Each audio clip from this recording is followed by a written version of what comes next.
Hello everybody, welcome back to the channel and welcome to our first test with entirely new camera settings. Probably looks exactly the same, but that'll be interesting. We're going to look at some trees, some nice VR trees whilst driving in 2D. Virtual reality 2D trees. That's what we're here for. Beautiful. What a time to be alive.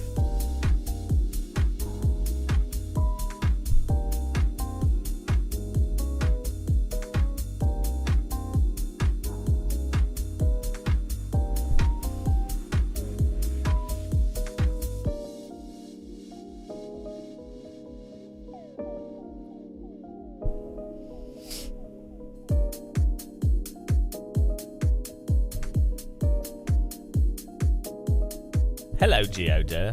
Nice tea bag. Geoda.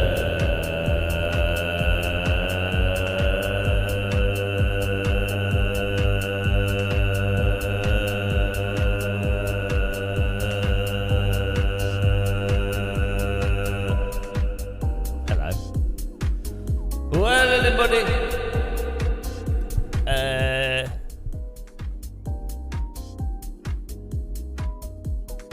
There is no date. It's not the weekend, is it? Hello, Vandis. My date has been with my bed, sleeping. Trying to catch up on sleep.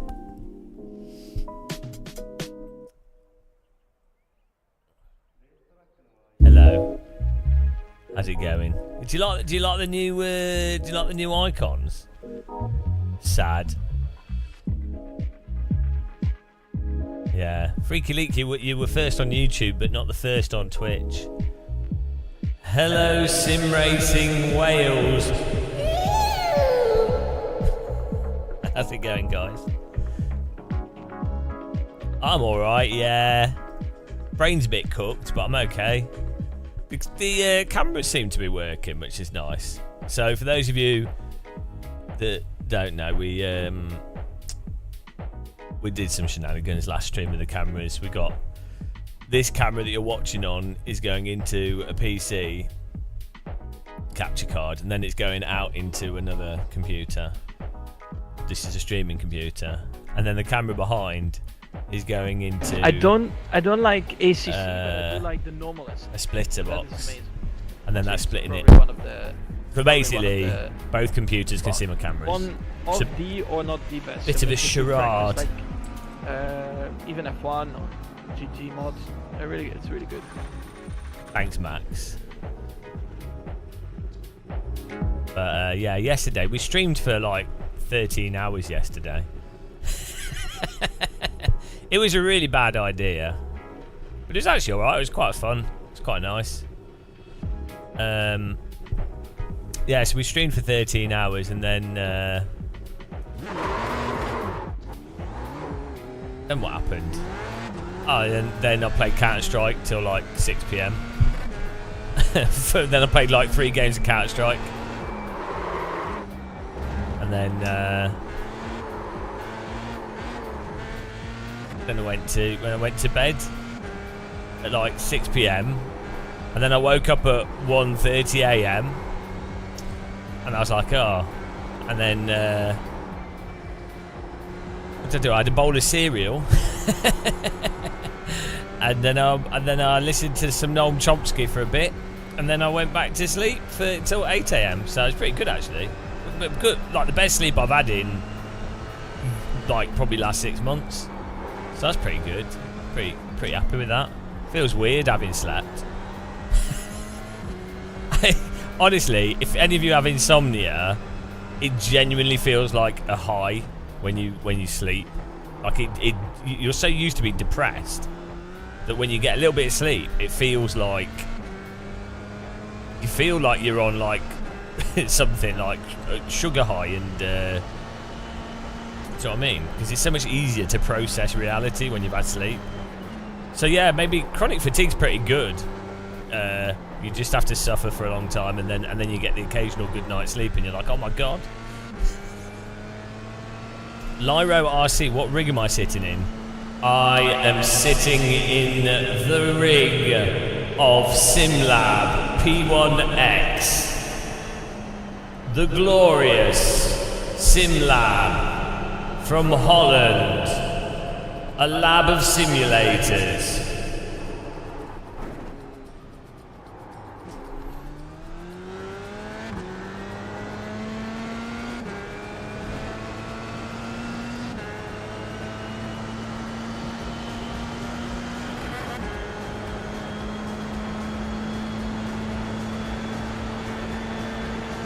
Good.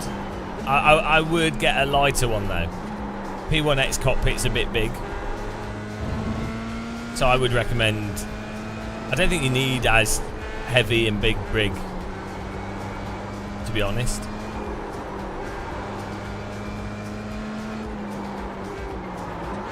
You're looking for something new.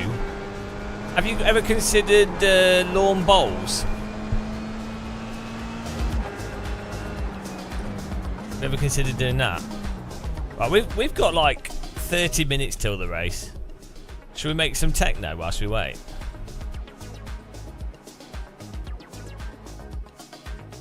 The race is at 1:15, I think.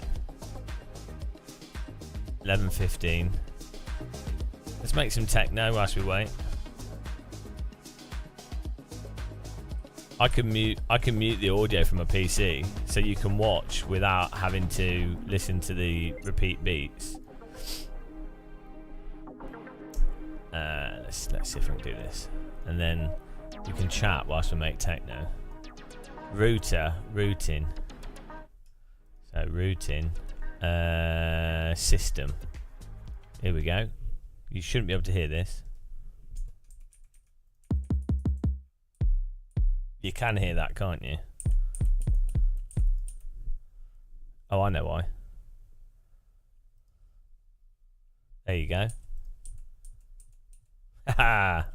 So I can make music now without you. You don't have to listen to it, which is really annoying. Listening to music when someone's making it, because you don't want to hear. You don't want to hear everything they're doing.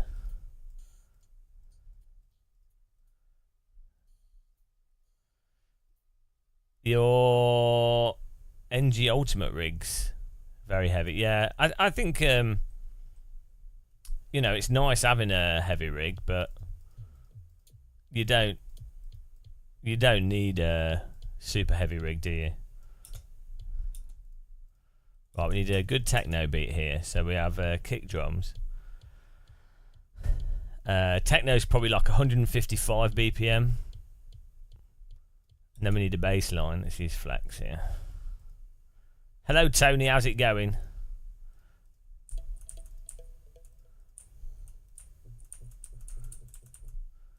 So if we get Salt in the next race, we can we'll already have the beat ready.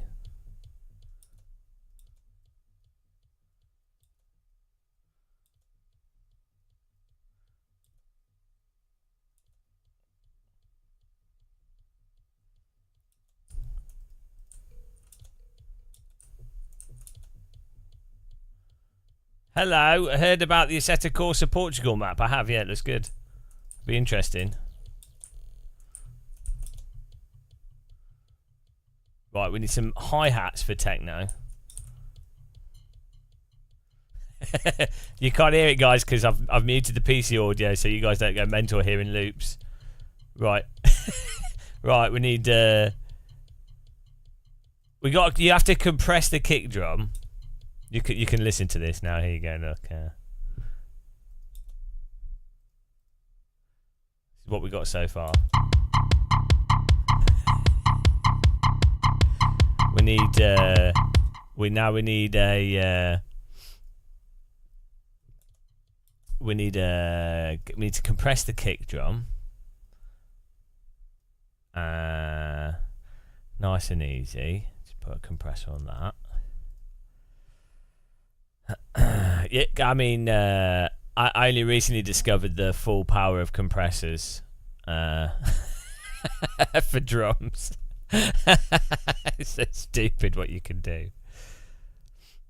I wonder if that Portugal map will it seems like it's the kind of thing that will work and then it'll just break when it gets to a certain size. But it'll be interesting. Dave Cam's theme tune changes every day, so it's impossible to make. Dave Cam. Whilst he's doing the final corners. Oh dear. It's a good theme tune, that. Very bold man, Dave Cam. Why am I blind? Here it is.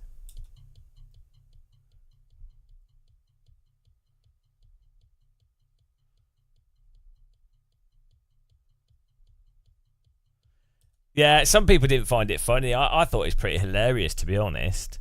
Like, it's just so stupid. It's funny. Like, I think it's funny.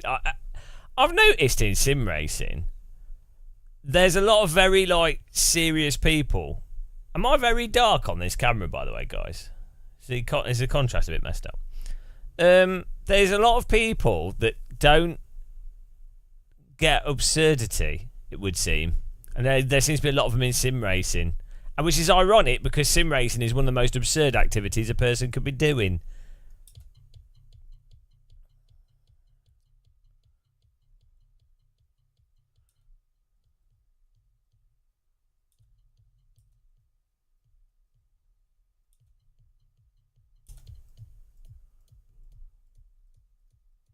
Yeah, it's...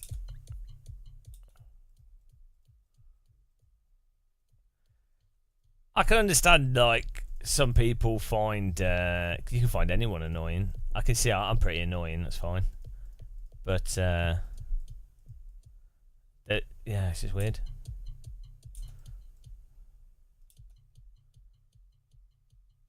Right, here we go. We've got a kick drum there. I'm happy with that one. Now what do we need? The old hi-hat.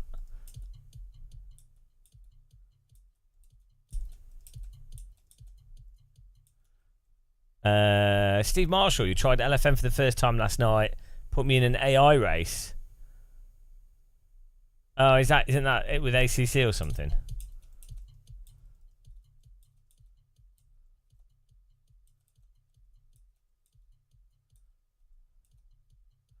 Hello, Mementos. How's it going?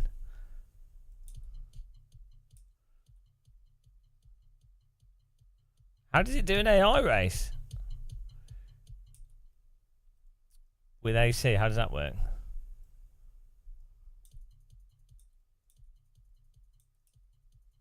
Oh, here we go. Let's do some fast hi-hats.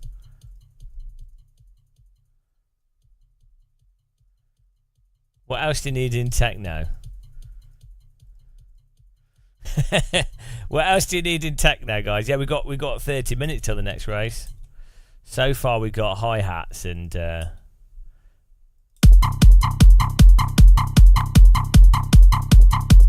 what else do we need? Some like erratic. I don't know. This is the difficulty with making techno on the fly. No, well, we're not there for a riser just yet. We need some more like variation to the drum beat.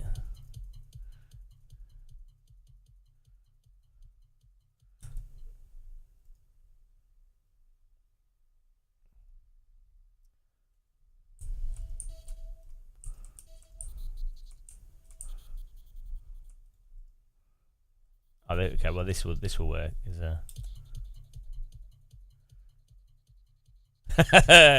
Ah, instant. Didn't even need to do anything.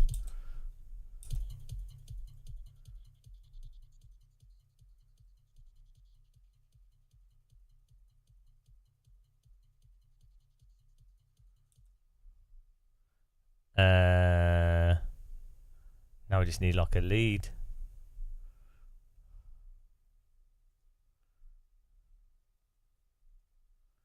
DD Girl's a classic, but I didn't write that song. Well, I wrote the words, and by right, I just made them up on the spot. Teabag, teabag. Yeah, the lyric of Teabag. Oh no! Why did my camera just turn off? Oh, we might have a problem. We might have been too eager with the camera. Oh no, set date time. It's the best kind of camera ever, that.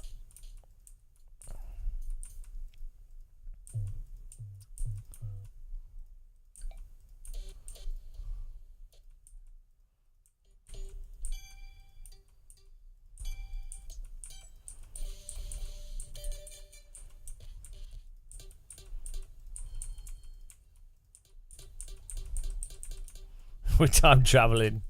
Yeah.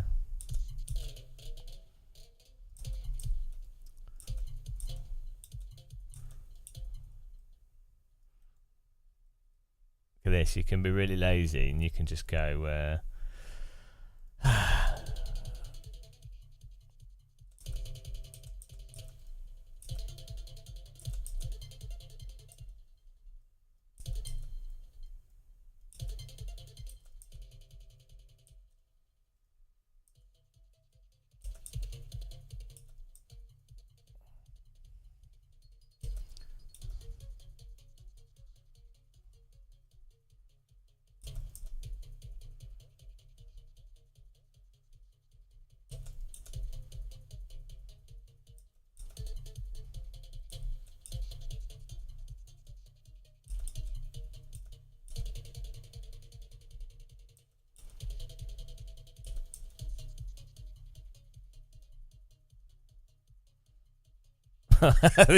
This could almost work. I'll let you guys hear it.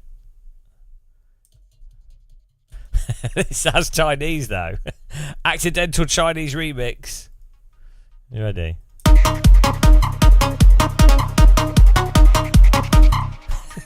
I don't know what that is.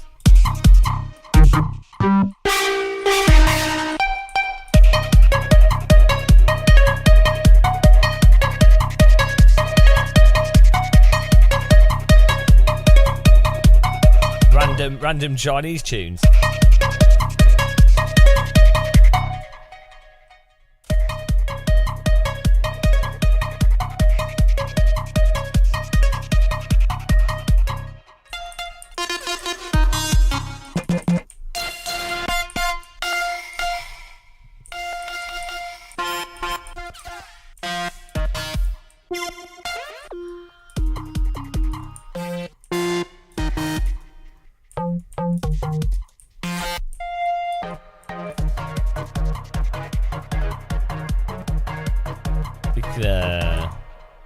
Let's try a new one.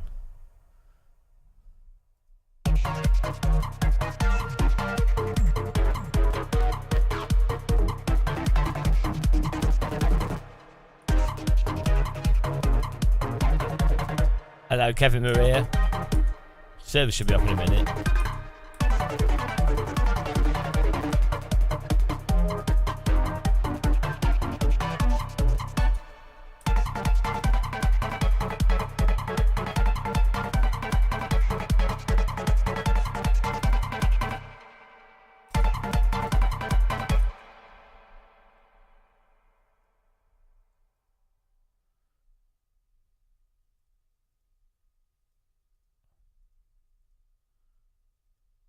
It does sound a bit out of control. It's because the notes are all over the place.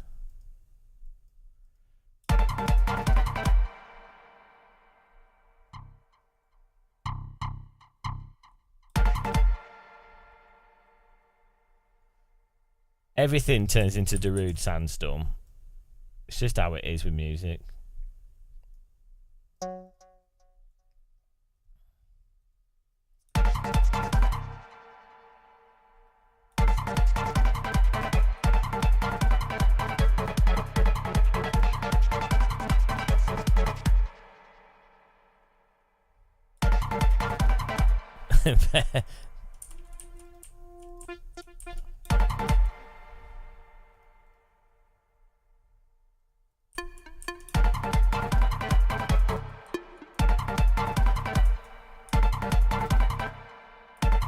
Oh, I just changed the wrong one.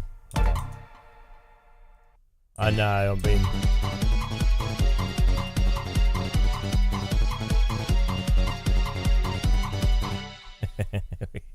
This is just turning into like, it's going to turn into like 90s techno. Let me fix my camera here. Why is it? Oh, maybe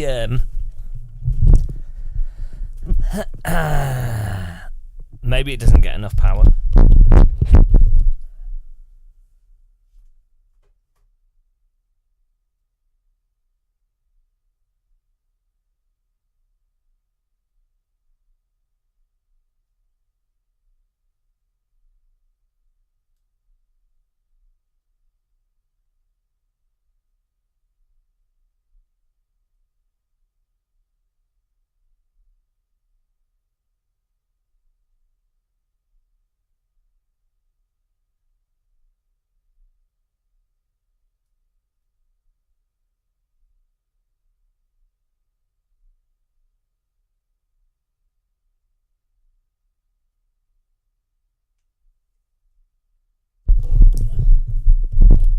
We'll see if it turns off again.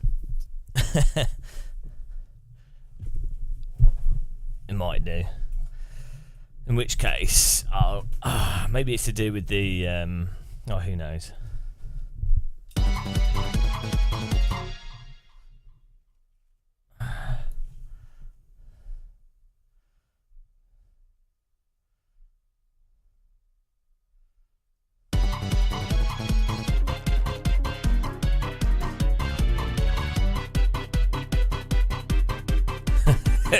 We're getting somewhere.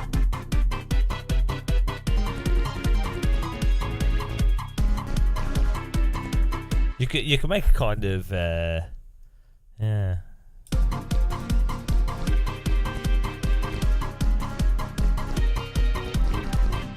We could just do a chords ourselves. What would be good chords?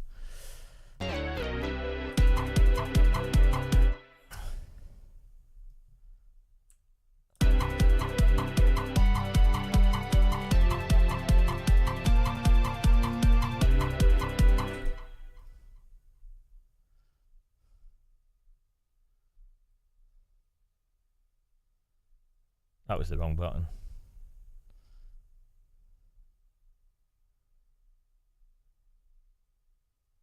There we go.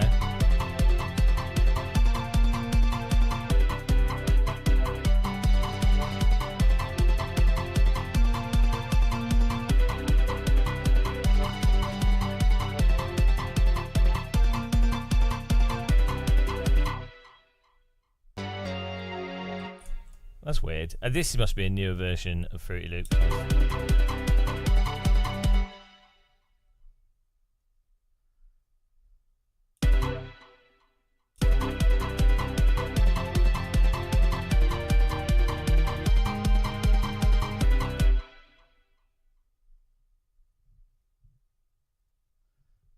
Oh, we can sign up. We can sign up now.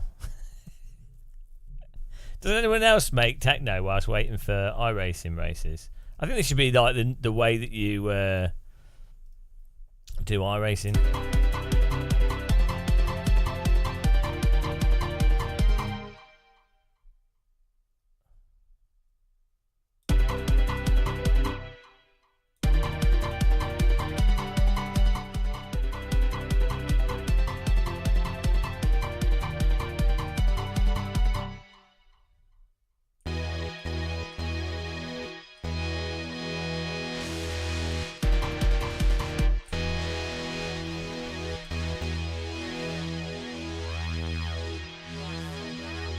Quite a fun sounding synthesizer.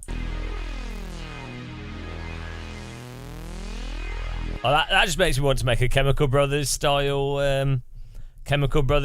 beat, like big beat with this in the background.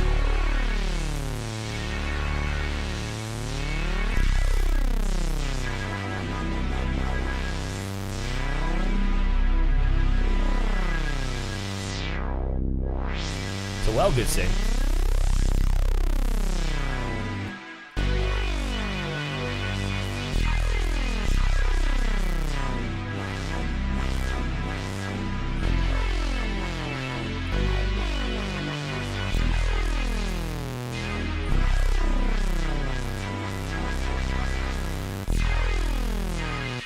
wonder if we can do chords.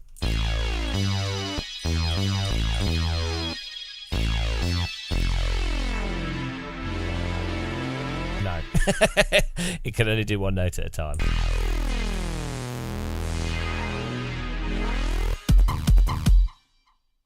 That'd be better as just ah,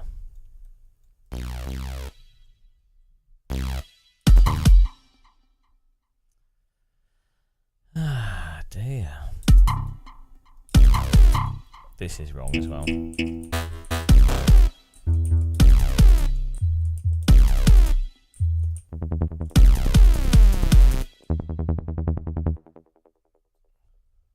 Change your plan.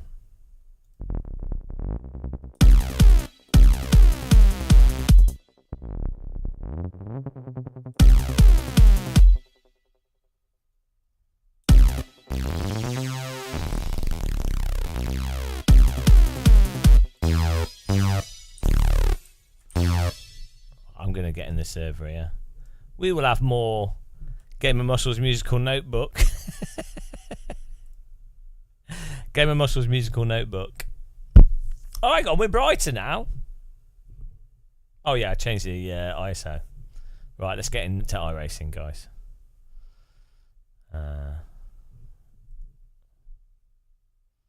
Yeah. I love dicking around with music. I'll spend hours and not get anywhere, and I'm just like, oh, that sounds nice. I really might buy a didgeridoo. I've been putting it off. I think I might buy one. We could do a live stream called Game of Muscle Learns How to Play the Didgeridoo. They're like £50 on Amazon.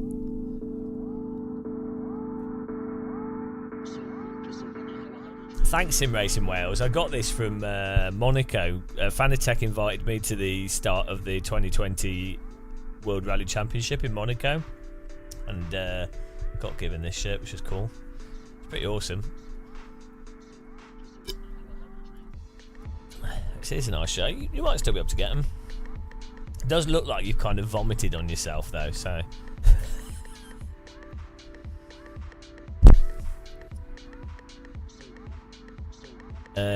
well, you know, you can do tonal music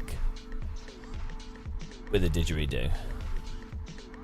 So hang on, let's see. Amazon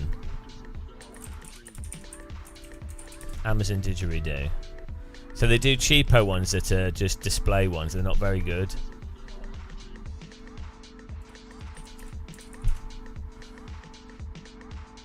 Okay, so 40. Yeah, it's £50.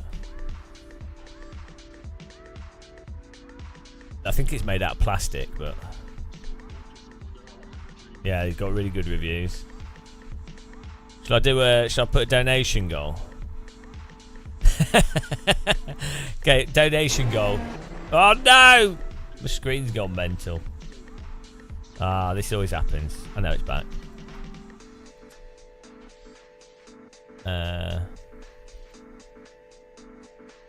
Start text.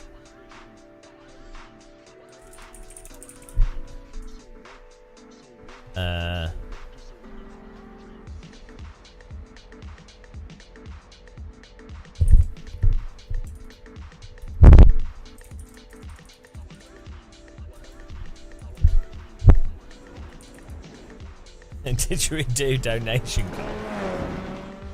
Oh, it needs to be in capitals. Oh, can we? Oh, I can do automatic capitals here.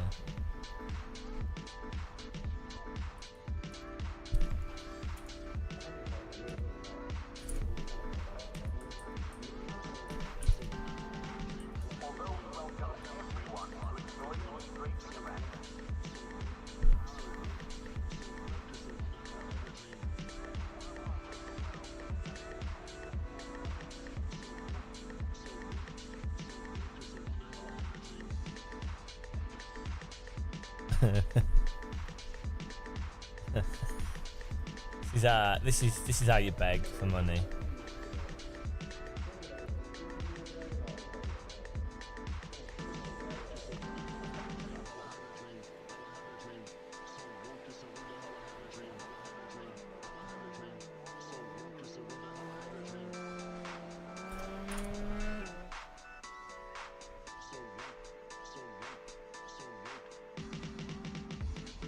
There we go. We're going to put all donations towards a didgeridoo. It's important. I think we could do didgeridoo live stream.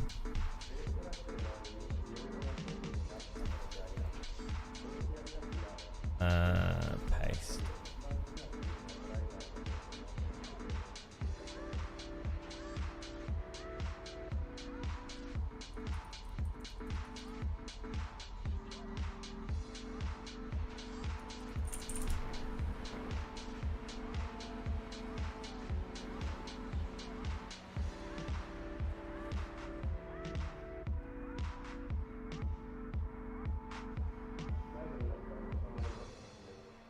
There we go. Beautiful. Made the world a better place. Okay. I've always wanted a didgeridoo.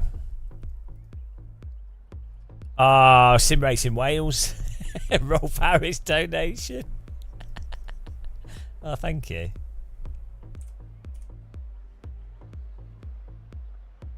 Didgeridoo nation.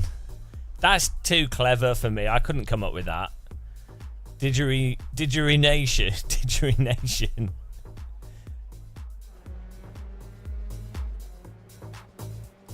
Oh yeah, it could be bagpipes now. I've never wanted to learn how to play the bagpipes though. I really don't like the bagpipes. Sorry Scotland, but I think they are an obnoxious, really obnoxious instrument.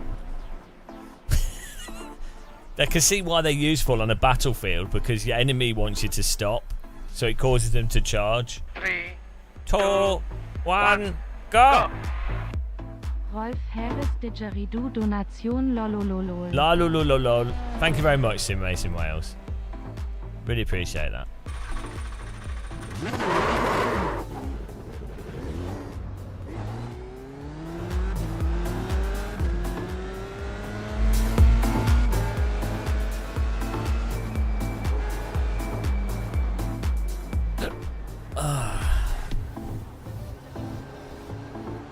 Yeah, music's weird. I've been working on a song, well not a song, but like a dance track for like the last 5 days, and it's terrible.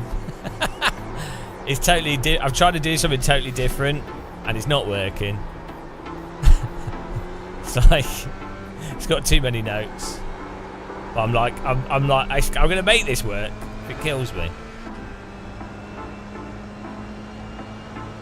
I think most people don't actually make their own music. I think what they do is they just listen to a genre and then base their song around that pre-existing songs, if that makes sense. Which is fine. I mean, I do that as well. There's nothing wrong with that. I think because it's so time consuming, I think very few people just sit there trying random shit constantly. And I do think people do it with synthesizers, because that is kind of the synthesizer thing. But then obviously synthesizer music is normally very simplistic, but it's because it's more about the notes rather than the structure for getting the synthesizer to do stuff. If you're doing proper synthesizer stuff, not like pre-done ROMs. So, but it's weird. It's interesting, isn't it? Like, people make a big thing out of like guitar music and live music and things, and it's like most guitar songs are the same like chords. Which is fine, there's nothing wrong with that, but it's kind of weird how it's framed, and music is strange.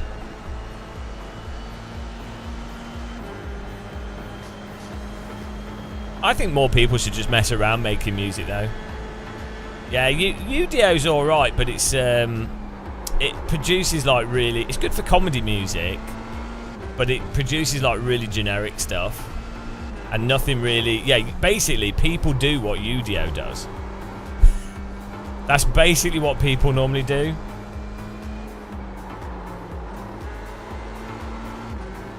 I do think Udio has a place though, like in proper music production. I think, so let's say you've got a song and you need some like vocals, something like Udio that can go, all right, it can generate a singer, it can do an opera voice, or it can do a choir or an orchestra. I think that is actually really powerful, and then you use it, you still put the notes in and you still tell it what to do, but you can have like an orchestra, which is like not accessible to anyone previously. Like you couldn't have a 50-piece orchestra. Like you could use synthesizers, but they just don't sound good. Or like, let's say you wanted a really organic sounding guitar riff, and you say you know exactly what you want, but like you can't afford to employ a guitarist or now you might want to. If you're doing live performances, then you would get a guitarist, but like just making the music in the first place is Mohawk Racing. No, not really. You missed the point of what I was saying. So what you've done there is actually really stupid. Yeah, if you take what someone says and then you reduce it into the most lamest interpretation of what they said, then yeah, I don't think you were. You put no mental effort into understanding what I was saying. So, if someone says, "Oh, a lot of most piano music is the same notes," they're not obviously saying. They're not then saying, "Oh, those, it's invalid," or that like. Oh, you need to go to the gulag for that comment, I'm afraid. It's an absolutely moronic comment. Off to the gulag you go.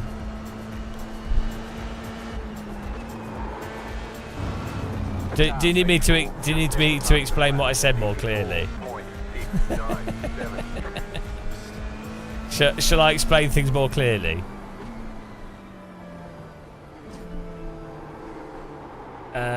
It's interesting musically, but you can't really claim ownership of the song. Yeah.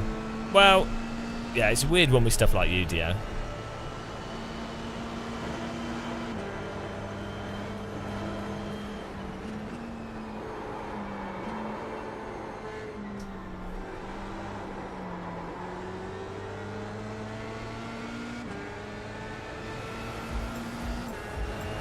Yeah, it only makes sense when you don't know anything. No, the point is, so much guitar music that you'll hear is incredibly derivative and incredibly just repetitive of previous stuff. That's fine. Same with all music. That's totally fine. There's nothing wrong with that. But it's weird that a lot of people that aren't musical in the slightest, they don't realise that because they're bedazzled by music initially. Because if you can't play an instrument, it's absolute magic. Or, you know, if you're not used to any music, it's really magical, which is fine. And so, someone just playing, like, the most generic of chords in the most generic way with some singing, and it sounds great, and it's fine, there's nothing wrong with it, but it's going to be impressive, right? So and because a lot of music is to do with repetition and familiarity, and the context in which the music's listened to is more important than the music itself, then a lot of music is totally derivative and simplistic, and that's fine. There's nothing wrong with that. But there is definitely a sort of weird pretentiousness to a person sat playing a guitar versus a person using a synthesizer or a mouth string or a, you know, because it's like, it's just the image. It's the image of someone like a guitar and the image of them sat there holding it and playing it. No, don't get me wrong, I can't play a guitar. It's still impressive. But there is a... There's a weird pretense for certain instruments, especially in certain cultures as well. So I think the guitar thing probably comes from like 1970s. I don't know. It's really weird. It's weird. There's less pretense around like drums. But playing the drums is insane. Like, good drummers are mental. Like, to play the drums at a level that's equivalent to being semi-decent at a guitar is ridiculous. But being very good at a guitar is like mental. Like sort of moderately to very good at any instrument, I think it gets insane. But drums are something that superficially look quite easy, but actually good drummers is bonkers. But it's not particularly noticeable. So you have that. I think there's superficiality to certain instruments, in that some instruments can superficially have more. They're more impressive superficially relative to maybe the difficulty of playing them or to get the basics out of them. It's just interesting how those things work.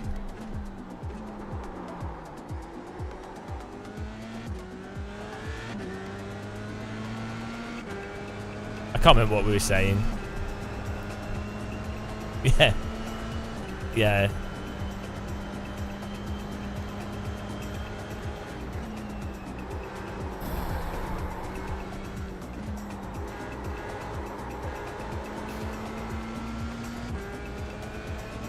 But for sure, right? It's the same with like. It's probably with any instrument, to be honest. If you learn like a bunch of chords with a piano, or you learn a bunch of basic chords with a guitar, and let's say you could learn like 5 or 6 songs, mostly like simplistic chords where you like say it's on piano where it's just the notes going up and down or pushing a bunch of keys at the same time, not like really finessing, and you're not having to move your hands too much. You could do like from a sort of superficially impressing people perspective, you could get away with probably what, like 3 months worth of practice, and you could probably really impress people. If that was your goal, like if your goal was just impressing or just playing the basic songs, yeah, that's fine. I mean, again, I'm not saying that's a bad thing. I think it's good. I think everyone should. I think all people should be painting and making music, and it doesn't matter if it's good or bad or hard or easy. It doesn't matter. There's too much of an emphasis on things being good and stuff. I think the music face as well. Yeah, that's how you know it's the artist is feeling the song if they start making stupid faces. To be fair, I stick my tongue out if I do anything complicated. But piano in 3 months. Not playing the piano, but playing 3 or 4 very basic songs that are specifically designed around being superficially seeming good. But no, you wouldn't be able to play.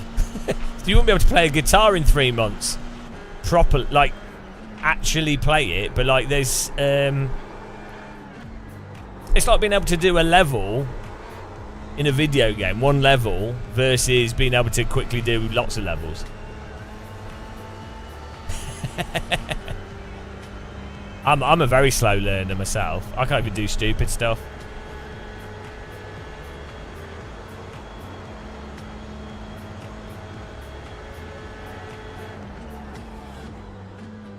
I can't even play synthesizers.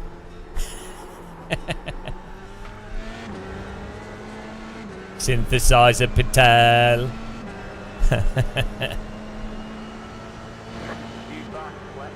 I think there's so much pretentiousness around instruments and music, though, and I think it really ruins it for children. Do you know what I mean? It's all like, when I was at school, it was all like taken so seriously, and like, rather than it just being, oh, here's a device that makes sound, just dick around with it and just see what you enjoy.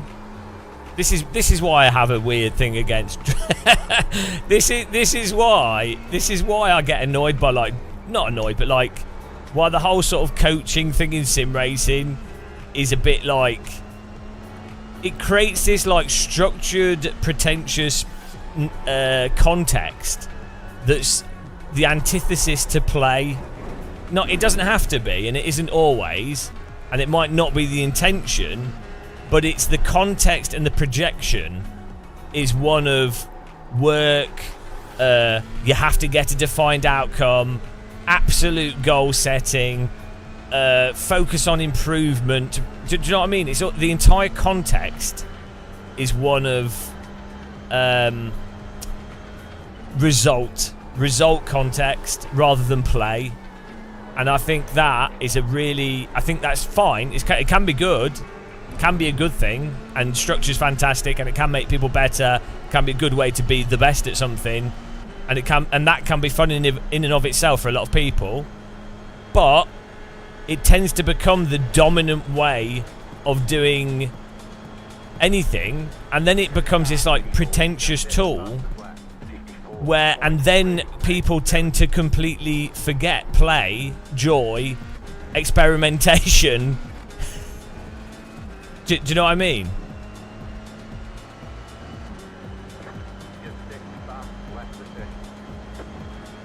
Yeah, turn it into a job. Yeah, that's one way of looking at it as well. But there's also, the thing is, there's no reason why work can't actually be fun as well. Even bad jobs. So if you know, when I worked at McDonald's, for example, the best managers were the ones that were like set defined rules, but were actually pretty lax in many ways, and stuff got done faster. People were happier. People were having more fun. It was actually, people were playful within the context of McDonald's, which is a very regimented, very specific and pretty limited production line. So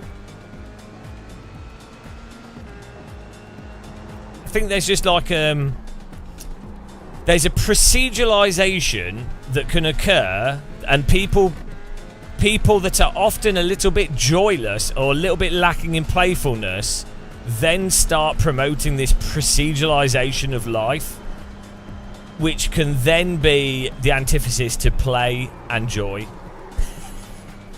And so I was saying with music, you can have people go, oh, well, you know, you need to learn this song, you have to learn that song, you need to do this, you need to do that. Obviously there's a balance, but I just think it's an adults tend to do it as well. Like, children naturally play with things, they naturally mess around with stuff, and they're happy not having a specific outcome, you know. So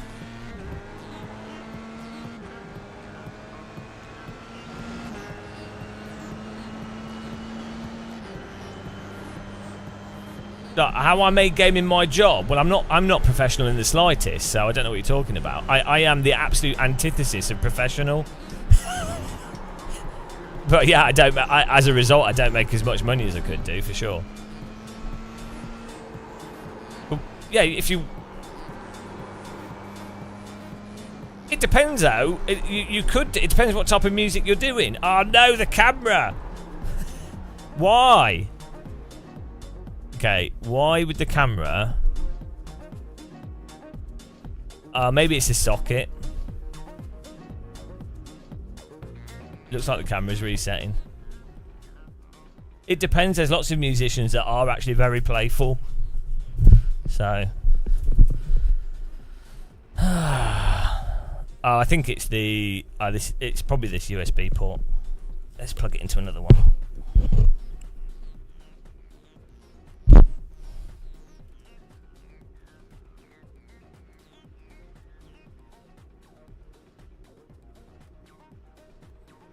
Because the other camera's not doing it.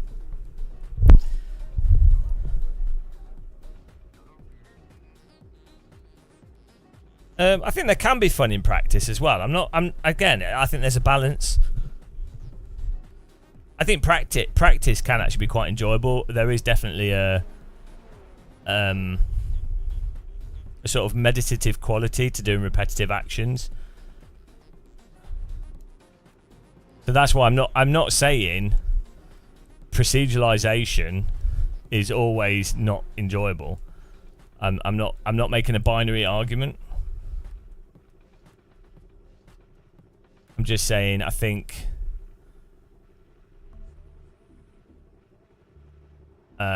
things can go in both directions, can't they?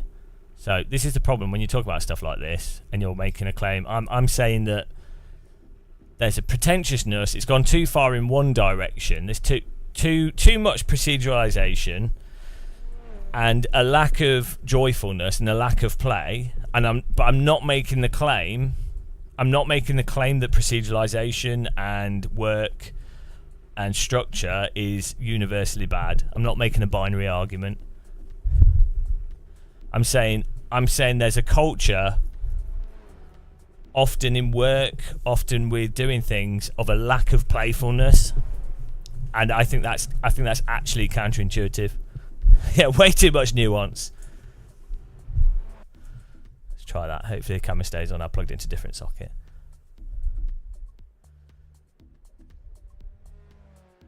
Well, a scale can be boring in isolation. However, if someone is doing scales, but then they're thinking, oh, right, so there's loads of different ways that you could go through scales, and you could also think about things differently. So when I'm doing supremely boring stuff, where I'm trapped in a very boring situation in life, I try and think about different things, or try and think about stuff in a different way to make it more interesting. So, when I was a teenager and I did a French exchange, there were quite a few situations where I was absolutely bored out of my brain. On like another level of boredom, because you're in a boring situation and no one's even speaking the same language as you, and you don't understand what's happening, and there's nothing you can really do. So you really have to get creative with making that tolerable. I imagine people that go to prison have to do that as well.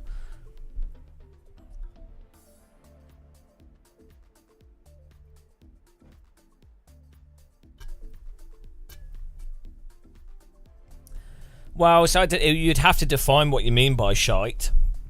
So, and then you'd have to give a framework. So obviously the word shite is just a purely emotive, subjective word. But the thing, so this is what people, I think. So what happens with art is people just say, oh, it's subjective. And it's like, well, everything's subjective, so I don't know why anyone says that, because it's pointless. But we do agree, within a specific context, you can create a context, and then you can say, well, within this context that I've presented, is this thing achieving this goal that I presented? And maybe that is the intention, or maybe it isn't the intention. I don't know for sure. So that's the thing, is you can't create an overview. Yeah, you can't. When talking about if something's good or bad, you have to define within what metrics are you trying to explain whether it's good or bad. I mean, in reality, nothing is good or bad, but that doesn't mean you can't have a conversation on it. Without it being defined, it's not good or bad.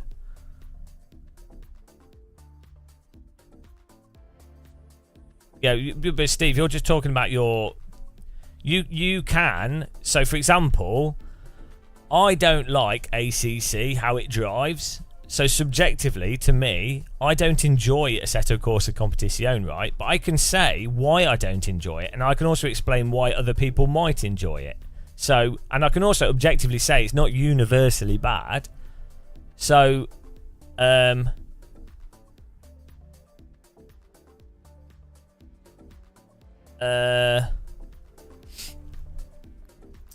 so the point is, a person that just says, oh, this is shit, based off they might be making a statement as to how they feel about it. That's of no value to anyone. So it's just pointless. It's just a completely pointless line of thought, isn't it? So it's not even worth engaging with whatsoever. But you definitely do get like music or art where the people doing the music and art are exploiting. They're like the homeopathists of art, and they're exploiting the pretentiousness of art for other people to go along with what they're doing and to exploit that. And they're doing that disingenuously, and then anytime someone calls them out on it, someone goes, oh, you just don't understand their art. You won't get anywhere. circling back to your example of how children tend to play with things, deep understanding, you just have more. Yeah, so Days of Blunder, what happens is adults often want to do something with the express purpose of a goal in mind. Because as people get older, I think it arises from you learn stuff that you like and dislike. You've learnt what gives you a positive emotional response to something. And so you then learn about other stuff, and then you project into the future. You're like, oh, I would like to be able to do this thing to get this result. And then they go, I would like to get to that result as fast as possible, or I don't have much time to try different things, so I'd like an optimized route to get to the end result. Which is fine, there's nothing wrong with that. However, there is a balance to that, and ultimately, if you get to an end result without actually being playful, without experiencing the doing things wrong, you don't get to the same end result as someone that's done things wrong and really taken on board the wrong things to learn from the wrong things to get to the what are the right things. So, also, you can then have a very robotic perception of reality. If you do stuff like that, you're missing the point of life. Again, it's not binary. There's obviously degrees to this, and for different people, certain ways of doing things might be better or worse. They might enjoy it. It doesn't really matter. But what definitely happens is, from a monetization and capitalist standpoint of this, to sell a product to someone, you have to go, you can do this and the product is this result, and then the person buys into that conceptually, and then they buy that product, they get the result, and they go, well, that was a good product because I got the result that was advertised. And that fits into a capitalist framework very nicely. So that then becomes a very promoted and common way of doing so many things, because capitalism is like a dominant thing in the West. So everything has to be framed around that, much more so than the context of play and just doing things. So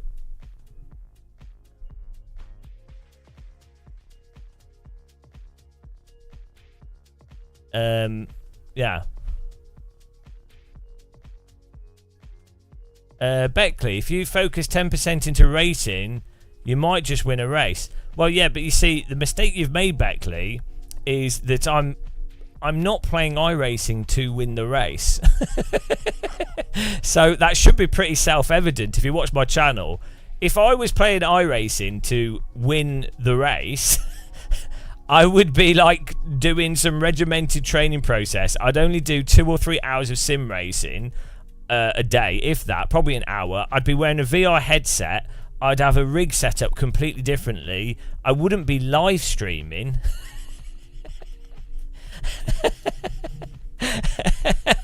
Like, you might not have noticed, but this channel is not really about sim racing.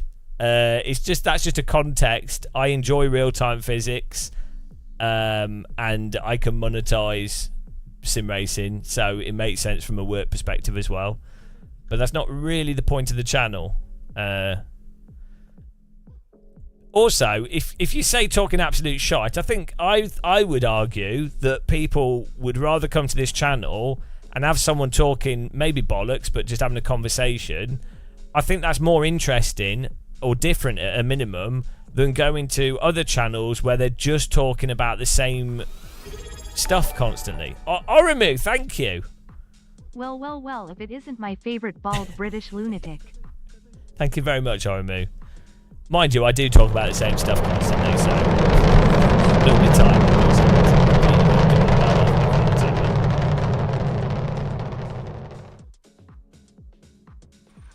Yeah, this is more like a weird performance art channel, I think is a good way of describing this.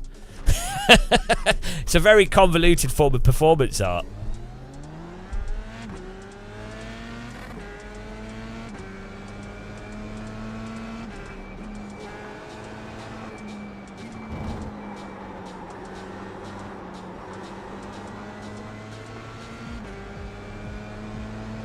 I've not had a midlife crisis. My whole life is a crisis. Although, generally, I seem to be. I'm pretty content with my life. Like, there's a lot of people that have done stuff correctly that are really not happy. So.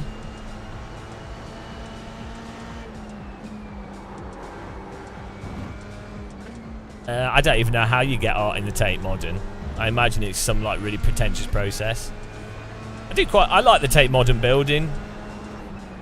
Not really give too much of a shit about the stuff in it, but fair play. Like, there's stuff to look at. I'm actually.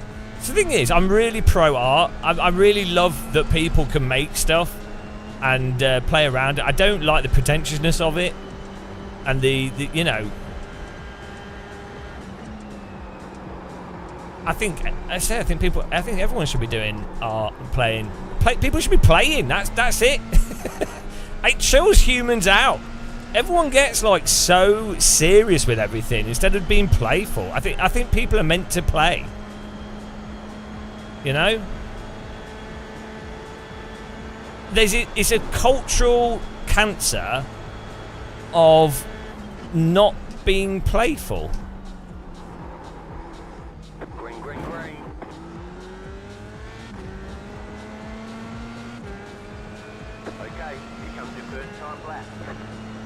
The shot.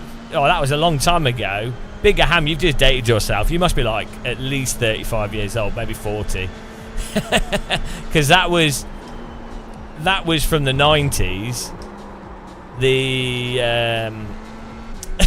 So you were to remember that from the 90s. You must have been like in your like 18 or 19 at least, maybe a teenager. So I reckon you're like 36 or maybe like 42 or something. Absolutely dated yourself there. Because that skull and that skull and those fish things were all over the TV in the 90s, and like that's very specific art compared to like the actual contemporary stuff. To be honest, cutting a fish in half and putting it in a case is actually pretty. I don't think that's bad. It's quite fun to look at. I really enjoyed the Bodyworks exhibit. Actually, I don't know if I highly recommend going to one. I went to the one in Berlin. It's incredible. I think that should be like I think that should be in every city, and that should be how like biology is taught. Like, children should all see that. So good. I mean, it's a bit creepy looking at corpses, but it's the truth, so. Not sure how. Can you imagine in America? They have a display of like babies, obviously dead fetuses, in different ages of gestation. Can you imagine how that would go down in America? Can you imagine? Oh my goodness. It's absolutely fascinating though. Really, really good.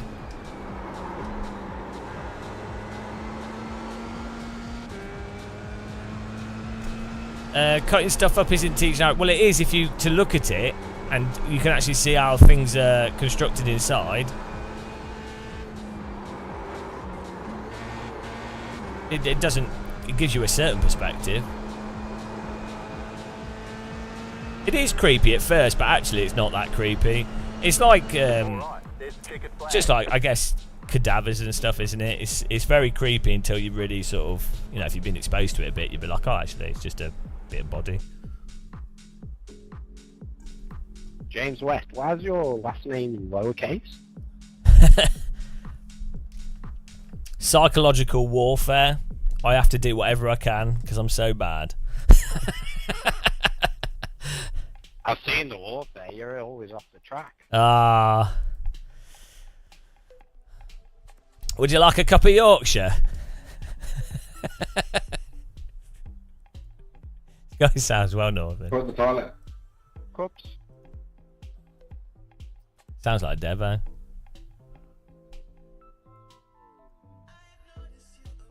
Can you give a shout out to Samuel Moore if you're streaming, James West? He loves you.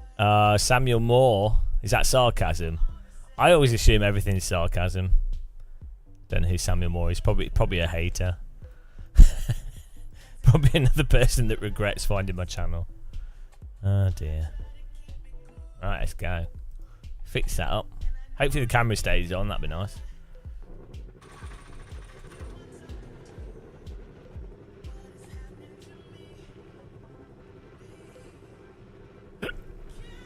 No intros. Don't want to get banned.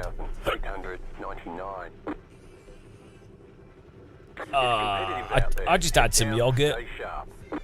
I had a bowl of cereal, huge bowl of cereal for breakfast, and I've just had a yogurt. Yeah, this is good fun to drive, you know. This and the Toyota GR86 are quite fun. So iRacing works quite well on long tracks, flowing tracks. Green, green, green. This is always a total crash fest, but it's entertaining, so. Right side. Clear. Car right. Keep to the left. Clear. Car right. Keep to the left. Clear. Right side. Stay on the left. Clear. Car right. Clear. Car right. Stay on the left. Clear on the right.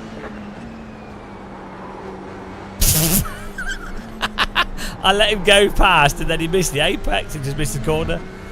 Ah. Genius play there.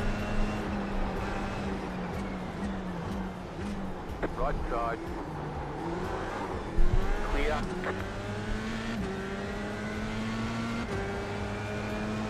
That's why it can be good to just let people go sometimes.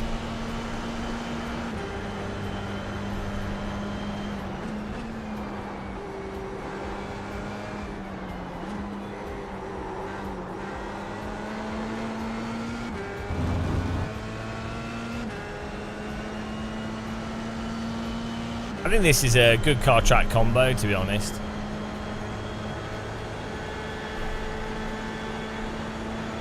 No, it's a nice relaxing car to drive. I am.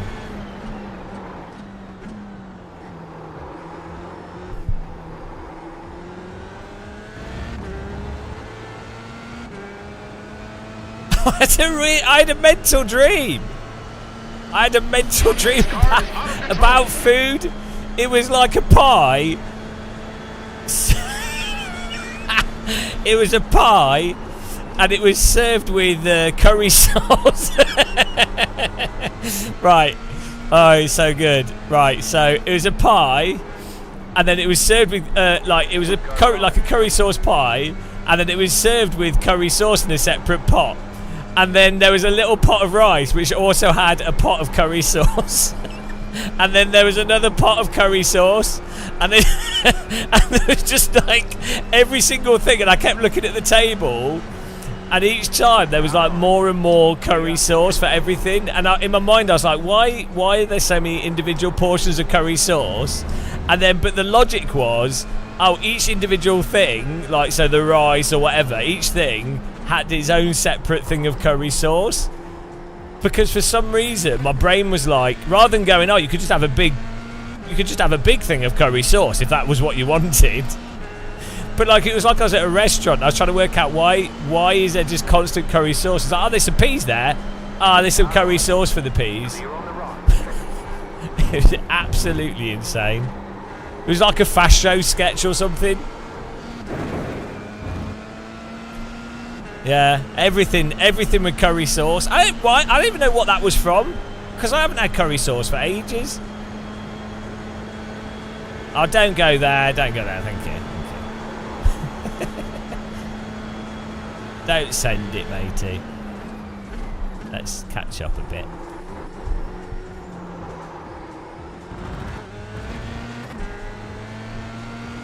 Do you have Come on, Matthew. Do you have curry sauce with pies?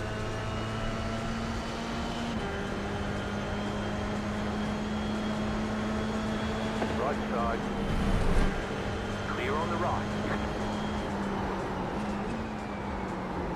I hope these guys quick. Come on, Ryan. I don't really want to be battling.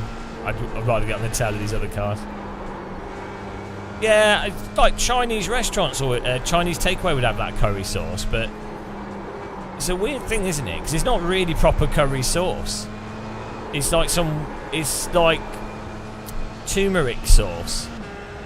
Yeah, like the chippy. It's a weird type of curry sauce because it's not even a proper. It's not like a boona or a proper actual curry sauce, like a curry base. Because that would be amazing. Imagine if you had chips with boona or like a tomato-based curry.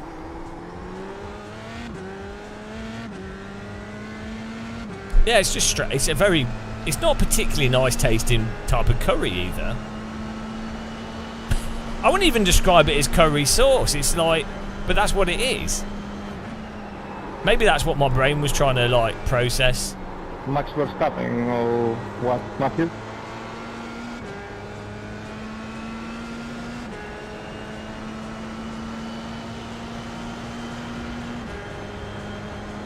Yeah, when I sleep well, I have absolutely insane dreams, absolutely mental. It's totally full on crazy shit. And then I always wake up and I'm like trying to work out what, like what? Just at the fastest lap. 52.431. I think a lot of people have normal dreams, like organised dreams. Like they're dreaming that they're on holiday or they're doing something or it's what they were doing or. Do you know what I mean? Not completely disorganised concepts. Like my dreams are very much like hallucinogenic trips.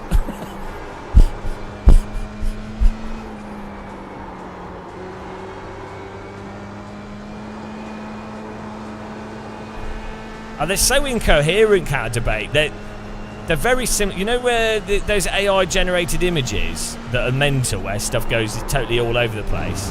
They're very much like that. It's probably like a mental health issue. I don't know. I don't mind it, so it's not a problem. Left side. Still there, hold your line. Clear.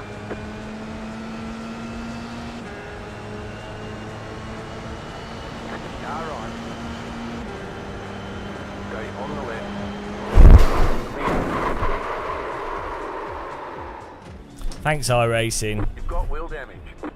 I mean, this simulator's impossible. Required repairs are 20 seconds. Optional repairs are 18 seconds. We can repair most of the damage. Like, at what point do they actually...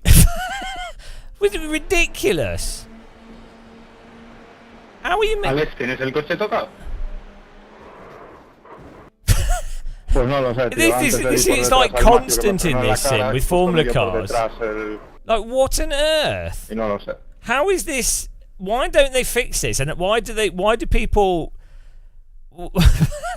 Se corre muy poco en recta. Honestly, right? If this was any other video game, people would be like demanding. Why? We've not got a mute button. Okay. How do people defend this in the slightest? Like, it's still fun to play, don't get me wrong. I enjoy live streaming it. But how on earth do iRacers defend this? Like, this isn't happening in any other simulator to this degree. Like, it's ridiculous. It's like a fever dream. It's ridiculous. Like, imagine if this sort of thing happening in Counter-Strike or Rocket League to this degree. Oh, that bug. Oh, right. So that's it. Game over for the 45-minute game that you were playing due to the netcode having too much smoothing and the car contacts being over the top. or the car contact's been over the top with the smoothing, or trying to have too complex of a collision mesh, given the realities of pings and latency online. It didn't turn suddenly. It thought it was a contact. So what's happened here is, it thinks, oh shit. It thinks that I drove into him. Yeah, it thought that I hit him, or he hit me. Doesn't really matter. It's just it's ridiculous. So imagine if you were having you're playing a serious race in this, and that happens, and this happens all the time. We had this happen yesterday as well. So why do people defend this? Like, why isn't there more of an outcry? Why does it only seem like it's me? Again, I do enjoy iRacing. That's why I play it. Why does it feel like it's only me that fairly? I think I am actually probably the only streamer that genuinely, I'm still holding back quite a lot. Might not seem like it. Imagine any other video game where this sort of thing happens quite regularly. Why is it just me that's pointing this, like... Why does it feel that way?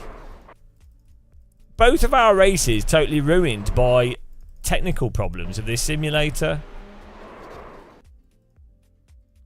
which can be resolved by reducing car contact from car to car, having more simplistic collision meshes, either by default or based on the latency or internet connection quality for vehicles, a whole bunch of stuff.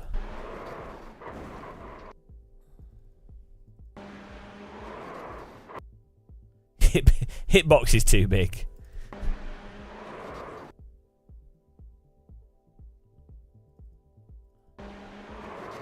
If this was like most video games, this would be posted all over Twitter with everyone going, oh my god, that's ridiculous. But this happens every race in iRacing. And so it's just accepted. And you have this, and then they add rain and all this other stuff into the sim, which is a different department probably to network and everything. But still, how is rain and all these other complex systems meant to work in a sim that can't do basic... Formula 3 cars aren't the fastest of cars, and we're both driving in a pretty straight line here. It's so absurd. Again, I do enjoy iRacing, mostly because it's hilarious, but I do enjoy it.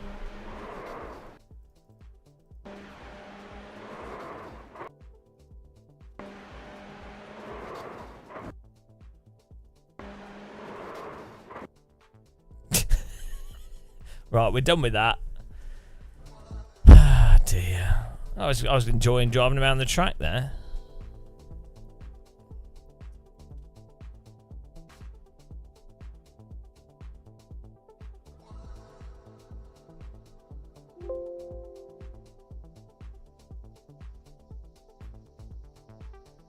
Oh well.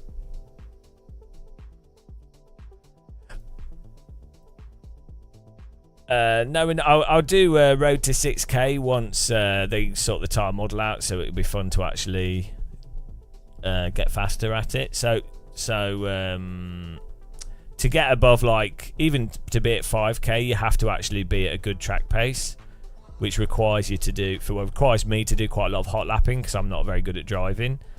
And I don't enjoy hot lapping unless you can do like combined slip properly.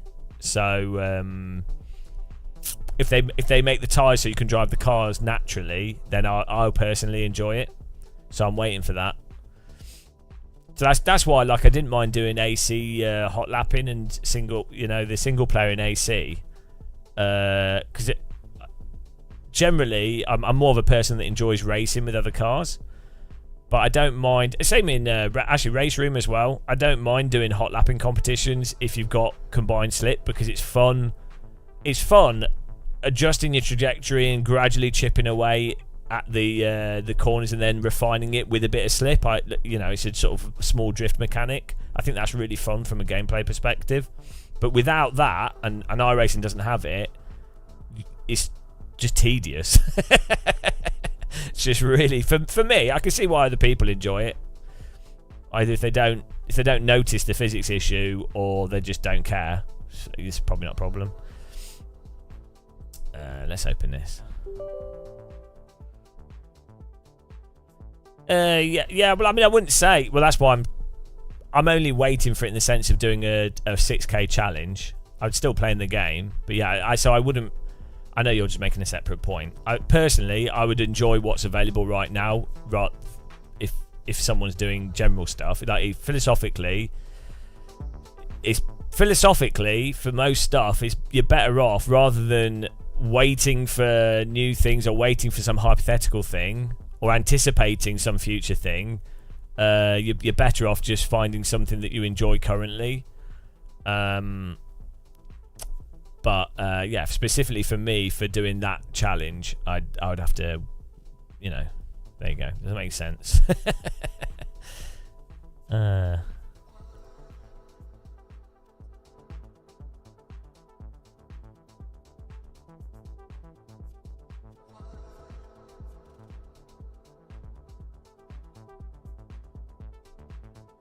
we can do an MX-5 race.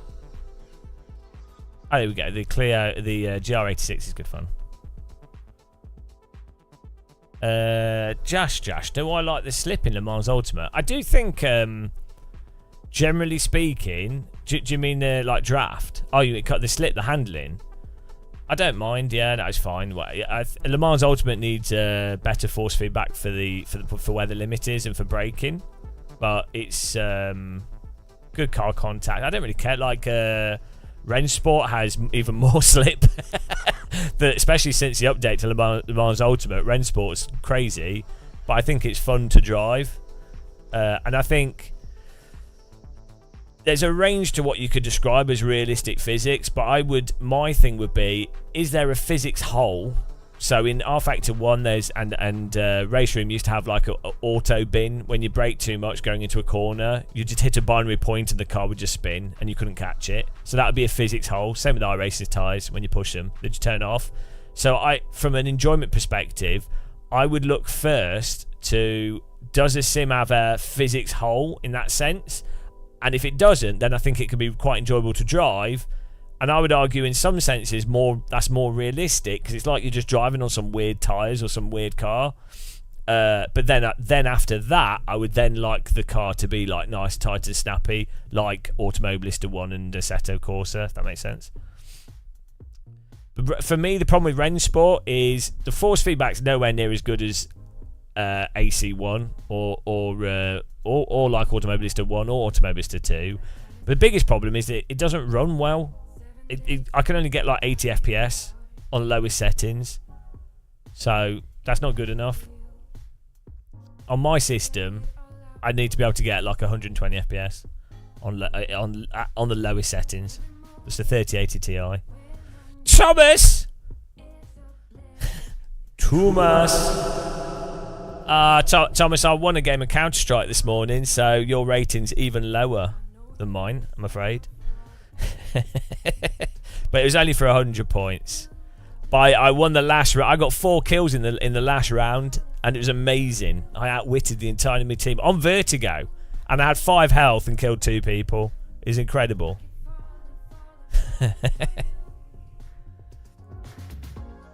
Right, I might play some AC in a bit, to be honest. Well, I do like that F3 car, but it seems to be too.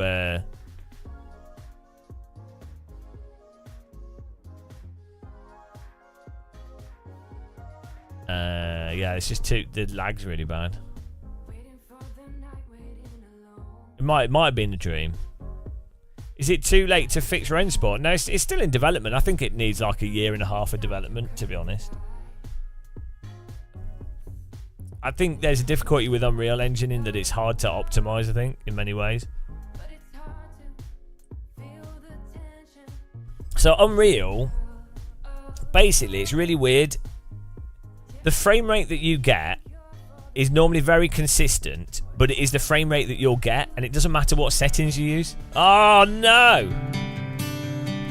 Beautiful lady. DD girl with the DD wheel. What a babe, what a beauty, what a Max Olicus. That's how you say his name. DD girl with the DD wheel. Perfectly formed servo motors for her legs. It's a DD girl, dreamy girl. AccuForce, Fanatec, Simucube, Simagic. It's a DD girl with a DD wheel. What a babe, a beauty, a sexy lady. Everybody needs a DD girl. Put a DD girl in your sim rig. She's so beautiful and strong. She can't do anything wrong because she's powerful and incredible. DD girl with the DD wheel, rotating in Matt Olica's bed. It's a DD girl, dreamy, magical server babe. DD girl, we'll want a DD babe. DD girl, dreamy girl, look at the servo motor legs. Well, thank you very much. Worst song ever? It's not the worst song ever. I'd say Rebecca Black's Friday is worse. Really appreciate the support, Matt.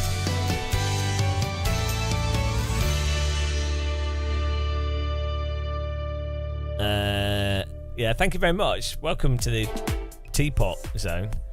Look at that. Can we try to think back to Sims from the last 10 years that was fixed because with updates? I mean, Reza have been doing a pretty good job with Automobilista 2, to be fair to them. They've done more work than I would ever do. Mind you, I'd rather place my genitals on a barbecue than be a game developer. So so you know, but yeah, credit to Reza for trying. Yeah, no, I would generally agree with you.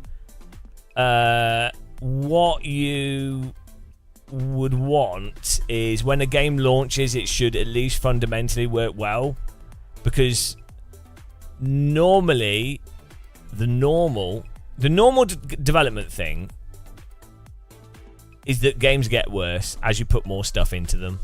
I think that's still the case. Oh, thank you, Matt. I appreciate it. Thank you very much. It's the same with like many creative projects, I think, actually. If it's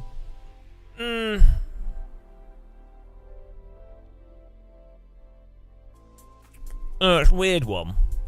Some stuff can be an absolute disaster, and then last minute you can kind of save it, and then it looks fine, and everyone's like, "Oh, that's really good." So, like, I've seen a lot of projects that were like, "Holy shit, someone's going to lose millions, and this is really bad," and then it's been okay. So, you know. But generally speaking, with complex things, highly technical, complex things, which video games are, I think when you launch a game, it's probably only ever going to get worse in performance, generally speaking, as you add more stuff to it. Mind you, No Man's Sky, from what I understand, that improved a lot over time. There have been games like I'm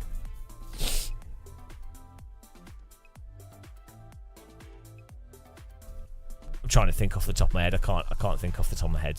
It's rare, but there have been games that have actually come together. Or normally what happens from a development perspective or creative project. This is more common with films, which are less technical, generally speaking, than games. They can actually end up cutting and editing stuff to then get a good polish the end result to something that's actually good. But difficult with games, like if something's technically broken, or really like hard, like complex, it's hard to like optimize it after the fact. Like if you're doing a game project, if it can be built like really solidly towards the end of the project, that's going to pay massive dividends. But then you have the problem of not being able to build it fast enough to then get the project done, to then get the money to pay for the development. So it's like a crazy conflict of interest for those types of projects. So that's why I'd rather not do games development. I think it's terrible.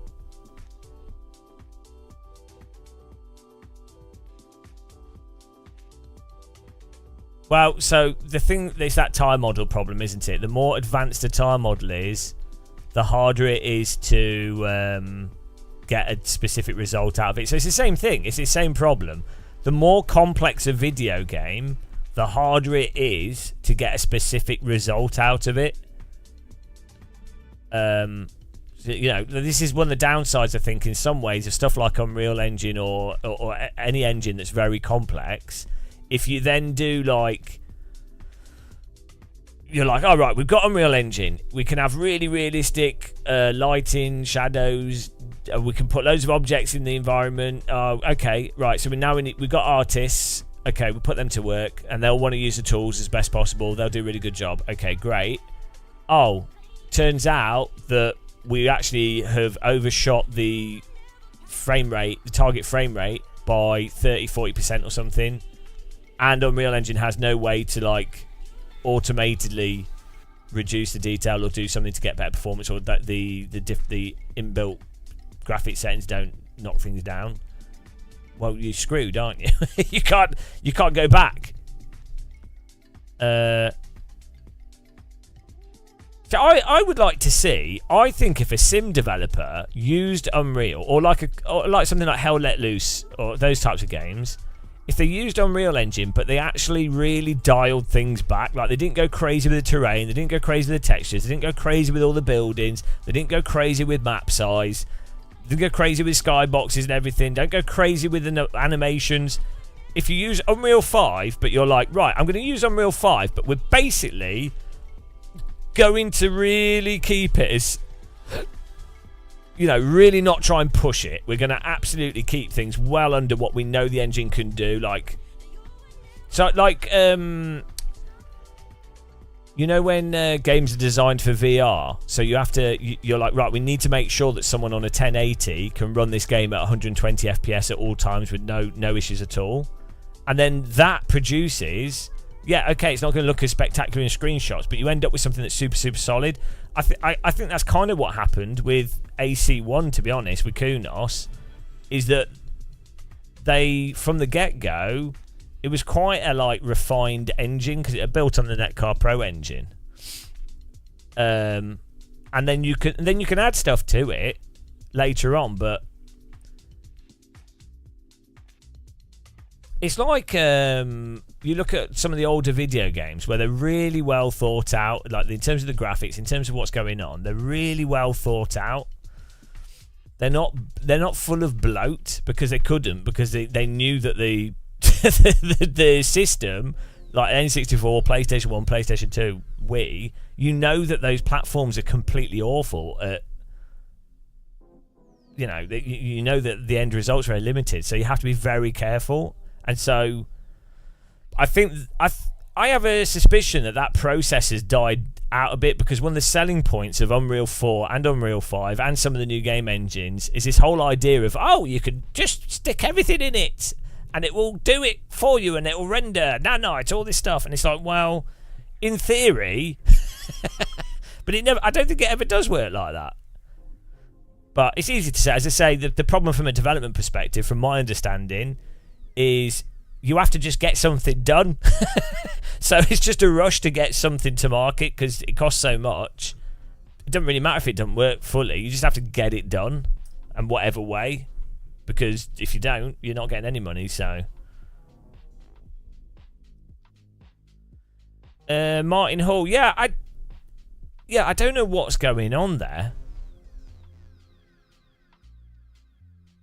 Days of Blunder, Unreal Engine anti-aliasing for anything fast moving.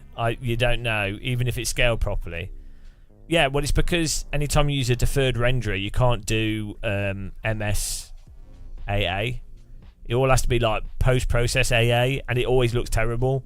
DLAA, FXAA, all post-processing, temporal AA is never going to look better than, well, maybe it might do one day, but like on the current hardware that goes back, like what you've got now and going back like 5 or 6 years, it's never going to look as good as MSAA, is it? And so it's weird that it's just obviously because it's designed for the reason why it is like that is because console games are where most of the market is, and DLSAA, temporal AA, and all those things are great if you're sat 4 meters away from a TV, and most console games are designed to be played on a gamepad, sat on a sofa, about 60 FPS, 2 to 4 meters from a 4K 42 to 50-inch TV. So that's the design remit of all those games. So in that context, the pop-in, the blurriness, it doesn't matter because you're so far away from the screen. It doesn't matter. But unfortunately, PC, the context of PC gaming is that you're playing at 4K and you're sat a meter away. So you really notice it. And so it's a real like regression. And then obviously VR as well just doesn't work well with it.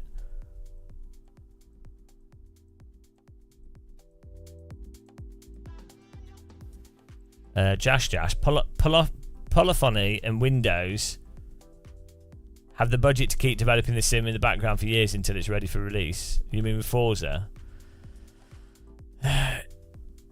Or just GT? Yeah, I don't know. I see that Gran Turismo is more like a gamepad type game which you can play with a wheel, which is fine. I don't really understand why. So Forza 4 to me was really good. Forza 5 was the last one, right? So didn't they have 2 developers that do the Forza games? One of them's not very big or doesn't have the same resources for the Horizon games. They have 2 Horizon developers, and the one they do every 2 years is like the big one. Or the one they do every 4 years is the big one. The one they do every 2 years is the smaller developer. Is that right? So Forza 4... Yeah, no, but I think there's 2 developers that do Horizon as well. I know you have Forza Motorsport, which is Turn 10. Or maybe internally they dedicate more resources to each alternate game. I don't know. But anyway, I thought Forza 4 was really good. But Forza 5 just seemed to... I mean, I couldn't get it working properly. So I put a huge amount of time into it, but it just didn't seem to have the appeal.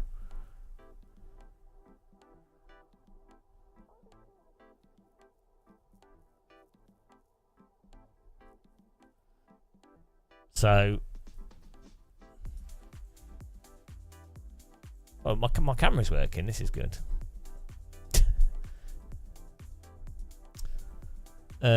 Yeah, it's a weird one with the Forza games.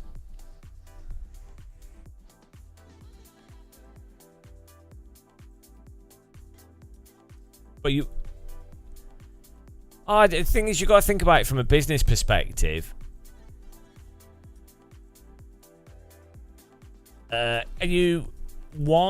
first of all, why make a console game necessarily when those resources could probably be put into other stuff that makes more money? So why do a console game? Why not do some kind of something else? I don't know.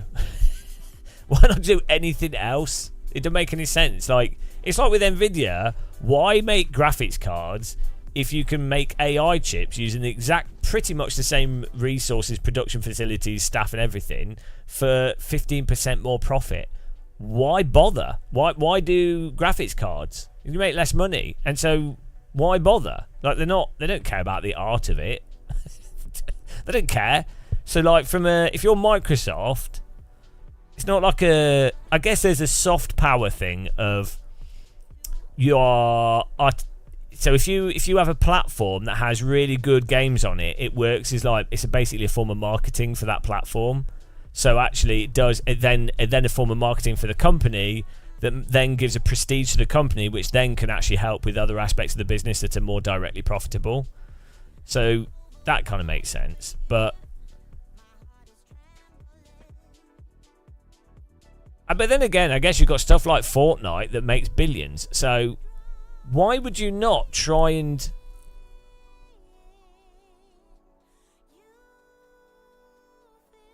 I think the problem is that you can't sit back as a developer or a publisher and go, right, we're going to make another Fortnite. It doesn't work like that. And the problem is they try and do it like that because they're thinking from a sort of somewhat analytical business perspective of doing stuff based off of history. So they're like, why, we need another Fortnite. Let's do another Fortnite. Let's do another Fortnite. It's like, it's not how it works. What you have to do is lots of R&D, lots of different games, and maybe one of those games ends up being another Fortnite. But you don't know you don't know if it's going to be a Fortnite, a Minecraft, or you don't know. This is what people don't understand with like R&D and it's like science development and stuff. You don't know. You can't preempt what process will produce the golden cash cow. But then the business type people in these tech companies, they have to justify their existence and they have to think about stuff in a historically logical way. So then you end up getting in this trap with games getting stuck in this sort of repetitive, especially large publisher cycles, large publisher games get stuck in this cycle of just producing derivative stuff that people are bored of, and then some independent or some other smaller company actually produces the next Fortnite. Yeah, I'm not saying that's a new thing.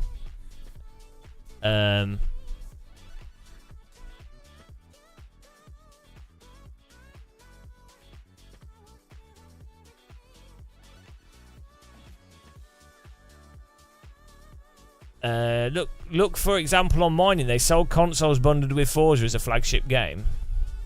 But that's what surprised me with Microsoft. Right, so Microsoft with the original Xbox, they had conceptually it was like the Well, first I thought it was amazing myself as a console. Conceptually though, it was like an Xbox is Halo, Project Gotham Racing, and then like some of those like like platformers and other types of games like DirectX type games, Splinter Cell, that kind of stuff. So conceptually an Xbox was like really good as a piece of hardware, and I think it sold quite well. You would have thought if you were Microsoft, you're doing a new Xbox, wouldn't you want to didn't they try and do the Minecraft thing? They bought Minecraft, didn't they? So why would you not try and... I guess you can't... I'm just thinking out loud here. You want to create a console that conceptually is tied to the intellectual property. So, like the Xbox One was Halo, Project Gotham Racing, whatever. The problem is, if you buy Fortnite or you buy Minecraft, you can't conceptually tie those things that are culturally already understood as not being tied to that platform. So it doesn't work. You can't buy Minecraft and then try to conceptually attach it to an Xbox. Forza has already existed on other things.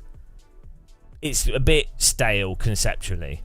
It's a great game, but it's conceptually stale. So basically, what you need, if you're doing a console, you actually need to do a hell of a lot of R&D and have and stimulus for developers so that when you launch your console, ideally one of the games is non-existing, it's a new IP, and it's tied to that platform. And then people will go, I need to go to the shops to buy a Bibbidi Bobbidi box because the Bibbidi Bobbidi box is Minecraft or it's Forza or it's, and then they buy the platform, they then buy themselves into the ecosystem, the walled garden store, and then they're stuck on that platform, and then you monetize them to shit. So I think that's the problem that Microsoft have actually faced with the Xbox, is that it's not since the Xbox 360 onwards, it's not tied to anything. It's a branding disaster. There's no soul. There's no like, and that will be because I'm pretty sure, basically, since Xbox 360, Microsoft probably gutted the underlying core teams that were responsible for those platforms, and the staff might have left, or they've just gone to do different stuff because of the stifling corporate structure. So, whereas the first Xbox will have been an absolute passion project. I think it actually came from, I think Bill Gates was really passionate behind having a PC under TVs, so they had the corporate structure behind it, and then the core people behind the Xbox were, absolutely directly behind it. So that's why, yeah. So that's why the Xbox doesn't make any sense. I don't know if that was coherent, what I just said. It's a bit loose. My brain's not connected fully, so it's a bit hard for me to say stuff in a very clear way. But I think that's why the Xbox doesn't make sense now. Whereas the PlayStation, actually, Gran Turismo, what's it called? What's the bloody... the Japanese games and stuff, they're all attached to the PlayStation. Yeah, Sony just don't care about VR. They can't... You can't sell enough VR headsets to make it make sense on that platform, and it's an accessory. So VR for Sony would only make sense if they did a standalone VR headset, and then Sony are terrible at doing different devices. They always drop the ball on that. What sounds like Zuck and VR? I don't know, the whole VR things are really complicated. So VR is more about companies trying to develop the first augmented reality headsets, because that's obviously where the mass market is. It's obviously the future of computing.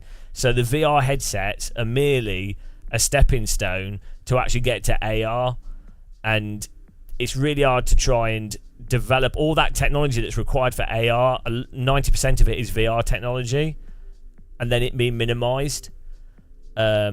So that's why that's such a huge investment. That's the best way to think of that. And then VR is just a stepping stone. And I think VR is amazing, and I think it's really good for professional environments, really good for gaming and stuff. But fundamentally, if you have to put something over your face that closes you off to the environment, unless it was it'd have to be even smaller and better than the Apple Vision Pro headset. And then ultimately it has to also be an augmented reality headset. Until a VR headset is effectively an AR headset that's light, it ain't going to work for the vast majority of people. You could have the best VR games ever. You could have the best. It could be absolutely the best. But the problem is, a VR headset is fundamentally less convenient than using a phone. Google Glasses and AR or VR, that's just a smart assistant attached to glasses. It's a totally different thing.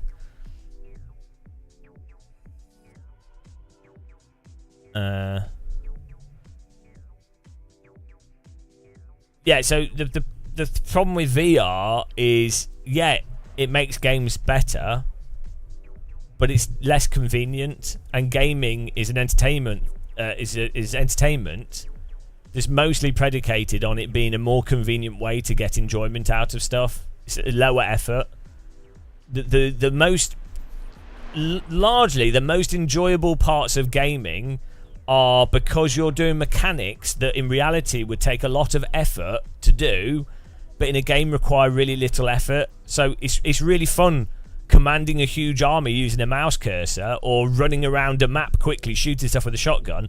Part of why that's fun is because it would take so much energy to run around with a shotgun, so it's rewarding to you on a subconscious level to be moving around environments quickly whilst using no energy at all. It's, whereas as soon as you put a VR headset on, it's like, oh, now I'm having to physically move. And that is a segment of gaming, and I do think fitness games and physical games, there's people that like that, but that's more... It's not necessarily as all-encompassing of a market.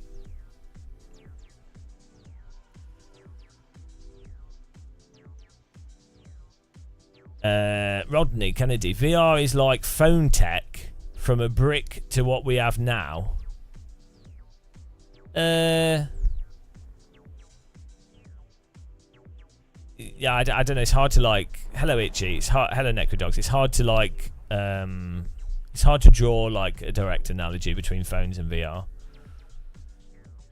What I saw, which is really cool, actually, just recently, which surprised me, is the new Android operating system allows you to use Android as an actual Linux computer as an alternate mode. I don't know if Google are going to if they're going to support it properly. But I've been thinking this should have been a thing for like decades, and I'm really surprised it didn't happen. Microsoft kind of half did it with the old Windows phones, and obviously Windows CE and stuff going back. But I think that's the future of computing. In many ways, is you'll have your mobile phone, and people that want to use who are currently using laptops will just plug. Or even they'll have a keyboard over Bluetooth, and they'll plug a larger screen into it. You just fold out a larger screen, or the phone will be a fold-out thing, and use your keyboard with it. So it blows my mind that phones are only used as phones, right? And then people have laptops, and it's like phones are faster than what laptops were 15 years ago.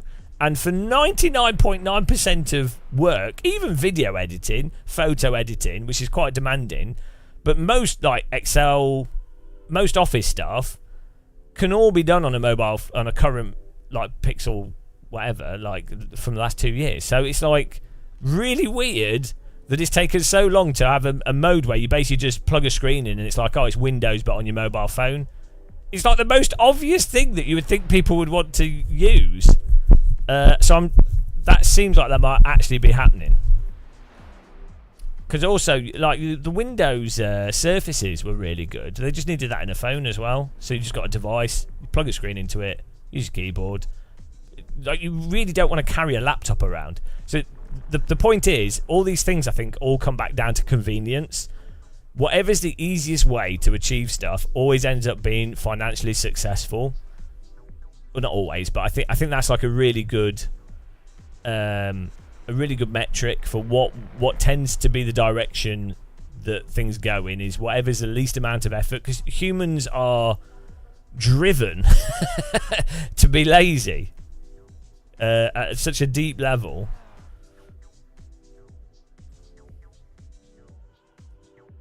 Samsung have had a decent desktop mode for phones. Oh, I've not seen that. I wonder how much of that is to do with education and culture of it as well. So like Microsoft did it years ago, and loads of people were using Windows CE phones, but then it kind of just dropped out of favour when the Apple phone stuff took off, and then people just went generally using laptops and Ultrabooks and things.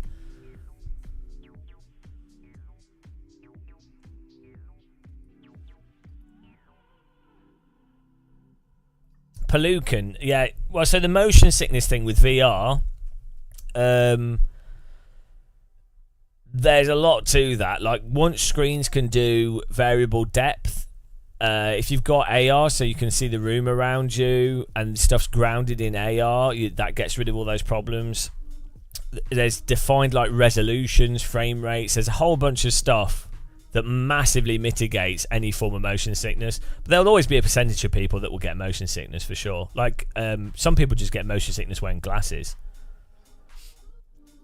Also, there's so many kids in VR, like, it's mental. I've got a Quest 3 and I play poker sometimes, and it's always like 12-year-olds, and I'm like, why are your parents letting you play VR? But the point is, those kids will all just grow up in VR, so they'll be like used to it, so they probably won't get motion sick from it. Because a lot of motion sickness is when you're exposed to types of motion that you're not used to.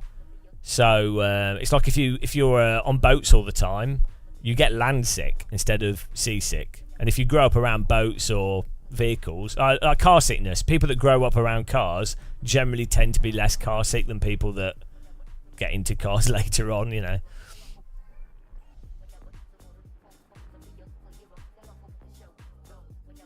Google Samsung DeX. Okay. Yeah, you needed a dock for it. Okay. Yeah, that's interesting. I'll have a look at it after the stream.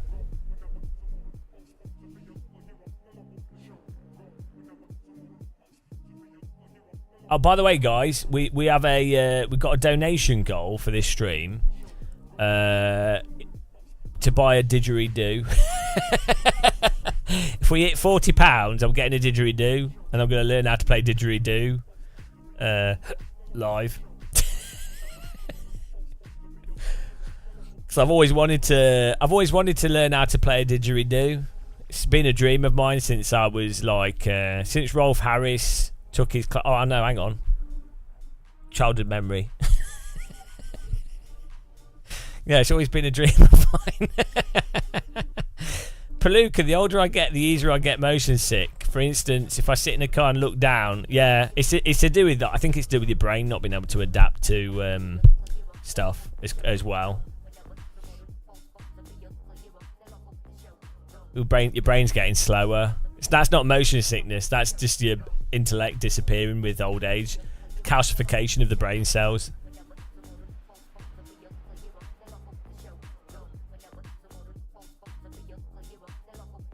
Jash, a race towards conflicting directions between smaller mobile gaming and conventional performance gaming. Yeah, I think there's a weird... So I think what's happened with games actually as well is games have diversified in... And there's quite substantial groups for different types of games. So in the past it was like, oh, everyone knows Space Invaders or Pac-Man. Right, okay, great. And then it was like, oh, everyone has a games console, and everyone, you know, oh, it's Mario, whatever, right. Whereas I think now what you start to see, it's like you've got sim racing. It's its own, like, hobby niche inside of gaming, but it's not really part of gaming. It's its own thing. VR, standalone VR, it's its own thing. It's like VR gamers are not necessarily ever going to play Rocket League and Counter-Strike. They might do, but do you know what I mean? They could just play VR. You have people using VR headsets only as a tool for like music or for fitness.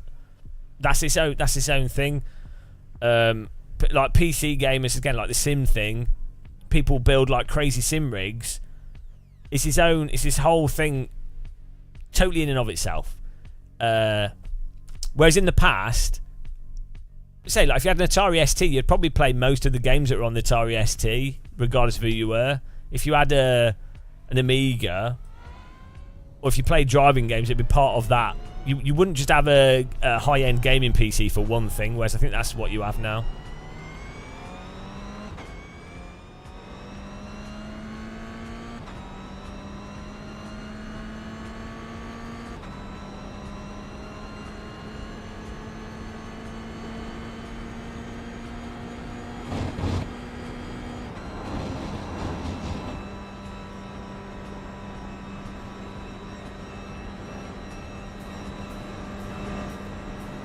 It is.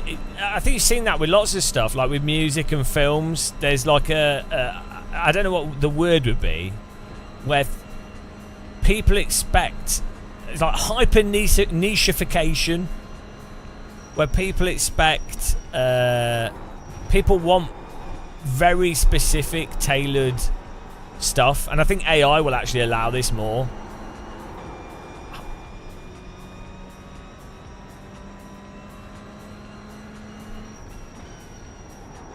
So I think that's quite a good thing in some ways. But then shared culture becomes harder, so there's way less shared culture, so it can be hard.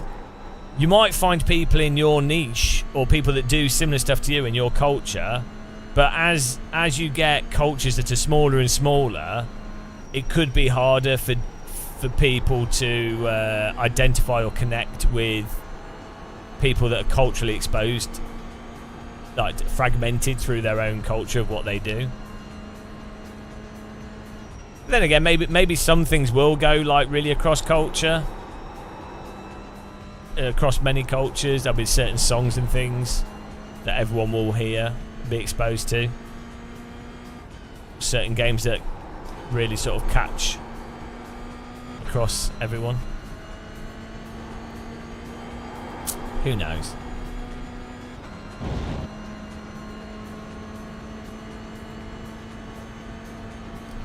Zephonic, you watched Euro Final sat in VR Cinema on the Meta Quest. It was awesome.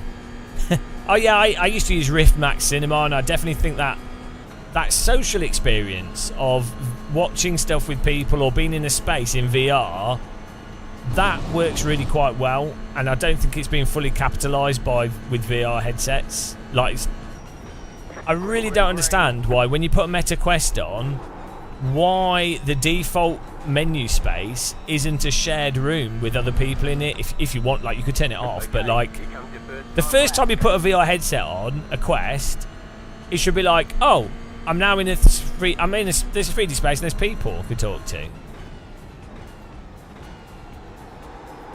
Like, it doesn't make sense that it's all separated out.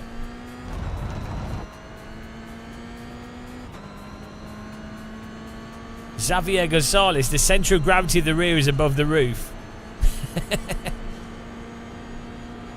In my car, it's all in my head because I've got such a big head. The car rotates around my my nostril. Yeah, I didn't really understand Horizon Worlds. I loaded it up, I went to some rooms, and I was just like, well, what's the point in this? What's the point? What we're doing, this is worse than the internet.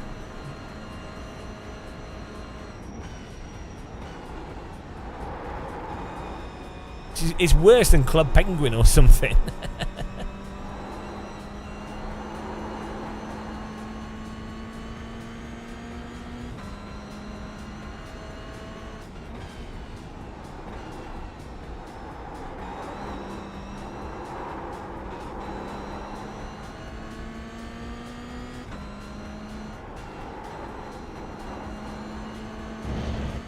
This car is, someone sat down there like, I wonder what it'd be like to race a cross-channel ferry. And they came up with this car. And I think they did quite a good job, to be honest.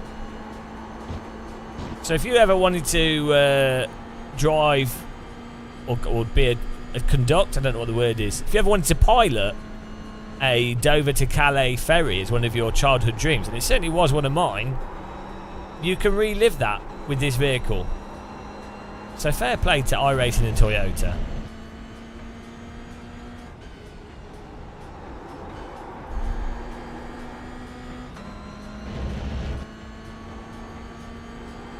Captain.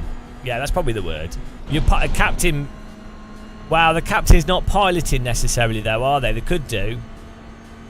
The captain's conducting the pilot.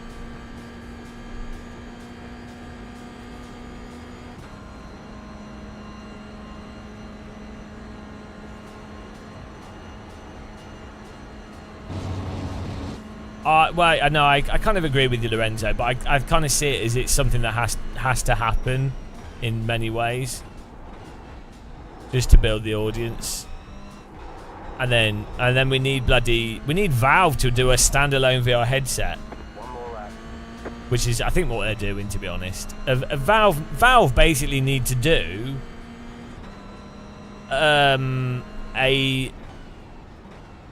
Valve Quest. That's what needs to happen, and then it uses Steam. That would be absolutely... That's what they've got to do, because that'd be the best option. A Valve headset that can plug into a PC as well. But basically, it's a contained VR headset, but it works with Steam. Valve need to do that. Because there's so many good VR games on Steam now as well, and they obviously did the Steam Deck. So I think Valve are just waiting for the they're waiting for the hardware to be able to be like you need like a 2070 Ti equivalent performance for PC VR games to be able to run on a portable.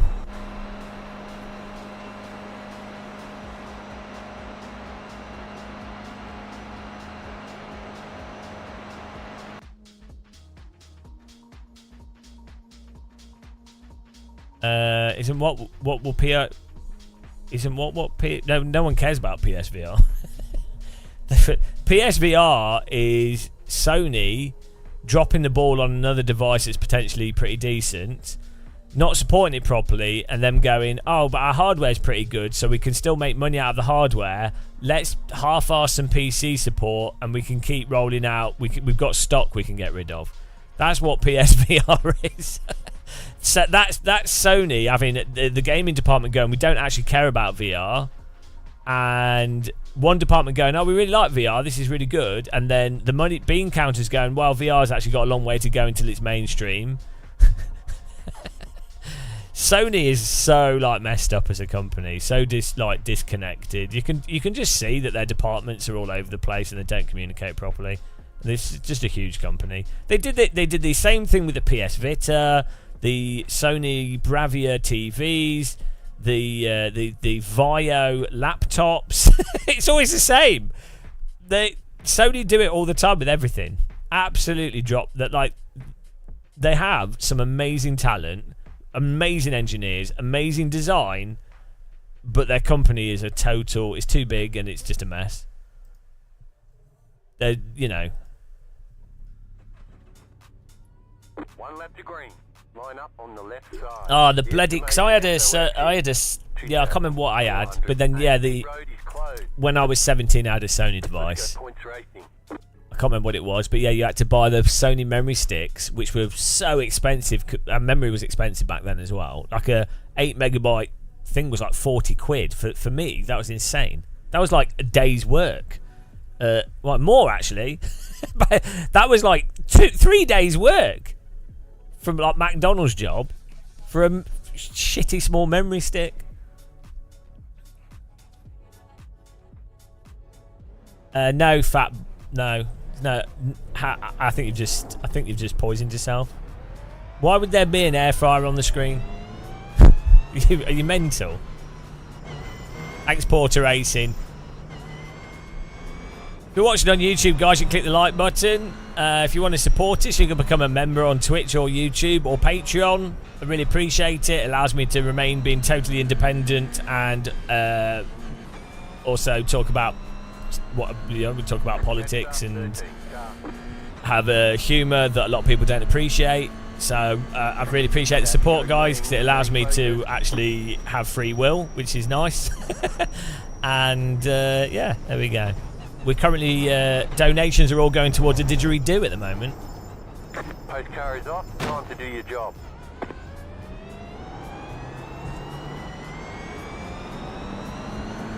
Green flag, green flag.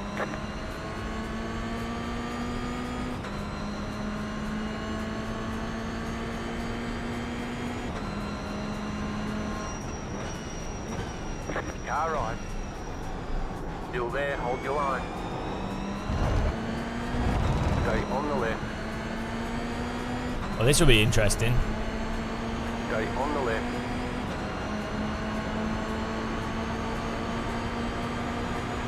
Still there.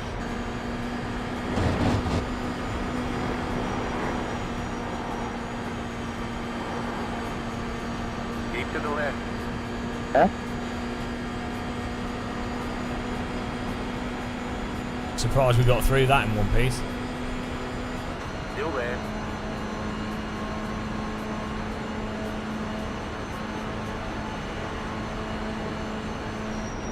You're in the middle, 3 wide. Hold your line. Right side, 2 wide. Slow car ahead. Still there. Clear on the right. Left side, clear on the left. There's a new Oh ahead. dear God. Go left. God, how do people crash in this car? You can walk at this speed. Oh dear. So, it's entertaining though. Oh dear, guys. Well done. Clear on the left. Car on your left. Still there. Clear. Well done. Hello, Fur Fox. Welcome along. Yeah. You row this car to victory. I'm surprised it doesn't have any outboard side motors. Have you seen those boats? You know with boats where they have like rotational jets on them now, so they can park sideways and stuff. That's what this needs. Part of me I don't like ACC, but I do like the Max, normal. go away. That is amazing. Stop It's bothering probably me. one of the Go and have Probably some one of street the- waffles. But one of the or not the best simulation to practice, like even F1 or GT mods. It's really good. Yeah, part of me would really like a boat. I don't really want one, but like just being sat on the water. Mate, I'm assuming it's warm.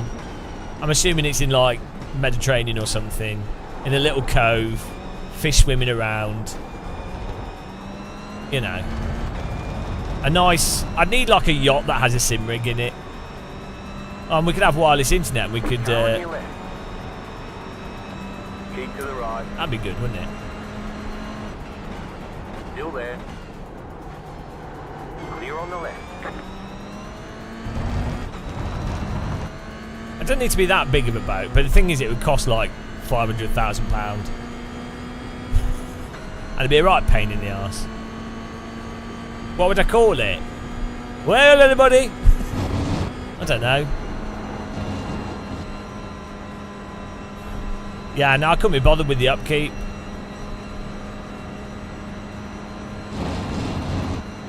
It's the hassle. It's all the.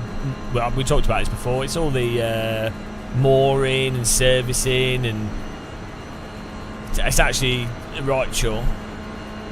Right side. Stay on the left. Unless you have someone to manage it all for you, but then you've got to deal with them, and then it kind of takes the romance of a boat out of the way, really. So you might as well just. I have kayaks. It works. It works. Really nice. If you sit on a kayak, I've got space for food in it, and it's cosy. And you're on the water. It's really quite nice, actually. Kayaking is well good for the price of it as well. Like, I think my kayak was like, I bought a second-hand one for £200 and something, and it's really nice. It's floating along, easy to deal with. Yeah, good for your upper body. I was really thinking of getting a paddle board, actually. I'd quite like a light paddle board, because the one thing that I don't like about the kayak is it's quite heavy to carry. But there's also those, I don't know if you've seen those kayaks that fold down into like a briefcase size, so you can carry them. I used to have an inflatable kayak, but I don't like them. But there's some rigid foldable kayaks. They're super light. They're made out of like corrugated plastic, basically. And those look pretty awesome. You could take them on the train. Yeah, kayaks are pain to take on a bus, exactly.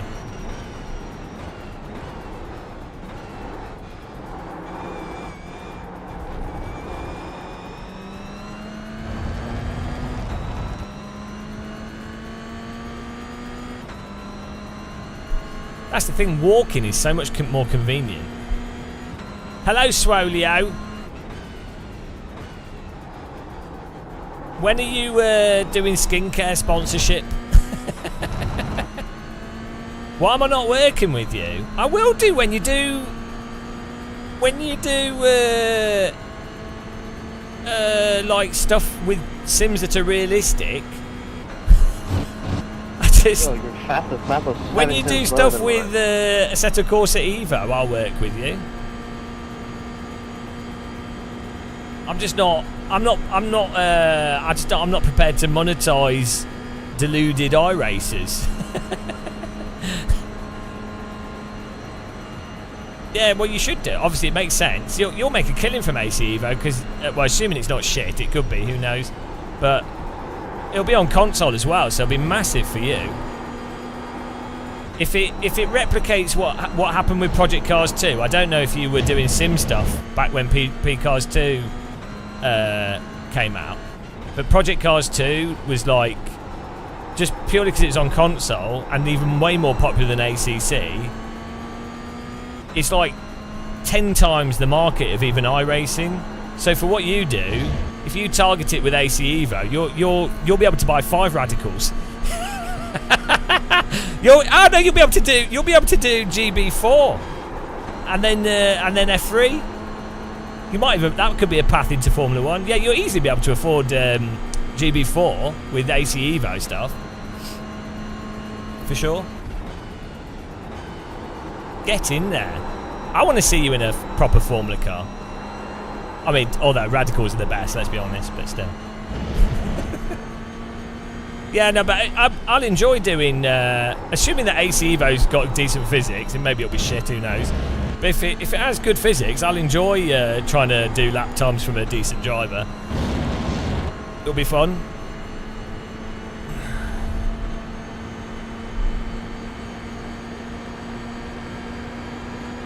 Woo! What do I think about LMU DLC? No, it's fine. They've got to make money. It's not a bad price.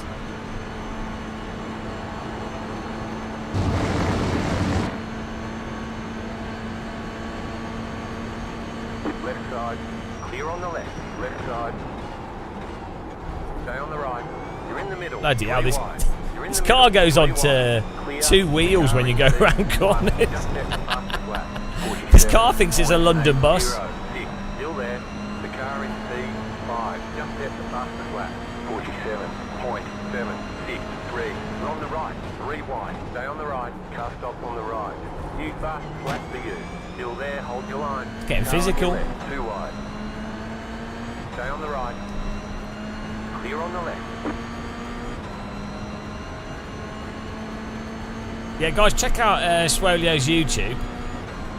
If you haven't, he does coaching and he does really good real-world radical videos. And he has he's the most youthful 50-year-old you've ever seen. You're in the middle. 3 wide. Still hold. You're on the left. Red car, give me a 3 push. wide. Ah, not like that! Still hold. Don't push me Right, sideways, 2 wide. push me in the arse. Car right. Ah, of course he will. Still there. Hold your line. Clear on the right. Thanks for the 4X, mate. I knew he was going to do that. He wasn't even close to get on the inside. I knew he was just going to miss the 8, like, he wasn't going to brake enough to give enough space for me. Safety rating is broken with this race series, because that was just a normal little tap, but you get 4X. There's an incident behind. Oh, there's death behind us. I'm glad you enjoyed it. I thought it was funny. I didn't know he was actually on the final corners. Hello, Larry Lambert. It's some of the comments on that video were so stupid. Like, people taking sim racing so seriously, and obviously some people hate me because I talk about politics. Right. Right. I was actually thinking about this. I've been reading a lot of Noam Chomsky, as you do. I was just getting through one of his books recently, and one of the things that Noam Chomsky talks about is like the sort of political apathy and the lack of political talk. And this is back in the 90s, right? So things have changed now. But Stay on the left. I was then thinking, people say culturally, what? We're totally getting a DQ in this race. I was thinking, Car on your left. You're on the people right. don't 3 want wide. to talk about politics or be politically engaged because they go, oh, you know, I don't want an argument or whatever. But they'll talk about other stuff so much, and ultimately, thinking about it, someone saying, oh, no politics, we're not talking about politics, that is actually a political choice. Right side. Still there. Clear on the right. That is actually someone being political, because they're basically saying, I'm going to go along with the status quo and I'm endorsing the current political situation. So there's no way around it. You can't avoid politics, and if anything, it's more honest to actually mention politics. Yeah, sure, yeah, maybe you don't want... It's totally fine for someone to say, oh, I don't want that conversation right now. Fine, that's fine, nothing wrong with that. But Still there. most of the time, I've noticed, when people say, oh, I don't want to talk about no politics or whatever, they're actually being disingenuous, and they're actually trying to manipulate people into the status quo. So, but then pretending that they're not, which I think is very dishonest.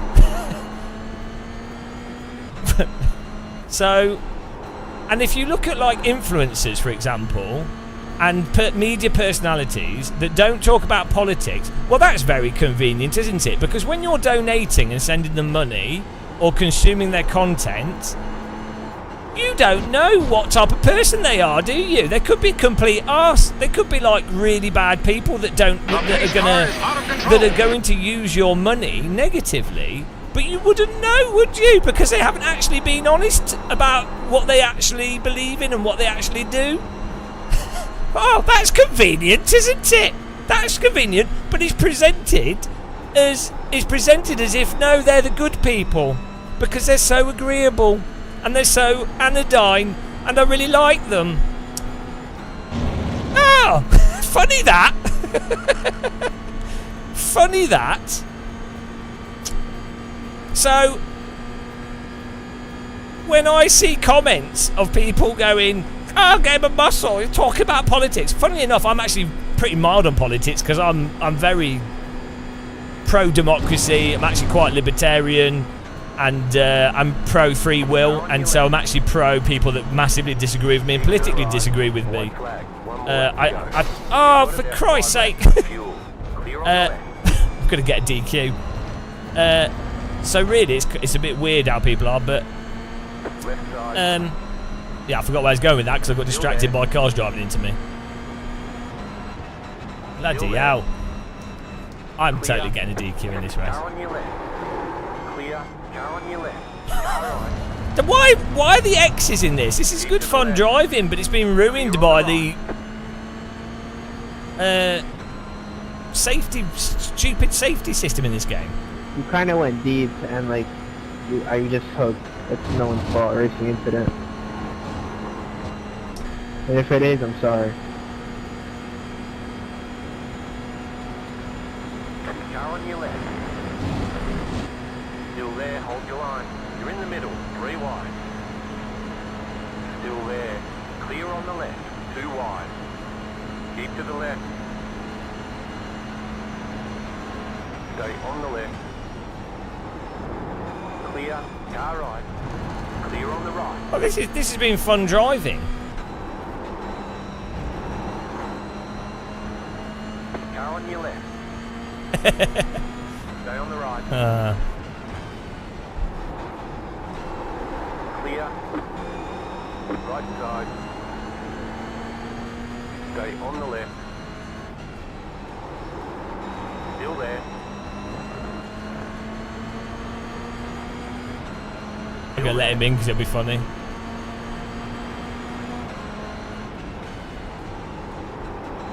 Still there. Yeah, but the safety rating system's totally ruining this.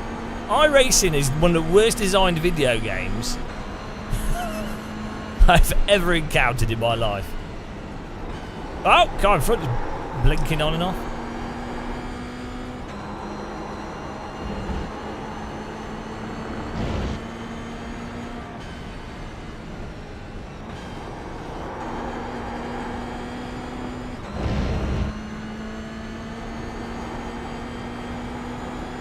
I'm going to go down to B licence from this.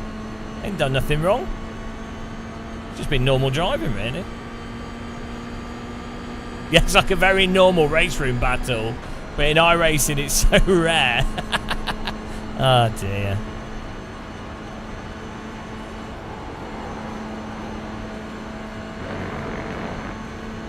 Do you think we can draw him over to the left? Car on your left. Clear. Oh, of course he hits me! Right side. Clear. Oh! What are they doing? I'm allowed to rejoin the track safely. Ah, this game. I did nothing wrong here. Like, we do this move, which is obviously deep. That's actually a good dive bomb. I keep it on the track. He drives into me. We do a perfect last corner overtake here. He's got plenty of space. He can see I'm here. I'm well away from him. And I'm actually still making the corner. He just hot laps into me. Just drives straight into me. My car's there.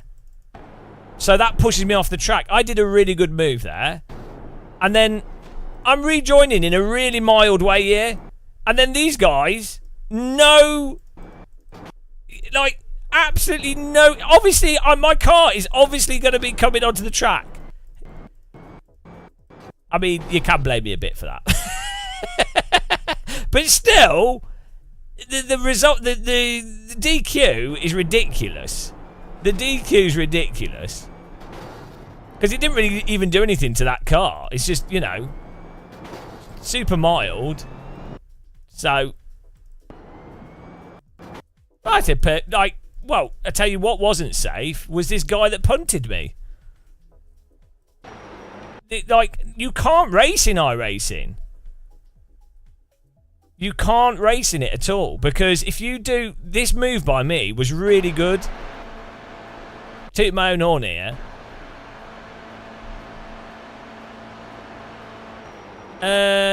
No, they don't have to let me rejoin the track, but my car was already on the track, so... This move was really good. This is perfect. Absolutely perfect. This car has to not drive into you.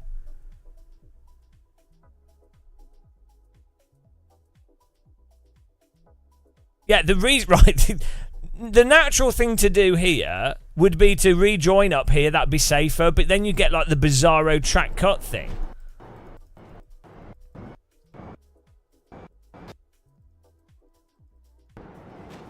This is not a crazy rejoin, to be honest.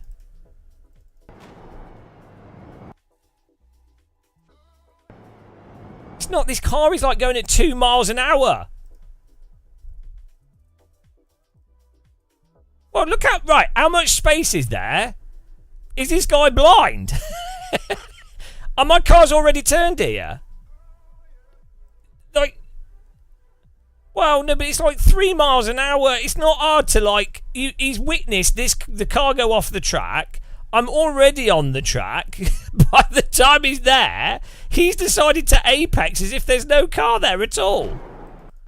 He's gone right to the outside here. I'm like, it's all at 2 miles an hour. That's not this guy's complaining, right? That my move, Victor, this is a normal move, right? This is a completely normal. This is perfect. This is absolutely perfect. I've got enough in front of him. It's not a dive bomb. This is a textbook overtake.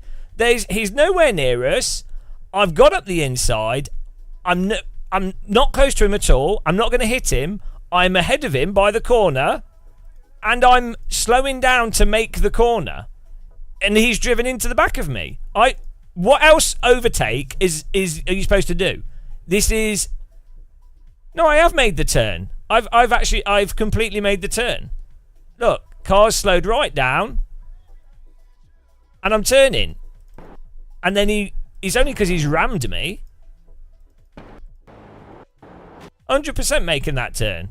We're not like skidding off the track or anything. It's a totally normal overtake. And this car has to go, oh, there's a car there. I can't turn into him. No, we are making that turn. Easily. We're easily making that with 4 wheels on the... with 2 wheels on the track. Easy. Absolutely easily making that. Right, where did we brake?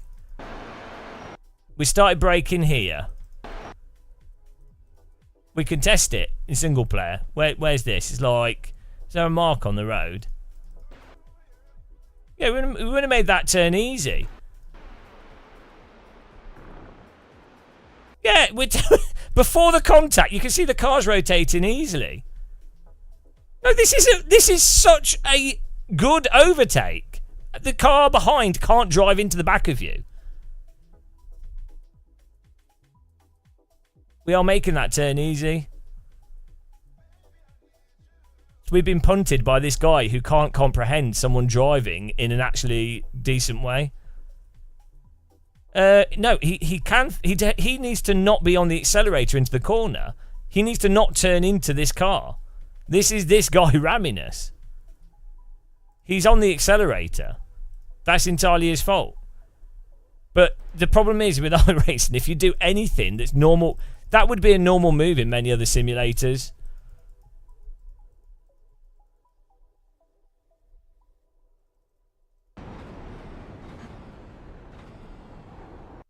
He's just not aware of us.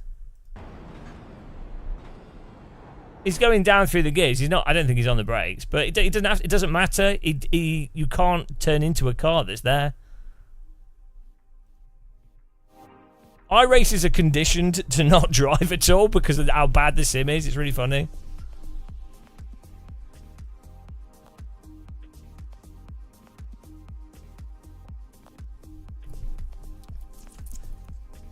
Well, it doesn't matter.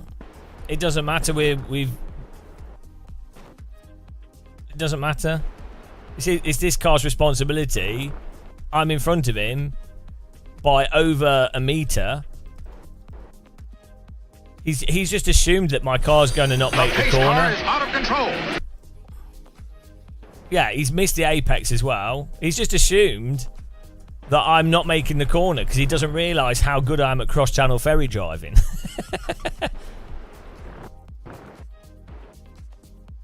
I'm not an iRacer. No, I play this. I play this entirely ironically.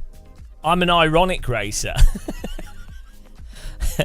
I just play this because it's got people in it at all times of day to race, and you get hilarious situations.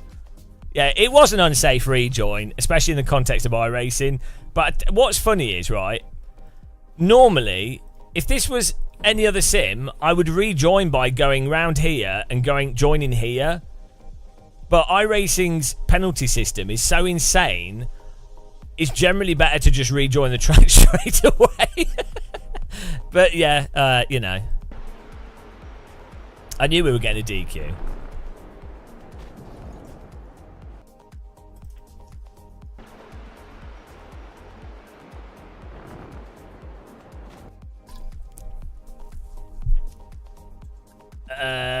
Yeah, if you do it really slow, yeah. That's true.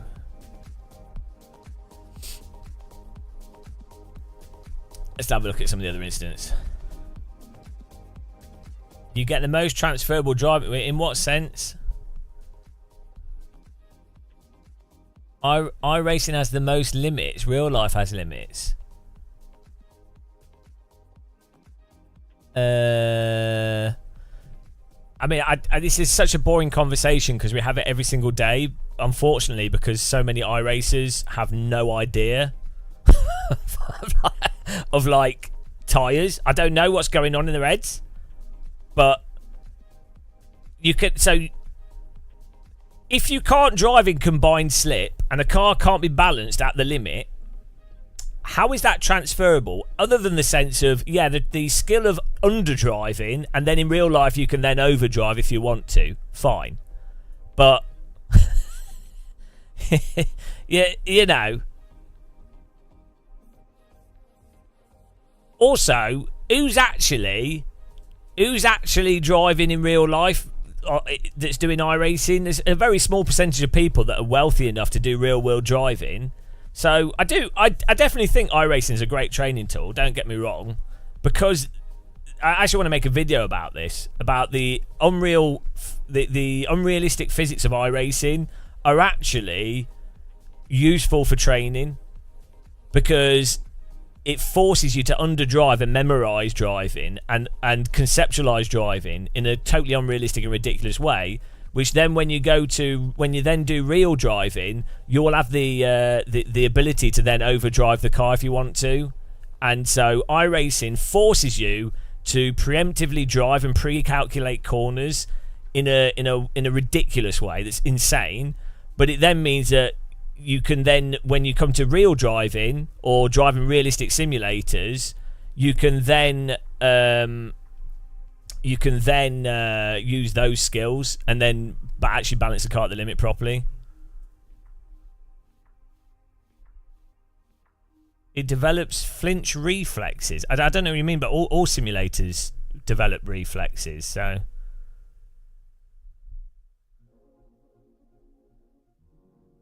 well, all simulators are flawed. Nothing is perfectly realistic, no. But like, there's physics holes in simulators, which then become quite a big problem. So, AC1, the curbing is a massive physics hole due to the single contact tire model, and curbing will just spin you around where it wouldn't in real life. So you've got a specific thing that will negatively train you to not be on corners where you otherwise would. R-Factor 1 and Race Room had this physics hole where the engine braking was too harsh, or there's something else going on, where you would, when you were trail braking deep into a corner, the rear would just turn off and the car would get stuck in a slide. We called it auto bin. Sector 3 actually managed to fix it by changing how engine braking operated. So all sims have physics holes and flaws. Some sims do certain things better than others, and some things do other stuff, whatever, badly. The problem with iRacing is it doesn't simulate combined slip properly. It doesn't simulate tyres over the limit properly. It doesn't simulate tyres on the limit properly. So you have to do all your driving under the limit and rolling onto the limit, which is a good way to drive quickly, and you can use that in real life, but it's a single way to drive. It's a very singular way to drive. So it's good as a start point. It's a fundamental great way to drive, but then you'd want to get onto the limit and balance in certain situations. There's different productive lines in real life where you could hold slip. iRacing is pretty much always a single line that's productive. Well, good. Swolio's an iRacing fanboy, so you know, I don't. Funnily enough, iRacing fanboys or fans of iRacing would think that. Yeah, iRacing teaches you about money. But like, yeah, I mean, it's very massively flawed, and we know why. I explain why, and then people just won't accept it. But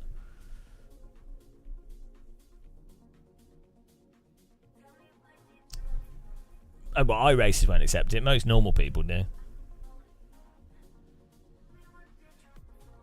I think iRacing is a great training tool, but it misses the point of driving. No, Simon, that's not true. God, it's the same conversation over and over again. I mean, I'm bored of explaining this stuff. It's so tedious. You don't have to have driven a real car or flown a real plane to be able to tell if there's a massive physics issue. It's not, you don't need to be a real driver. Also, if you're playing a video game, the physics flaws are pertinent to playing that video game. So it doesn't even necessarily matter. It's like, it's a flaw, it's fine, and it is what it is, and it's still enjoyable. But why do people struggle with this? It's constant. I'd rather not talk about this. I'm so bored of this conversation, but for some reason there's a good percentage of sim racers that keep making these fallacious arguments over and over again. And I don't get this with other games.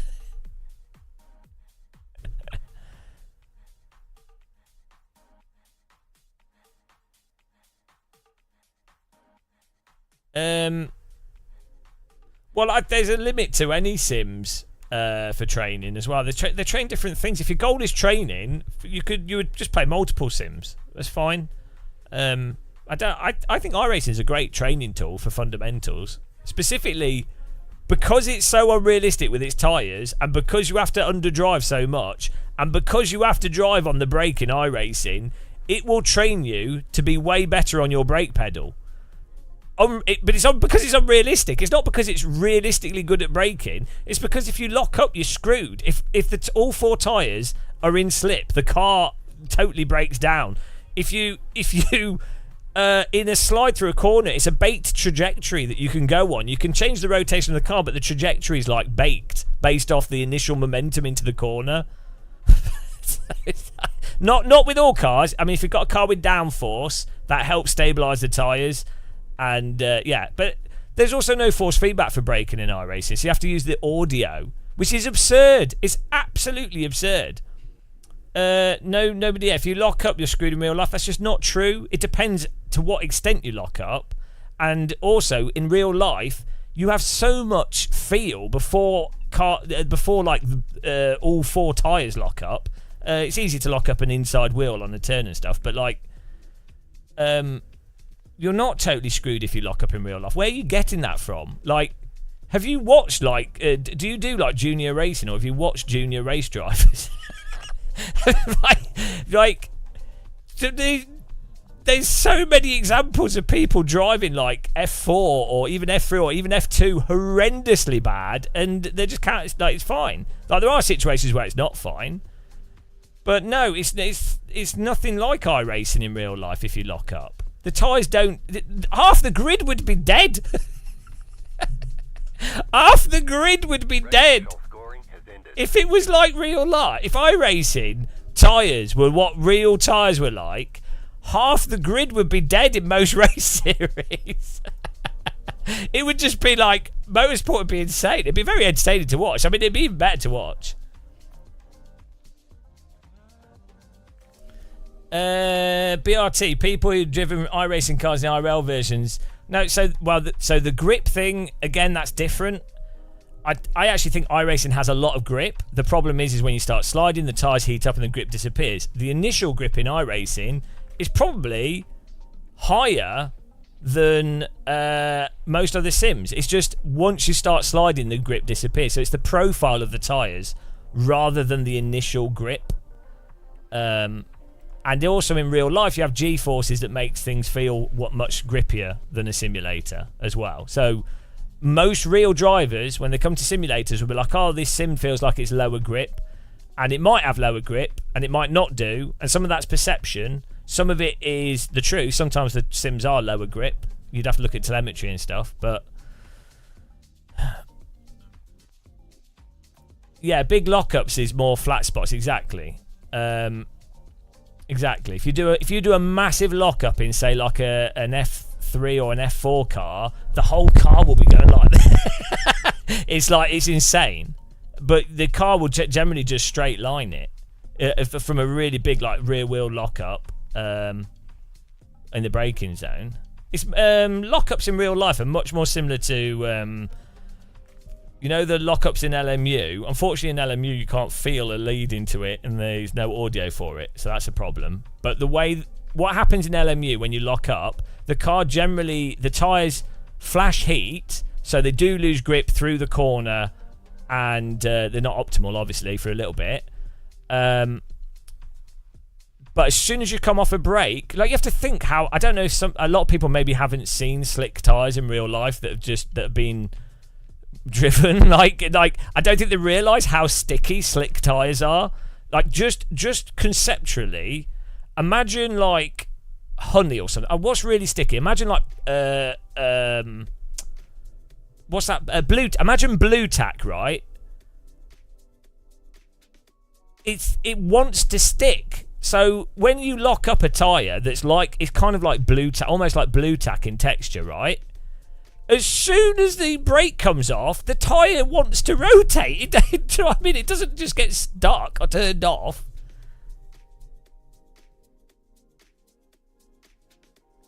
But yeah, I mean, iRacing know the tyre model stuff. They're working on it. I'm sure they'll fix it, because there's so many race drivers who just won't play it and just keep giving them stick.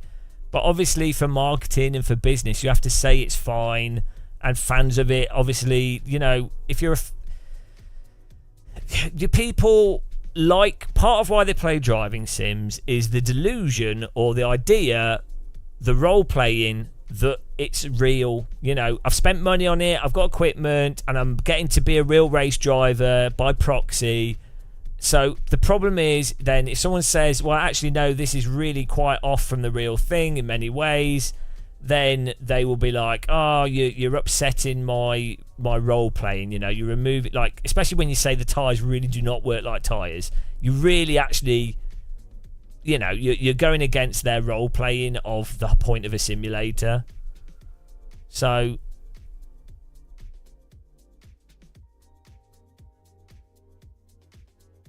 you know.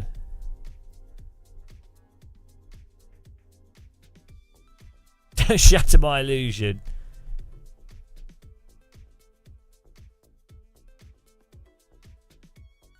You've tried to like other stuff. Well, I don't know what your personal preferences are. I mean, maybe you're someone like that. As I say, if you're someone that in real life likes to drive up to the limit gradually, which is a totally valid way to drive, it's often a promoted way to drive. Then if you're not going to be too bothered by how iRacing drives. If you're someone that likes to balance cars at the limit, like Michael Schumacher, even if you're like off pace, but you just enjoy holding slip, because that's, in my opinion, that's the most fun part of driving, is driving fundamentally while braking as late as possible, hitting the apex, you know, modulating the brake and the accelerator, but holding that slip is the fun. To me, that's the really fun part of driving. Generally speaking, that's what's missing from iRacing. It doesn't do that properly. So then that's going to impact you more. When it comes to like more aggressive driving, the netcode, the contacts, the tyres getting stuck over the limit. Well, I don't know. What's your iRating? You better be like 10k or something. iRacing doesn't do combined slip properly, so I don't know what you're talking about.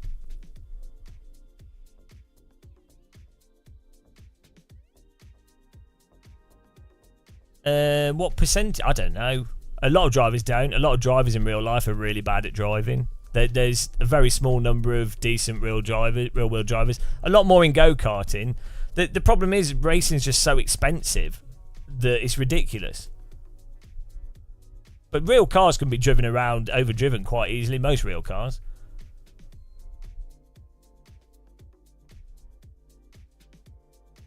So, you know, if you're having fun, it's fine. There's separate conversations you can have.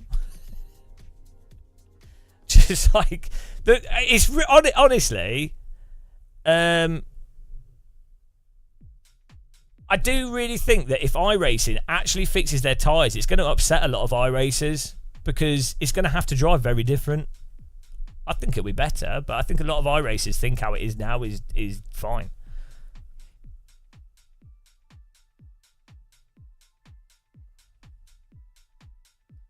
Joseph, yeah, but so in AC1 and Automobilista 1, the force feedback conveys pretty much everything you need to know. It's nowhere near as good as real life, obviously, but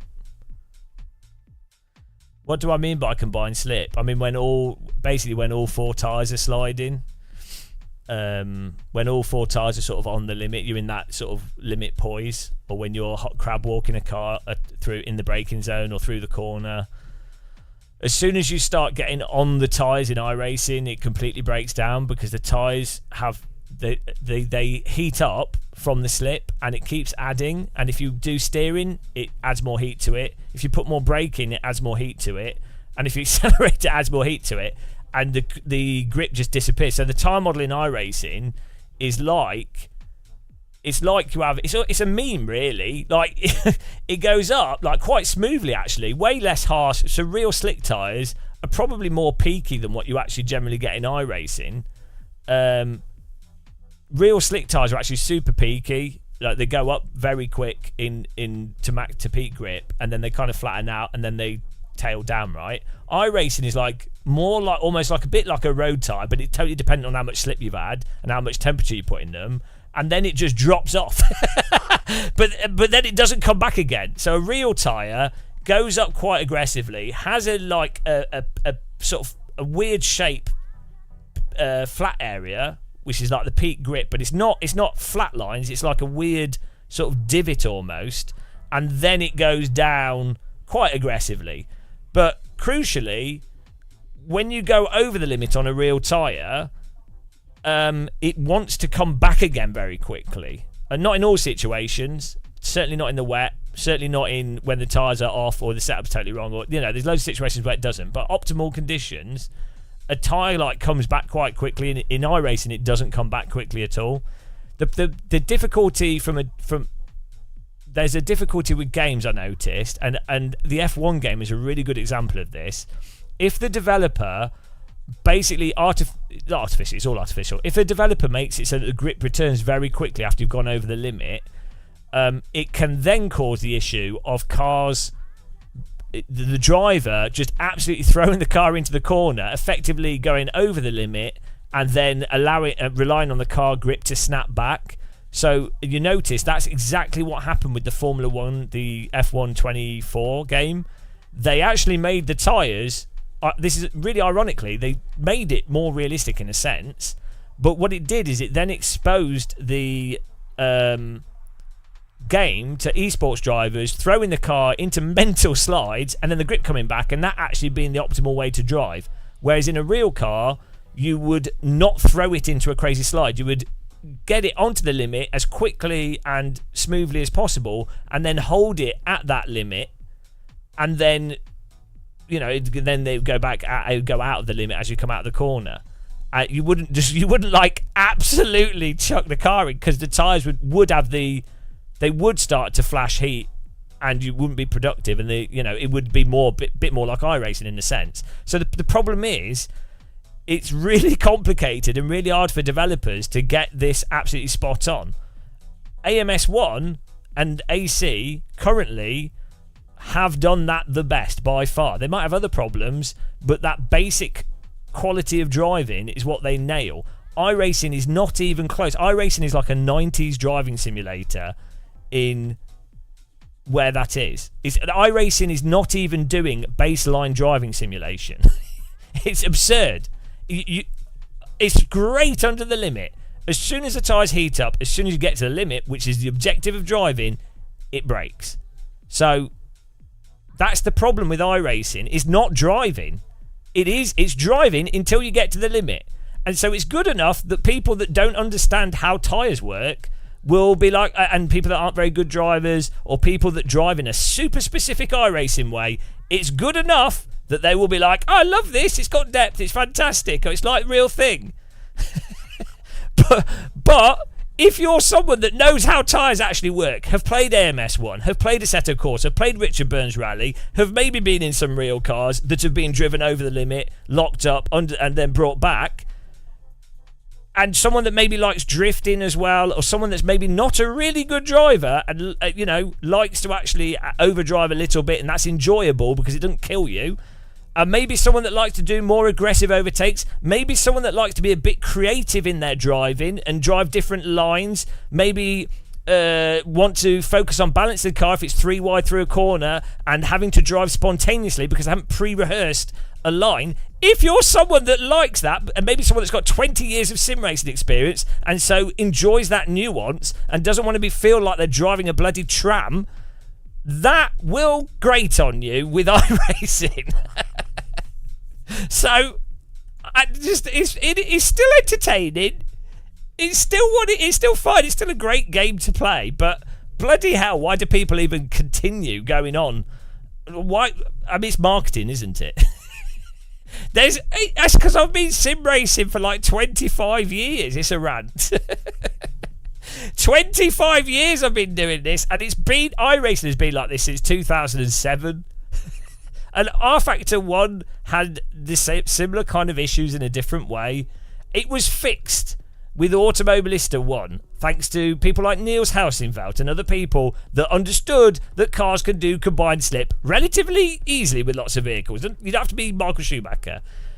Netcar Pro fixed this. Assetto Corsa fixed this. Ferrari Virtual Academy. GTR Evolution fixed this. Race Room fixed this. You might not like how they handle. They could be better and worse. They could be a bit mushy. Whatever. But we at least passed a threshold of cars generally driving like bloody cars at the limit. And then iRacing has still been doing this for years. And then 2020 happened, and all these people came to sim racing, and iRacing was like the biggest promoted one because the Formula drivers got into it. And then, so we've gone back 15 years in understanding physics from a mainstream perspective.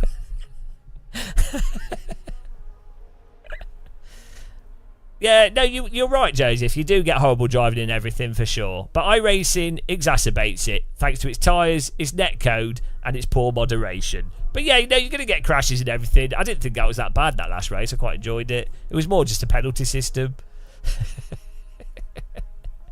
So, yeah, you can imagine if you've been sim racing for like 20 plus years, and then you've been live streaming for like 6 years, and then every single time you play a game that you actually generally enjoy, but every time that you say something that's really not controversial for most mainstream people in the motorsport simulation industry, and most people, it's really not controversial, but every time there will be someone, well, probably like 5 or 6 people out of 100 that will defend iRacing to the death with the same 4 points.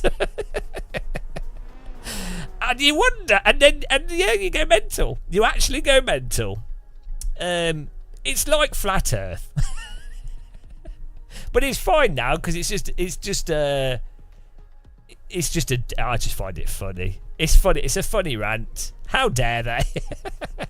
It's just a chant now. It's just it's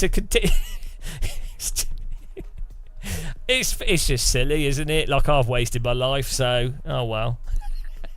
That's the irony. So it's a great, as I say, we're doing performance art here. I think it's really good. This is an allegory of the futility of existence. It's the, you know.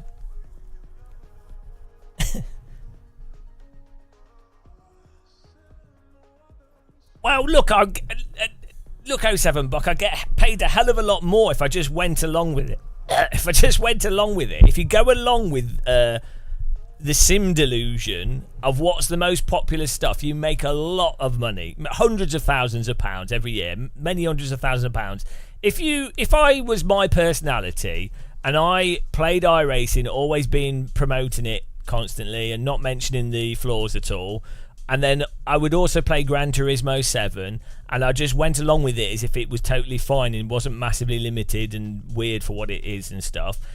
With my comedic ability, it's not that good, but it's good enough to impress 12-year-olds, I would make hundreds of thousands of pounds. So, at the end of the day, I'm the idiot. And I'm only ruining it for myself, but well, you know, I'm happier this way. So, what can you do? I've only got myself to blame, and I don't mind. The irony of it is supremely hilarious, and that's good enough for me, to be honest. So, you know, on the plus side, actually, though, the positive, there's a big positive, is that when I talk to people, they respect that I'm being honest, so I like that. I'd rather someone know that I'm being honest. You know, from my perspective, like, you might say I'm wrong, that's fine, but I personally, philosophically, like people that are honest even if I disagree with them. So I'd rather live by that, or people that are being genuine to what they are currently perceiving, because then you can have productive progression. So, you know, I think that's better philosophically. Thank you, Joseph Morgan. Well, also, hopefully, the only thing that frustrates me now, to be honest, is people miss the irony and the humour of stuff, and they think that I'm being too serious. Like, at the end of the day, who gives a shit about simulators? There's a fucking war with kids getting drones thrown into their faces every fucking day. It's shit. It's absolute wank. So who cares about simulators, really? Do you know what I mean? So sims are just good fun. It's a nice distraction from absolute, really depressing stuff. So, you know, it's weird that people take what I think I'm being really serious with sims. So, you know, ultimately... Green, green, green. Okay, now when you mildly pointed out the ugly... I don't like ACC, but I do like the normalist. What's the good side of iRacing? It's probably one of the... Oh, Max probably one Verstappen, of go the- away! one of the or not the best simulations to practice, like even F1 or GT mods. It's really good. What's good about iRacing, I always say this, it doesn't make me motion sick. The camera settings are good. I like the audio. I think it looks like controversial. I like how it looks. The voice chat's hilarious. It's active. It's got people in it. It's great that you've got like international people there. Like, you know, it's like an international platform. There's a good range of cars in it, and a really good selection of tracks. And the track models themselves look dated visually, but the actual track mesh is quite nice quality for the most part. It's easy to set up.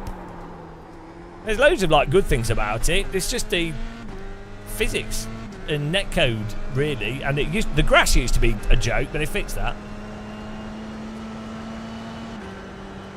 Yeah, easy to play. Like, once you've memorised what you can and can't do, it's really easy to live stream and really easy to play. So that helps well. I find Assetto Corsa is really tiring to play because you're constantly having to balance the cars at the limit. So that is the downside. If they fix the physics in iRacing, it'll be really fatiguing. So,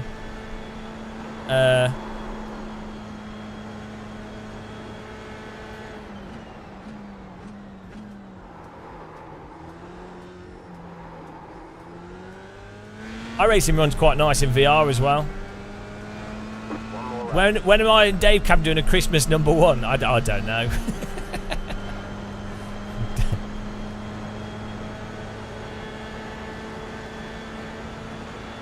Dave Cam.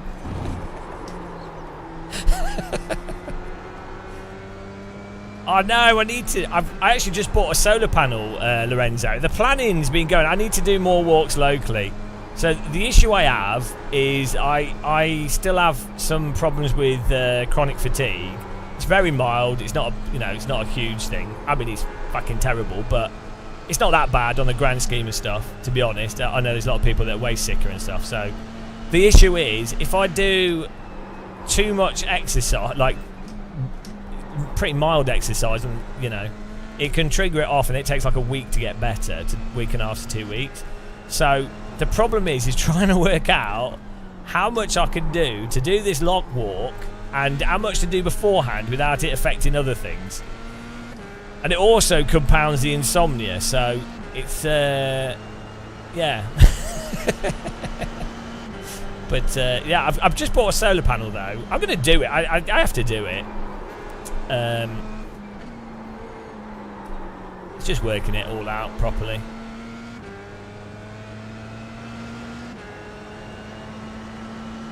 It's tough out there. It's really not for me, but I totally know with that walk. So really, it's like a 4 or 5 day walk. I totally know that for the first 2 days it'll feel fantastic, and then the next 3 days will be the worst thing I've ever done. Even though it's mostly flat. Well, it's not totally flat because there's hills either side, but.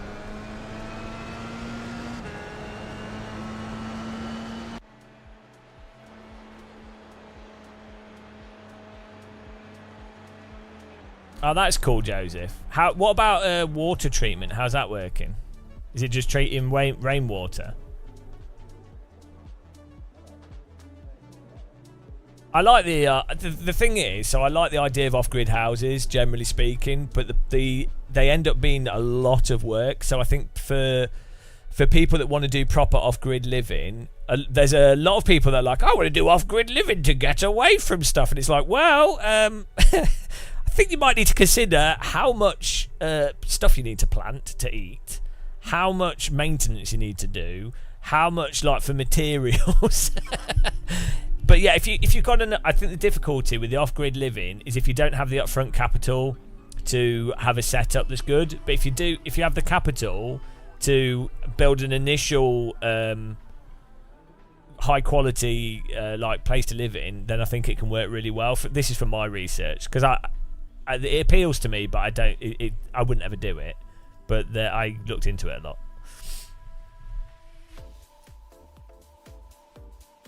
Yeah, you're just sort of semi off grid. Yeah, I think that makes sense. I think the thing with the solar panel thing is a huge. If you've got a supply of electricity, then there's so much you can do that reduces like having stuff that, you know, like a washing machine, ovens, washing machine, ability to heat stuff reliably, you know, some of the really basic stuff that takes up a tremendous amount of time. Washing is probably one of the clothes washing is mental. Everyone's gridded.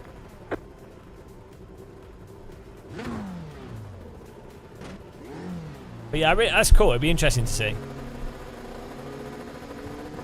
Green, green, green.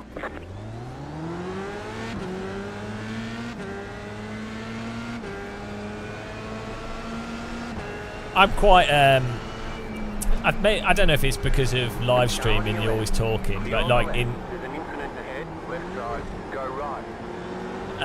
Still there. I really like peaceful stuff, so I really like just walking around in the countryside, and I'm quite happy on my own. Like I don't need to be around people. I'm really happy on my own, so I like being around people as well. So it's not that I do like people, but I'm totally happy on my own as well. Like either is totally fine.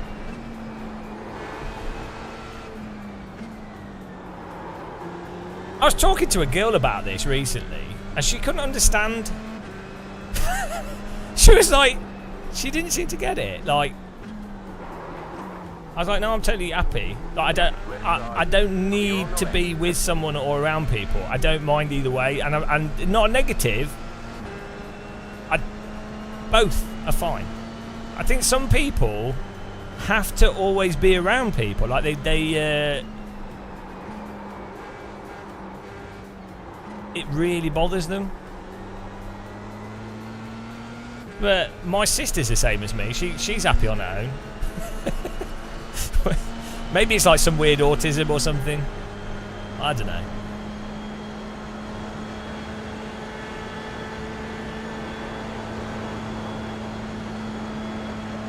Just There's an incident ahead. Car ahead. Go left. Mind you, playing iRacing for a few hours and you'll wish to be on your own. The only cure, every hour of iRacing requires a week of Appalachian Trail. You're in the top 10.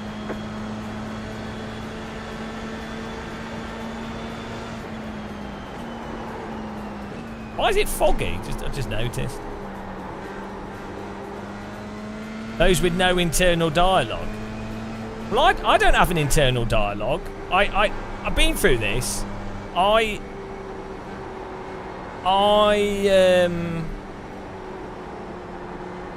It's a film in my head. It's not words.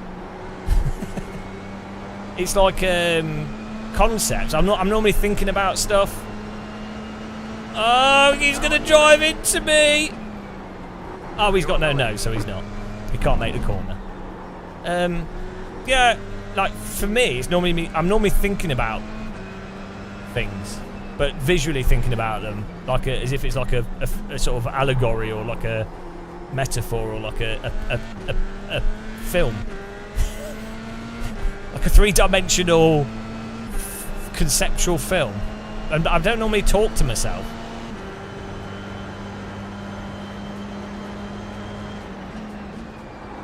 And what if you talk to yourself in your head? Whose voice is it? It's bloody weird. Who is it talking to? Like the Queen? Oh, I think one needs a cup of tea. It is definitely tea time. Oh, I say. Or is it like a Wookiee? I can't do Wookiee. And that's my Wookiee's this the Pound Shop Wookiee? Was it Yoda? Tired I am. No, I think they have a voice in their head. Right side. Clear. I think they genuinely have a voice. No, as I say, like some people think with a voice, or like they think in terms of written like words and voices. I think that's what most people do. Whereas I think in terms of like a 3D dreamy like film with that could be music or whatever, you know.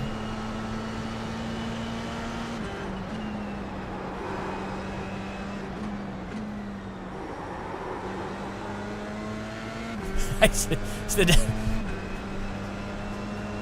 You must put the knife into the back of his head. Drive the car into the crowd. I command you to sacrifice the virgins. Place the child in the fire. Is that the voice? That's the voice that BRT hears. I hear this voice. What are you doing today? Are you ever going to be good at driving virtual race cars? Imagine having that voice in your head. That'd be annoying. The car is Put the- P1, just at the fastest lap. Put Put the cat in the microwave. well, hang on. Why is that the first thing that you think of, Views? Why? First of all, why a cat? I guess a cat would fit in a microwave. That's it. There are a somewhat limited amount of animals that you could put in a microwave. He did it as a kid, yeah. Well, that's what happened to me. I was put in a microwave as a child. It didn't affect me at all.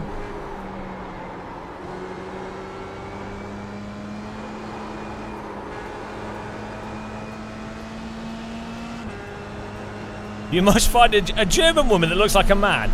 Look, no, it's a German rock climber that can lap the Nordschleife with a 20 Nm DD wheel, who has a great sense of humour, and what else? Oh yeah, they don't need to look like a man. They just need to not be overtly like feminine. They just need to be like sort of gender neutral, like.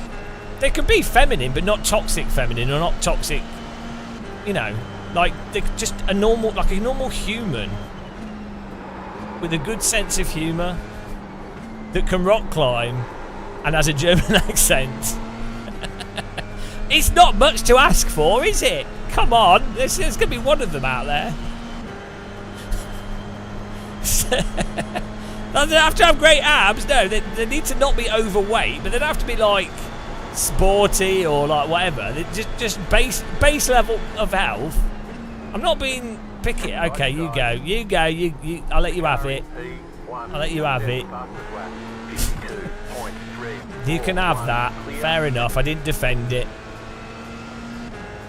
Well, no, I don't like obese. Well, I don't mind obese women, but to date, no. Like, it's not. It's unhealthy. So.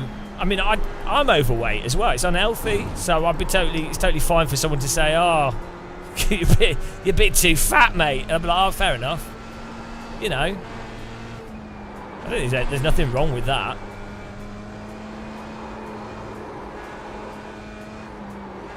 That's fattest. No, you're fattest. What's toxic feminine? Like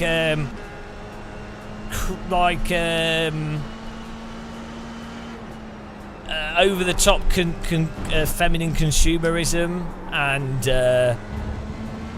not being comfortable with one's own appearance without having to wear makeup. So someone might optionally use makeup because they enjoy it. That's fine. But then toxic feminism is where someone basically, it's not their fault, but they have no self-confidence with how they naturally look without putting makeup on.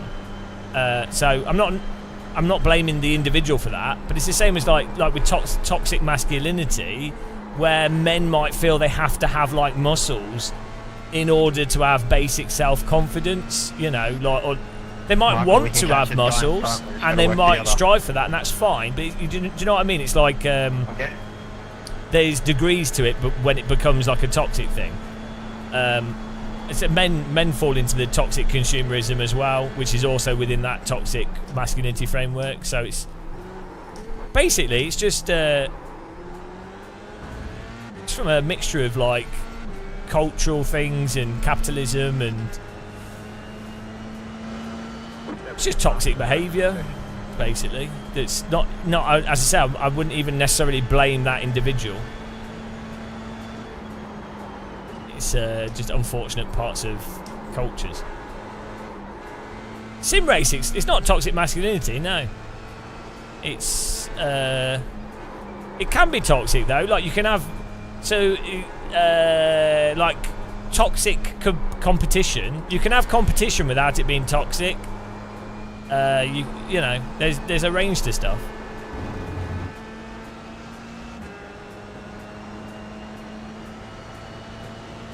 Well, they don't have to be sporty.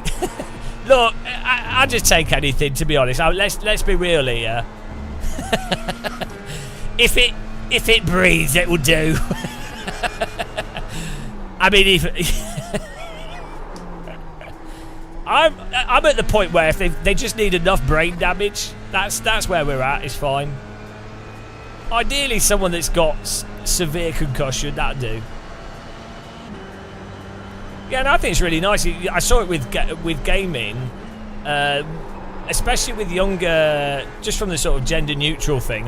So I think it's the ideal situation is that gender, race and stuff, in my view, doesn't matter. I don't think it matters. And so the ideal situation is that you have lots of female, talking about gender, you have lots of female channels, but people aren't going, oh, it's you know, it's not a thought channel, and it's not people going, oh, Gil Gamer, woo, woo, woo. You know, it's just like, oh, it's another channel, you know. And I think that you see that across gaming, especially with younger generations, whereas when I first started gaming 400 years ago, there would be like one girl for like 400 men. It's just like, which just doesn't even make sense statistically. So yeah, I think it's good. Like, I don't think it doesn't matter if there's more or less women playing games, but you should expect there to be a somewhat even spread, and the ultimate thing is that everyone should feel welcome. If that gets back to the toxic masculinity and toxic femininity thing, is that people should be able to express themselves as long as what they want to do isn't hurting other people, and do what they want to do regardless of their gender, race, whatever. You know what I mean? That's the crux of it. People shouldn't be put off something because they happen to be born a certain way or in a certain location or with certain amounts of wealth.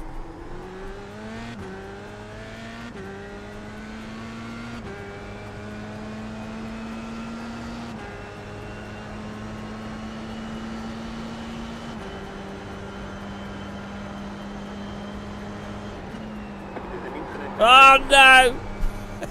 It's an incident! There's been an incident on the London Underground! There's an incident! It was incidental. Not accidental, it was incidental.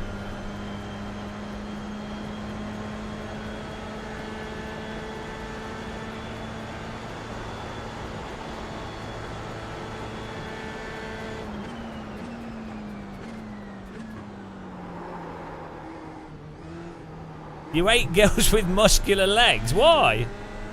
What do you mean by muscular legs?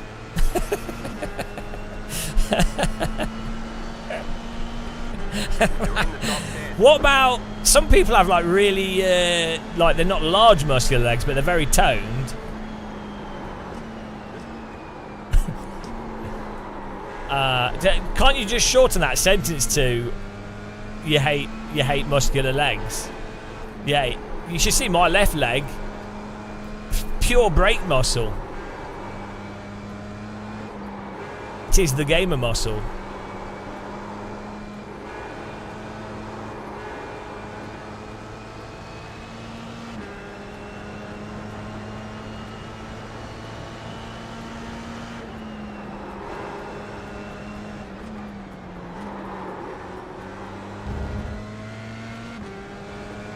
They finally located the gamer muscle. On Matthew.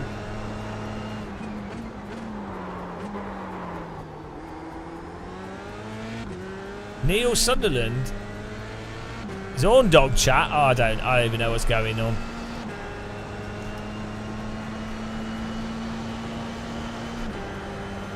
Oh, I need to push a bit harder here. We're just cruising around. I want to do some Assetto Corsa countryside driving in a bit, I think. Just been cruising around today.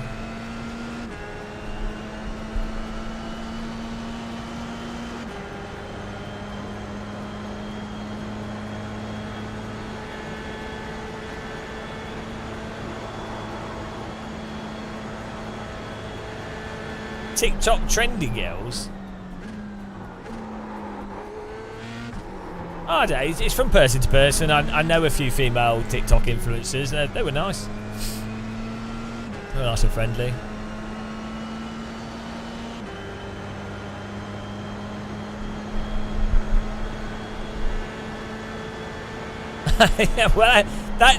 Yeah, well, I have a habit of. That's fine.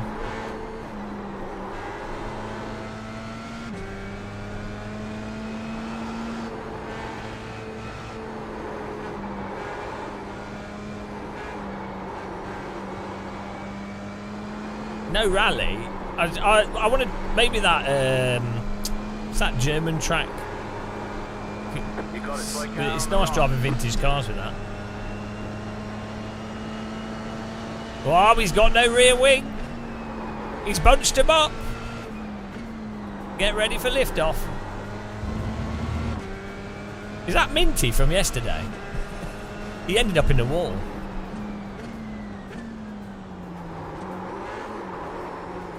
Left side.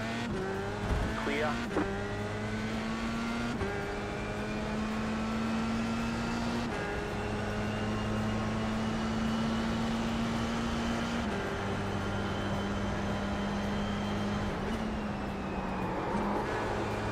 I need some food actually.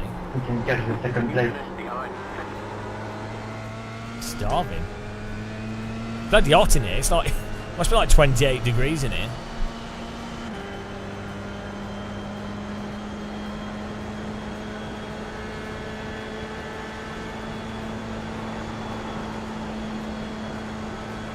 There it is. Yeah. No tyres. That is completely natural. Completely natural oversteer behaviour there.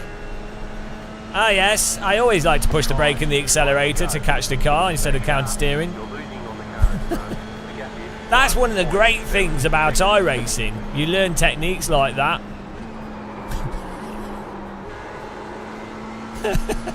If we didn't do brake accelerator there, we would have spun. It was uncatchable. So this is what I mean about preemptive learning in iRacing. You have to learn its physics to such a degree. You even learn mental techniques that are stupid. They do work in real life, but you'd never use them. So yeah, I actually want to try and do it in a real car. Like you can do it. You just wouldn't because you probably don't want to wreck the drivetrain or the gearbox or the engine. But I know people have done it in the wet. But it would be fun to try to see how well it does work. Because it works in all... It technically should work. So for those of you that don't know, if you push the brake and the accelerator, it's basically putting brake bias 100% to the front wheels. Because you're putting the brake on all wheels. And then the engine is pushing the rear through, so it's pushing the car onto the front. So it then basically the car's geometry just forces the car to straighten up. So it should work in real life as well. Like Max Verstappen did it in the wet in Interlagos, and it worked. But it'd be interesting to see to what level it works in the dry. Like, you just wouldn't need to do it because you just counter steer, but it'd just be fun to see.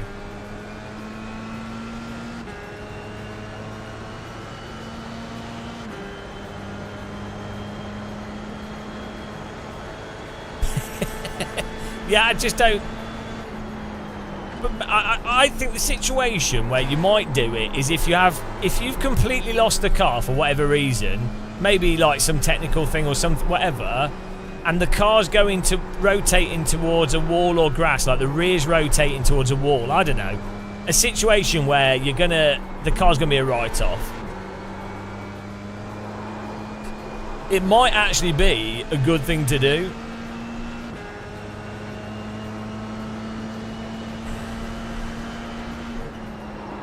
But nobody really is considered to do it. Like, people do it all the time in iRacing because you can't counter steer properly. But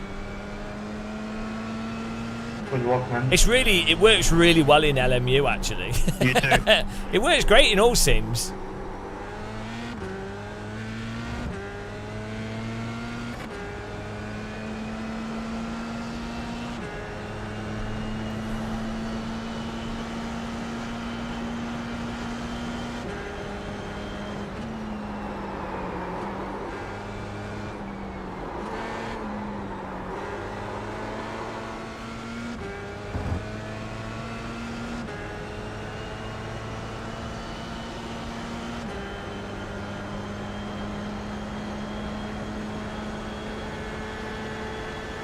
So it'll be handy on timed races. You see on the standings thing here. On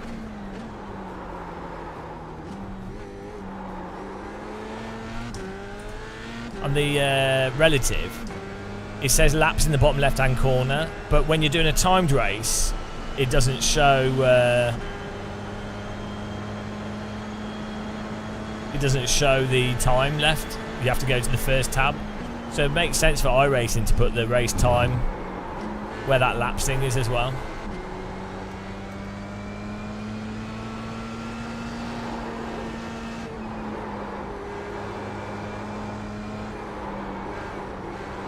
Yeah. It's funny how CMRT did changes.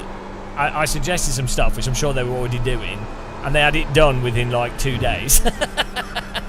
iRacing, you suggest things that are really obvious that should have been done years ago, and it still takes them 5 years to like update it. But you know, iRacing's iRacing.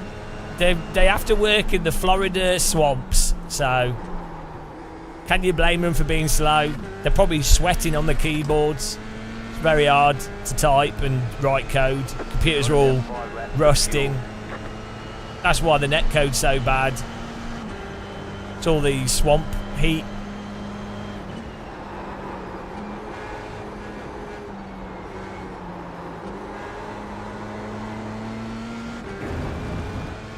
Two left to go. Two to go. The lead is at 52.475. The CMRT developers are insane.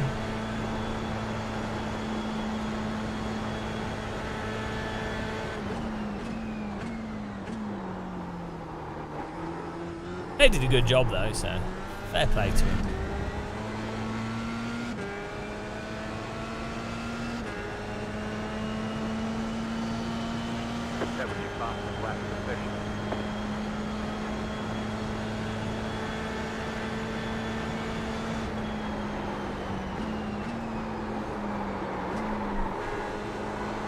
I'll try and catch this guy.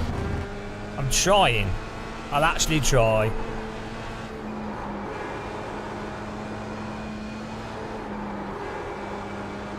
It's nice to play iRacing with N64 fog. Really helps you get into the 90s graphics of this game.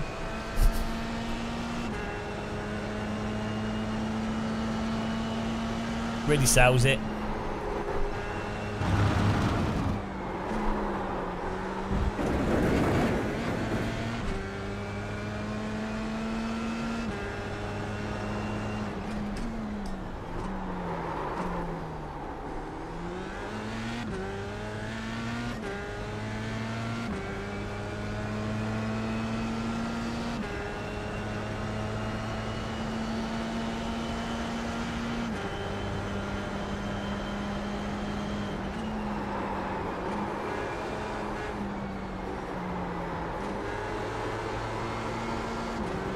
Ah!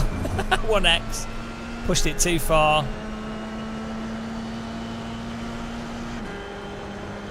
When you try too hard.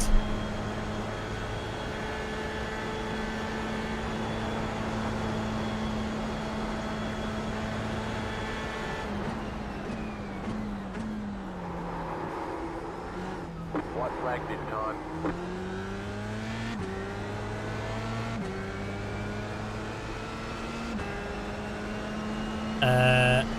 You what? You don't think you'll ever trail brake in real life? Well, not in a road car because you're going so slow. But if you drive a go-kart or you're driving a racetrack and you're actually driving quickly, you will trail brake. That's just how you drive. But yeah, in a road car, you do the opposite because if you're driving like a chauffeur, well, first of all, if you're driving bloody automatic gearboxes, if you try and brake properly, it messes the car up. So you have to like work out. So my parents have a Volkswagen Golf automatic, and to get that to stop smoothly at traffic lights, you have to allow the car to stop itself rather than using the brake pedal. It has an automatic weird braking engine brake thing. But yeah, in a gearbox car, you let the car roll into the stop if you want to be super smooth.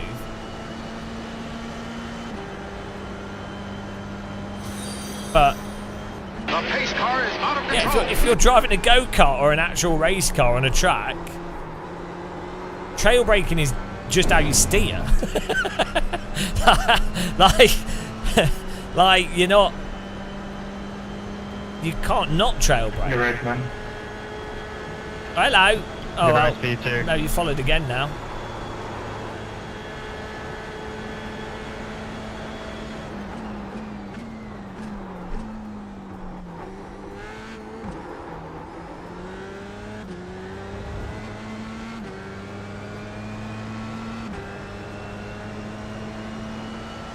Well, that was fun. Chicken flag, chicken flag. Good job. Was that? Good job. What's that driving called? Ultra efficient driving, or whatever. What's it called? Ultra driving. You know, where people try and get fuel efficiency to absolute the maximum, and so they roll down the hills, or when they're in towns, they try and time it. They try and time everything in the gaps so that you don't have to accelerate again. I can't remember what it's called. Hypermiling, that's it. That should be a video game because it's genuinely be really fun. I mean, you'd have to be mental. I'm surprised that car dashes don't have more Follow the idea accurate to follow you, man. fuel efficiency gauges. I know some do, but even then they're not that accurate. You know, where with the little how many miles per gallon you're getting. There is Zandvoort in iRacing. I don't think they've got the latest one though.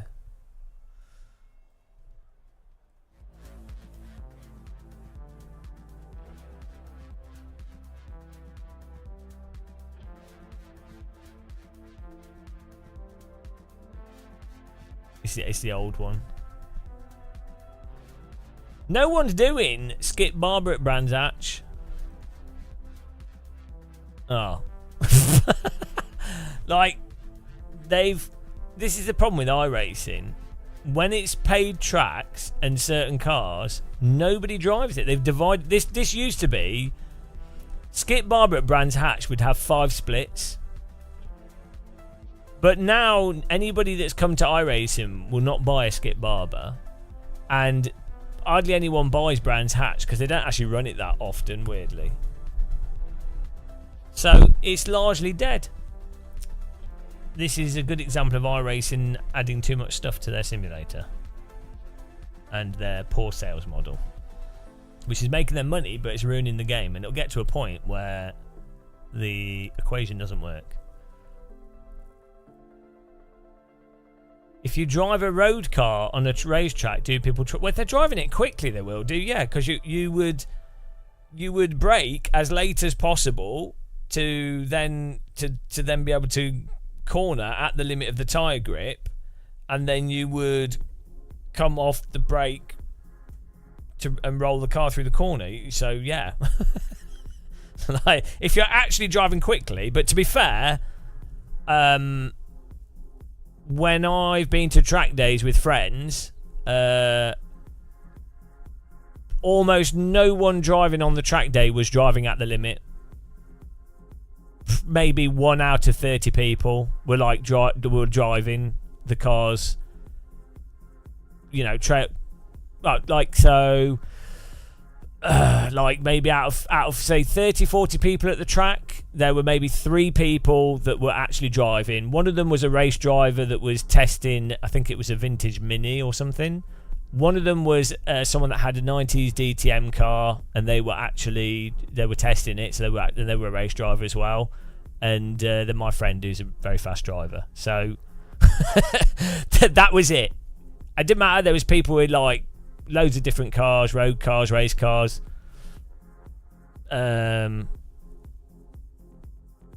Most people don't drive. Like, even if you go to a go-kart track, most people are not even, which is fine, they're just having fun, so I'm not knocking it. It's like if you go skiing, most people are like just tootling along doing snowplow. It's just, there's nothing wrong with that. They're having fun, who cares? Yeah, the track days are just for fun. That's fine. But if you know how to drive, you would automatically be trail braking. Like if even like I'm shit at driving, but if I go karting, I will like try and drive onto the tires, because that's just, in my mind, that's driving. But a lot of people, that's already in advance of where they are at. What's that about camera? You didn't hear a thing about the cameras, eh? Or did you ask a question about cameras?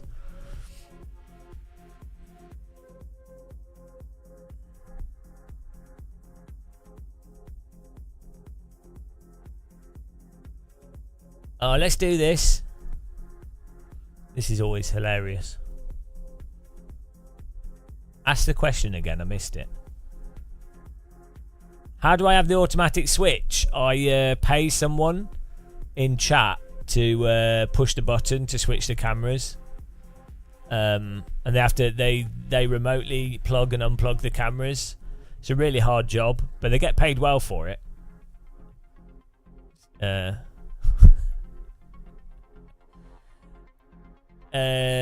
It's in OBS. It's called Scene Switcher. What's it called? I think it's built into OBS. Automatic Scene Switcher. Maybe it was a plugin. It's called Source Switcher. Is it a plugin? It's called Source Switcher, and then what you do, you could use Steam Deck to do it, but no. So in OBS, I think it's a plugin, or it's built into OBS. It's called Source Switcher, and then what you do is you have your cameras at all the same resolution. It tends to break if they're different resolution. So all your cameras are 1080p sources, and then you put in a list the different sources, and then you can randomize it and set how long they stay on for. And so I have it sort of semi-randomized, and now I've got 3 cameras. But even more excitedly, yesterday we set it up so that I have this camera here it actually goes into my gaming PC, into a capture card, out of the capture card into the streaming PC. This camera behind us goes into a HDMI splitter, and then it splits it into 2 Elgato cam links. One goes into the stream PC, one goes into the gaming PC. And that way, I have 2 DSLRs, Sony DSLRs, but they go into 2 computers. And should work pretty well. Hopefully not too much latency, but it's really cool because then I can record directly on the gaming PC. I can record a pure feed with complete separate audio and complete separate camera views, which is nice. All other aspects of real driving are better IRL except braking. What?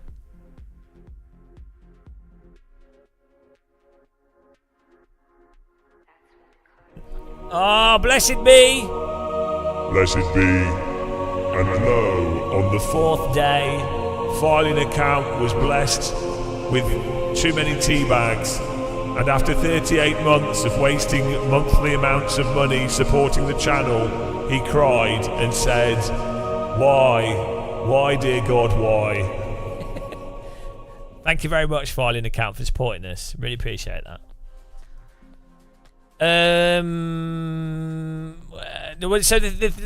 So the thing with real life braking compared to Sims, the funny thing is with Sims, right? There's no AC1 is the only simulator I know of that gives you a range of force feedback for where the limit is when braking, if you've got a DD wheel.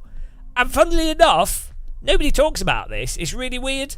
And it's probably one of the most significant things for force feedback.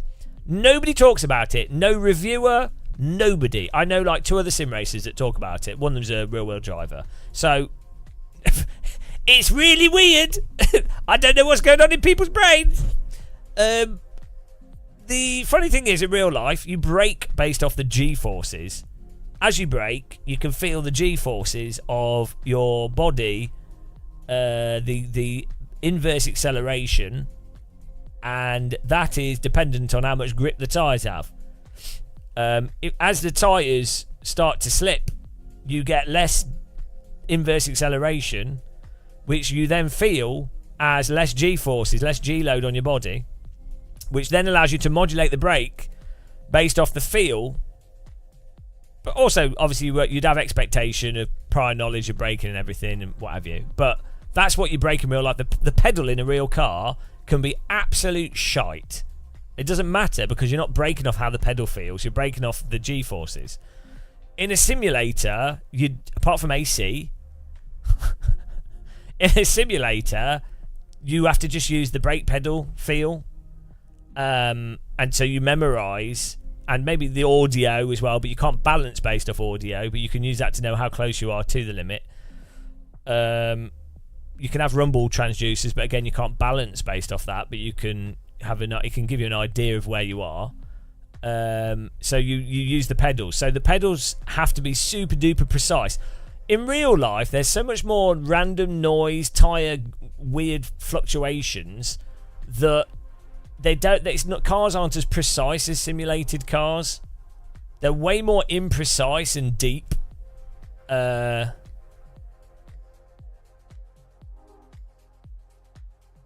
So simulated cars are kind of simplified, I think, and then everything's so pure and pristine. Whereas there's vibrations and bumps and God knows what going on in a real car that makes it harder to be as stupidly precise as you have to be in Sims. So that's another reason why Sims are a great training tool for braking, because it isolates the brake pad. You can. So one of the things for training in any activity is isolation, and you can isolate specific tasks and concepts, and then you can refine that specific concept in isolation and get someone really good at it, and then they can integrate it into the greater context of what they're doing. So the nice thing with Sims is you can isolate braking, general braking skill, isolate it from the G-forces and actual feel, and also increase precision to a level that's absurd compared to real life. And you've got really great built-in telemetry, so someone can then to a very high resolution compare and adjust, and then they can replicate over and over and over again the same thing, same corner. So that is one of the great things with Sims from a direct training perspective, even unrealistic Sims.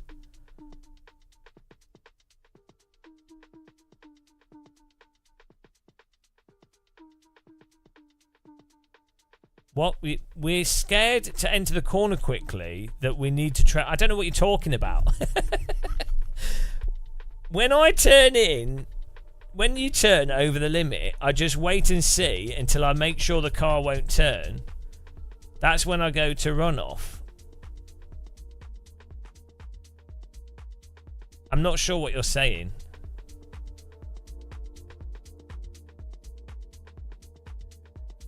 I'm always in isolation. I don't know what you're saying. Jash, you might be driving very badly and you haven't realised. I'm not sure what's going on. So, one thing you can do is you go into a corner.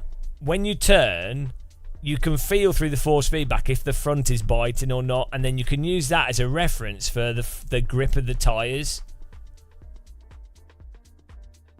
And you'd normally do that. Like obviously you brake and then you'd be turning, and then ideally your simulator has decent force feedback. Most don't, but AC does. AC1 really does. This is where the front end feel thing that I go on about all the time comes in.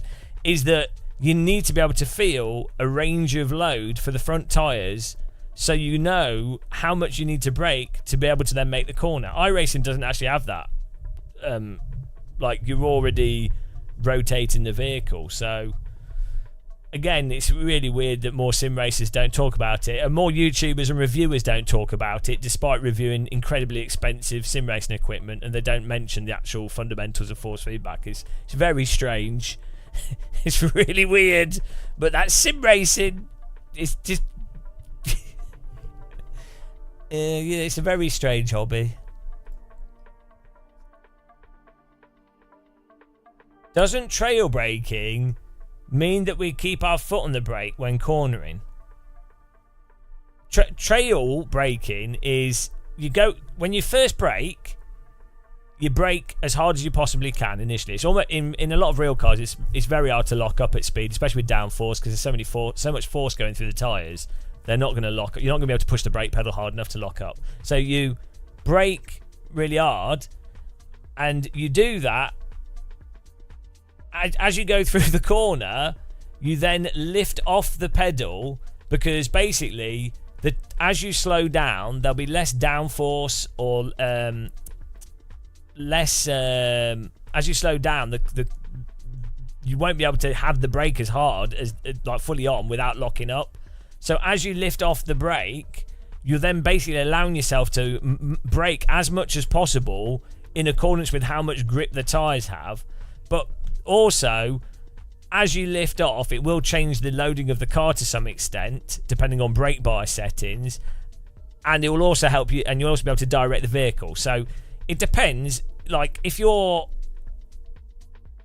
talking about braking absolutely optimally for absolute perfect lap time, versus if you're just steering with the brake for the sake of it. Which is what you would be doing for absolute lap time as well. But trail braking is just lifting off the brake gradually as you're going through the corner. So you brake hard in a straight line to maximise braking on all four wheels before turning, which will then put more load on the outer wheels.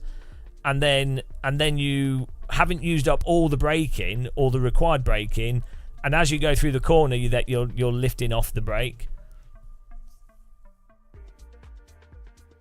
So, but it will depend on the vehicles. Some vehicles you trail brake more than others. Some vehicles you might not even trail brake at all in some scenarios. You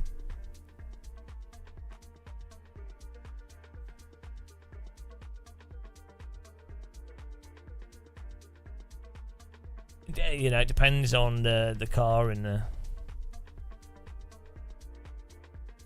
But basically, think of it as the opposite of getting on the throttle pedal as you come out of a corner. It is literally the opposite of getting on the throttle. So when you're halfway through the corner or at the point in the corner where you want to get on the power, you don't just go 100% on the accelerator, do you? Because if you go 100% on the accelerator, assuming your car's got a good engine, like it's powerful, the rears will just spin up and you'll spin out. So you get on the throttle. As you're turning, there's the outside rear tyre will have more weight on it. The inside tyre will have less on it. So there's going to be like different amount of grip that you can get out of them. But if you slap on the accelerator, you're going to be putting a lot of force into one tire or a part of the vehicle. So you just need to get on the accelerator in a way that allows you to use the grip that is there without spinning. But you might get on more accelerator to cause a bit of oversteer, or you might not. It depends on the corner. But you generally will get on the throttle sort of somewhat gently, or you get on the throttle as hard as you can to get the maximum amount of grip. You're on the limit of the tyre as much as possible. So trail braking is just the opposite of that. It's just doing that but through the brakes basically.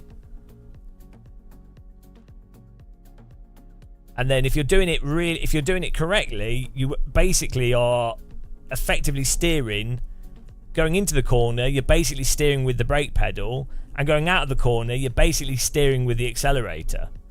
Because when the tyres are on the limit, the car is in kind of like a sort of poised, like a somewhat sort of neutrally balanced, poised state. It's not really neutrally balanced, but it's poised to the extent that just the throttle, the forces of the throttle and the brake are enough to actually steer the vehicle.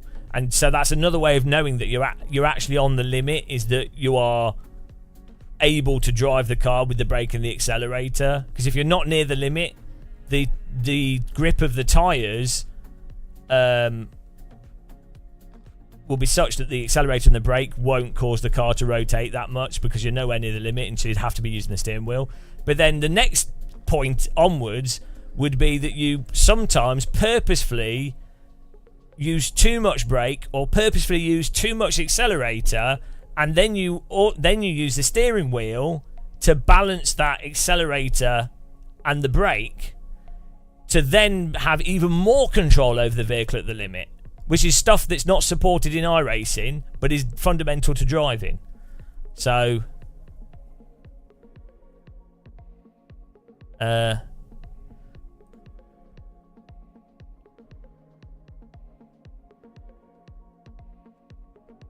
you go. Explanation of driving for the people that don't care. You really probably need like graphs to show it, but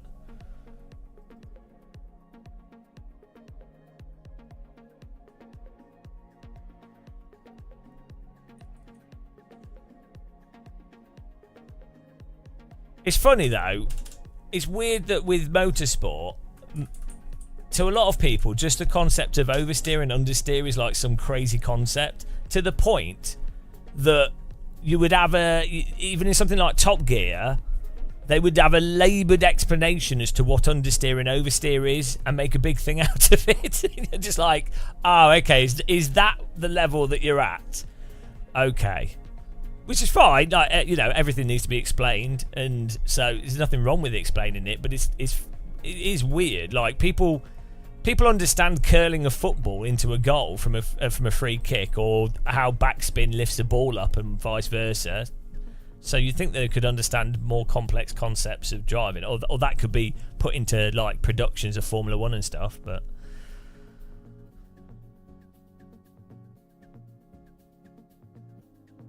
no, Nasty Butler, that's a terrible way of visualising it that driver coaches use, but it's absolutely shit. Absolute bullshit. I'm sorry. That is that is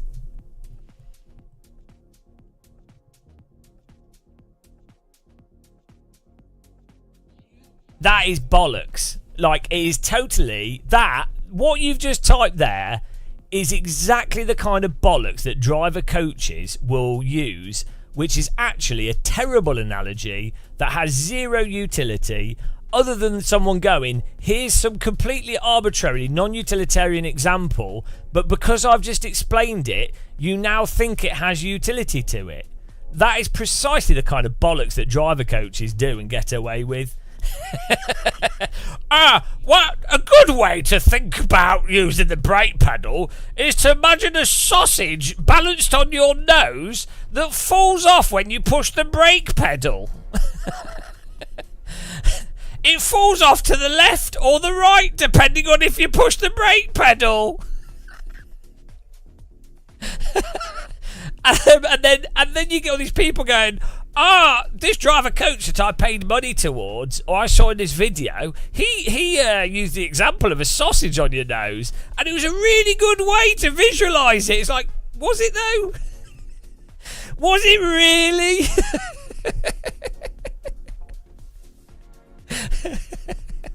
Was it? Was it?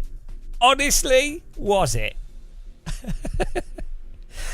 I hate it when people do that. They do it with everything. They do it. I watch loads of flight videos because I'd quite like to fly a glider, and they're like, a good way to imagine coordinated flight is to picture a string. It's always string.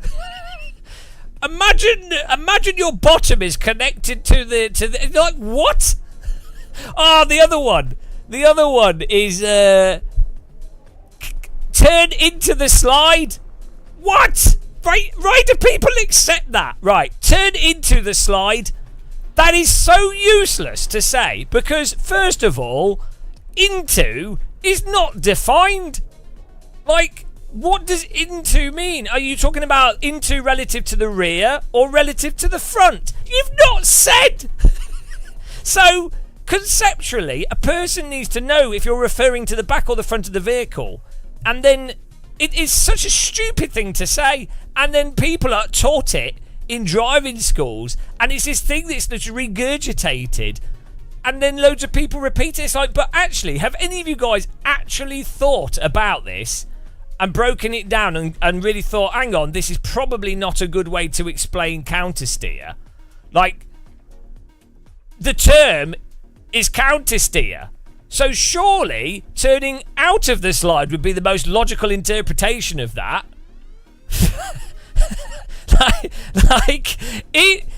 Right, the reason why this drives me mental is because I'm very dyslexic and I struggle through school. There's so many things like this where people bloody say these sayings and they're actually shit sayings, and then there's someone like me that's trying their hardest to break things down logically as a bit of a dunce, cooking their brain, and then there's all these people in the classroom just going, oh yes, that makes sense, yes, and it's like, it doesn't make sense. You're not thinking about it, you're just repeating stuff without thinking.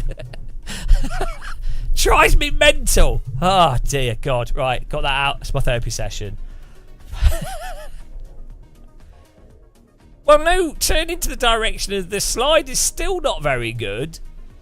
It's just a stupid saying.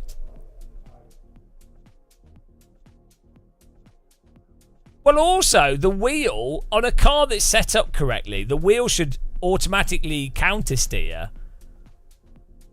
And stuff happens so slowly in road cars as well. And also, when are you driving on the limit in a road car on a public road? I mean, I've only got like 5 hours of rear-wheel driving on public roads, so I don't drive. And I've driven in like torrential rain. I've driven on country lanes. Not once has the car ever had any slip at all. So like, why? Like, maybe if you're driving on snow or you hit black ice, but then you were going too quick on the black ice. Like, why were you driving?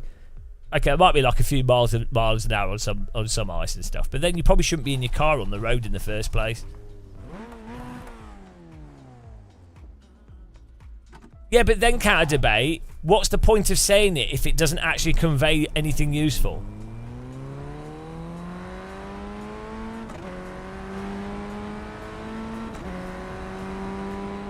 No, but it didn't, BRT. It made sense because you didn't actually think about it and you probably already understood what you needed to do.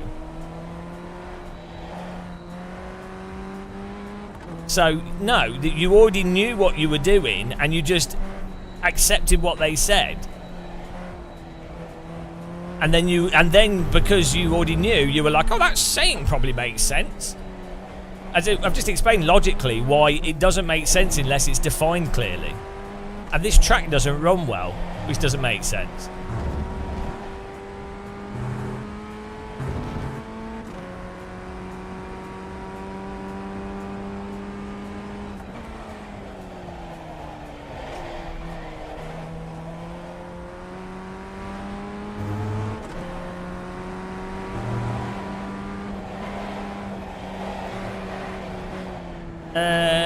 I think you can have fun driving in this. It's a bit of a dinner tray.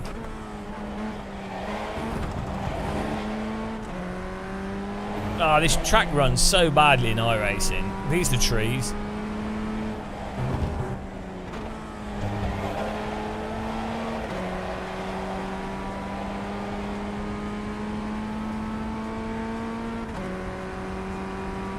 Green flag, green flag.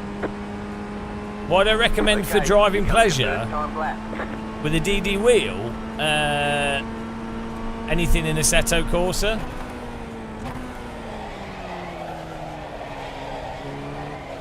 Some of the vintage cars in Assetto Corsa are really nice. Especially on like some of the old roads as well.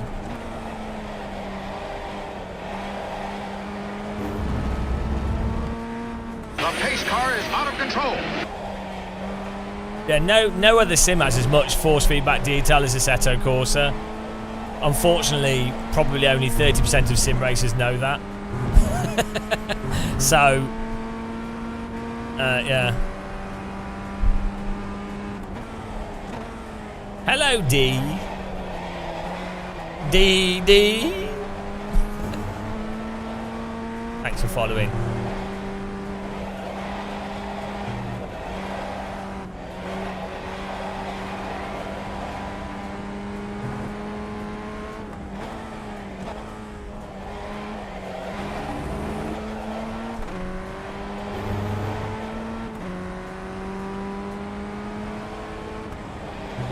Okay.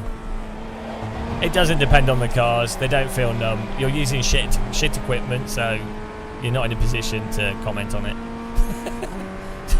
No, pretty much everything in AC has better detail than any other sim. One more lap. Especially if you're playing with a DD as well.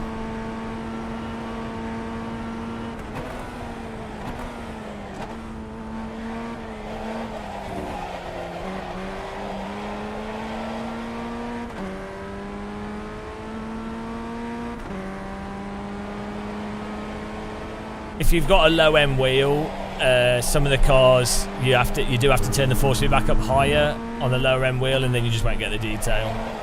But with a direct drive wheel, like anything like a CSL Elite or better, you can just on another level.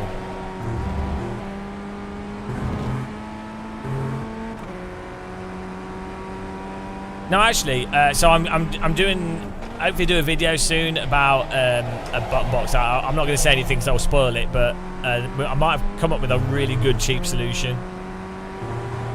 Yeah, a T300 is, yeah, it's not super low end, but it's well below what's required to accurately reflect force feedback from a simulator.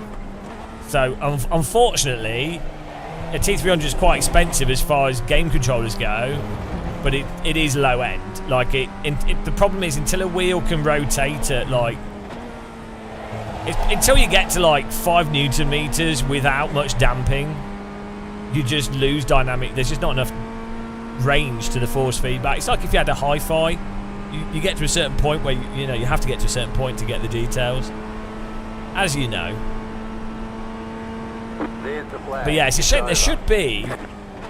I mean, they are getting cheaper. Like it'd be interesting to try like the Mozart R5, but it'd be really nice for like the CSL Elite was really good for its price. I don't know how much the other Fanatec bundles are, but yeah, it is a shame because you really do need to get to like. You really need to get to a CSL Elite or better to really. Like, you can drive perfectly fine with a G25. I mean, I had a T300 for years. It's good. It's good kit, but it's not really about the Newton meter strength. It's to do with the slew rate, the inherent mechanical damping, and a whole bunch of other stuff. Do you think I can quit and join in time now? Disaster! Oh well. So there's some DD wheels out there that are technically like 6 or 7 Newton meters, but they're absolutely they're worse. They're genuinely worse than the T300, or like even the T500 is worse than the T300, and the T500 I think is like 6 Newton meters maximum. Might even be more than that.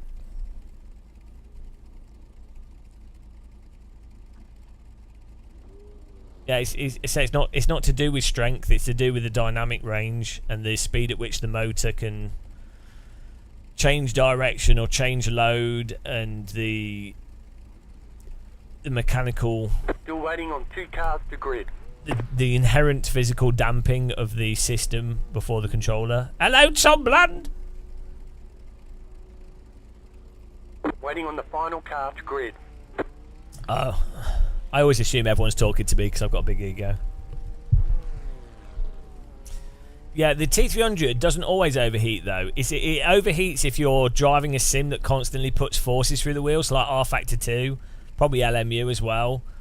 If you play sims that are generally a bit looser in force feedback, like Richard Burns Rally, and you don't run much damper, then the T300 doesn't overheat as easily. Green, green, green. There's also a... it will be RT eventually. It depends how you drive as well. If you push into the motor...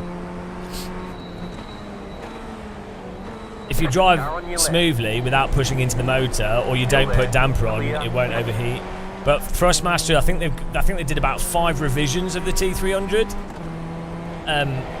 And the earlier ones had more issues with that overheating.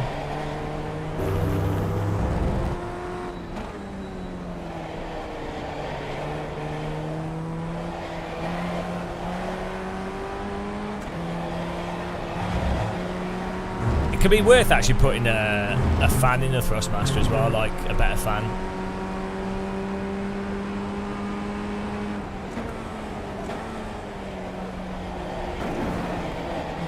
Right side. Keep to the left. Stay on the left. Clear on the right.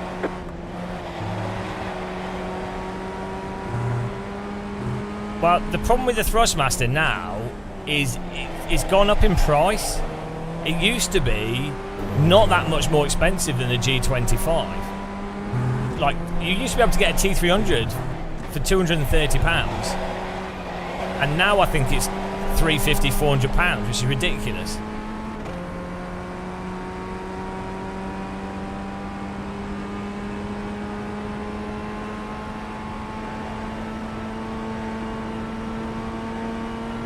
Yeah, like, it's stupid. Thrustmaster did that with the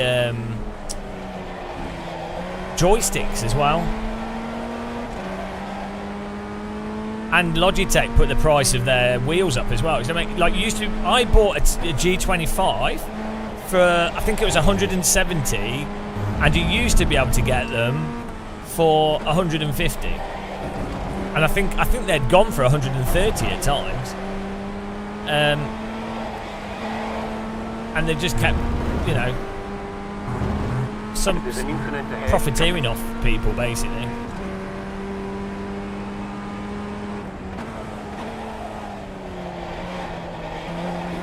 Bit of argy-bargy in front.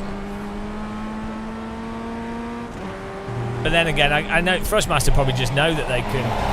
Go right. Car right. You're in the middle. Calculated. Clear on the left. Go left. I was in full control of my vehicle there. I really skillfully avoided that. That's how you drive, guys. Didn't even get a 0x. It's all about staying calm. That's the key. So what happened?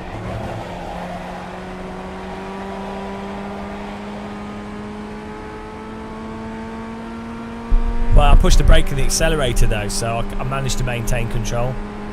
Pretty good. Yeah. I drink tea, so I'm invincible.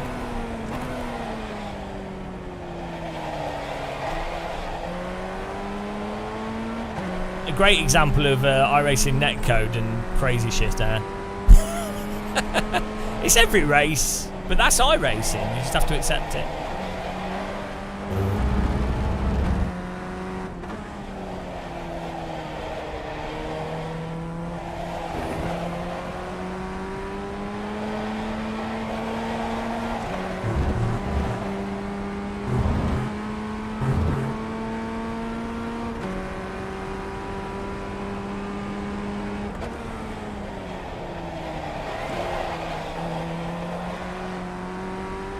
These cars are quite expensive to drive in real life as well, which is a shame. It'd be fun to just turn up at a track and drive one of these in a race.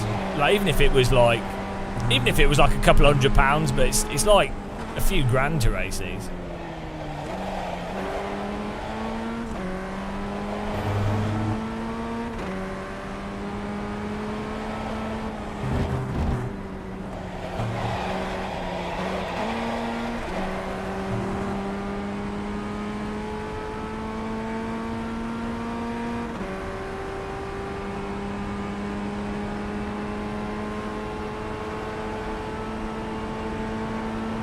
That was your fastest lap of the session. Left side. Still there, hold your line. Clear. Man, the frame rate's terrible on this.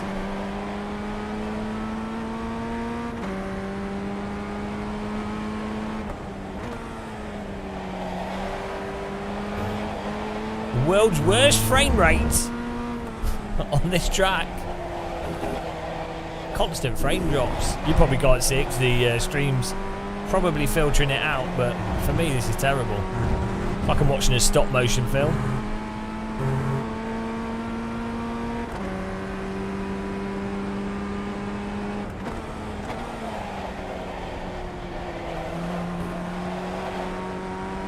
No, I'm not using a new NVIDIA app.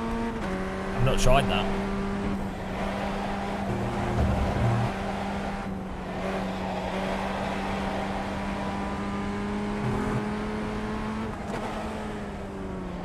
It's because of the trees on this, I think. I turned them down, but I couldn't restart until the session started.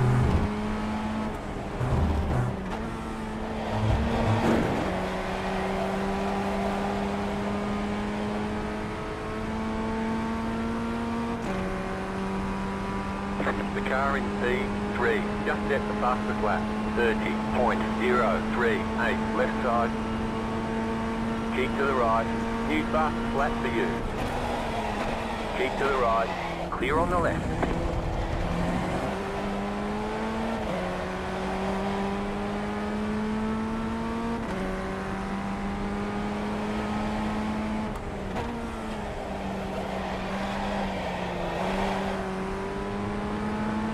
Car right. Clear.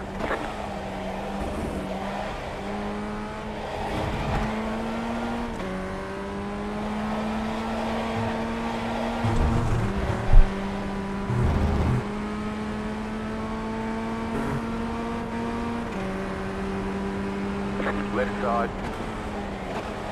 Clear.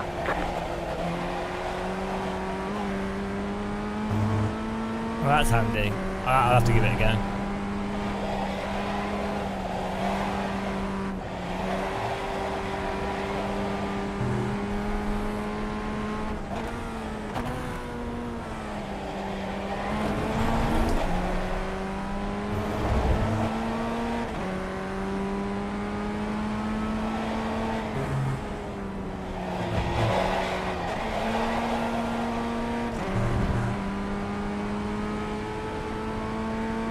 The car in P3 just set the fastest lap.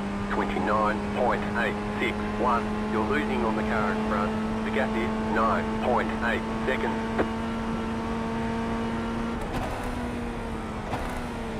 Maximum engine braking. If I was driving this car for real, I would never engine brake that hard. I'd be like, I can't afford to brake it. Sounded like the gears are going to fall out the back of the car.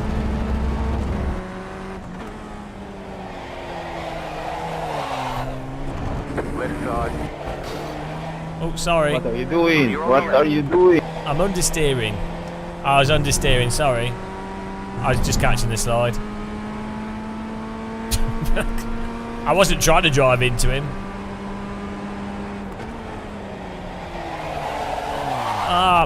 Why does it... When it goes, it just completely goes. Ridiculous.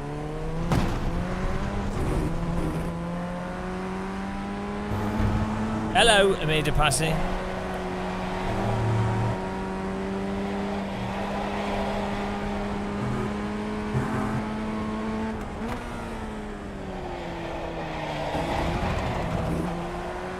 It's just, you can't...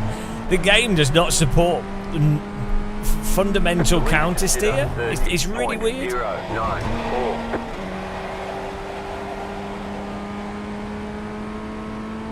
Car 2 is up the front. You have to learn not to counter steer in iRacing, which is... It's going amazing, Jason.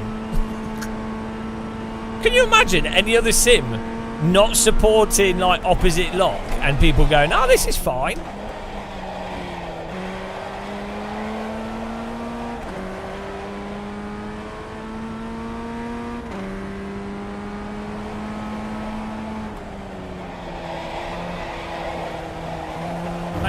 You can within like a very tight margin, but when you really start actually getting onto the tyres properly, nope.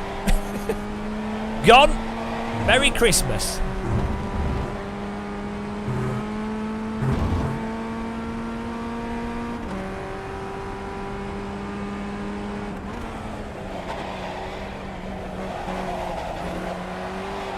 It is, it's a little jet boat.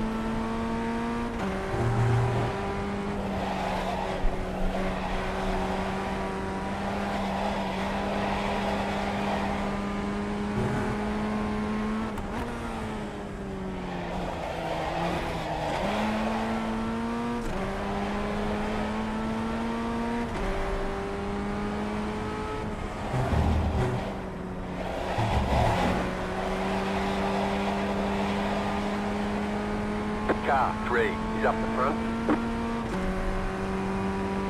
White flag this time. Well, the GT3s and GT4 cars in iRacing drive like absolute tanks. Like they really watch onboards of real-world GT3 cars, or drive AC GT3 and GT4, and you'll see they're actually quite agile. Like they sort of spring on the tyres a bit. They have quite a bit of controllable slip if they're actually pushed. And then watch them in iRacing, and it's like a concrete slab being driven around the track. It's insane. It's actually insane. All right, enjoy your lawn. Oh, it's gonna be funny to watch the crash that happened.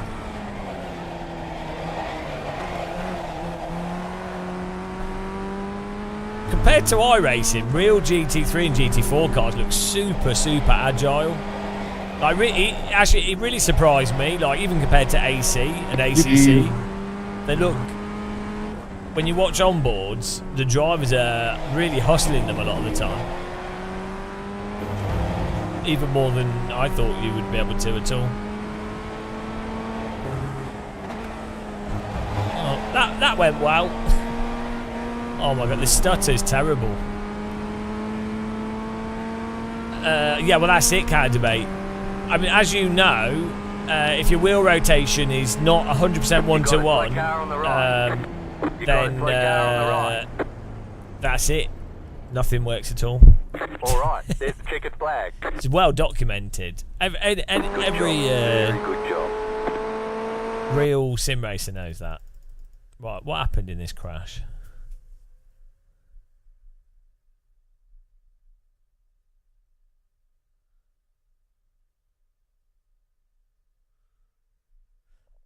I think all the cars in front of me had the wrong wheel rotation.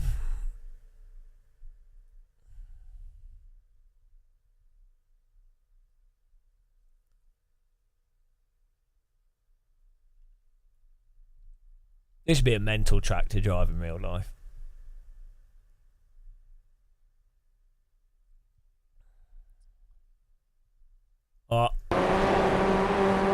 Here we go. Crash investigation here. What happened? The Dunkosaurus mobile drove into the pink car. And then the pink car turned into him. And then they tangled. And then... look at this. Combined slip slow down. What? And it was really kind of him to move out of the way just in time for me to miss him. So I appreciate that. I was like... tried to catch my slide, but then that put me straight into them. So I was braking on the corner. Oh, it's pure skill. I had to brake here with all, like, brake accelerator to not spin. But then my rear's locked up here. Skill.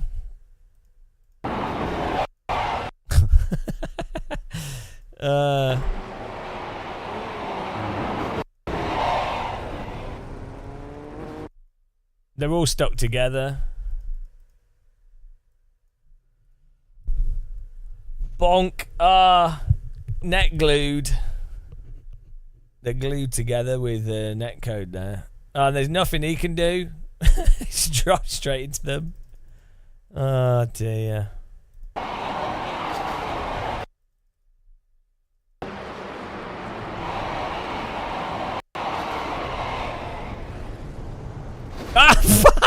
Where did he come from?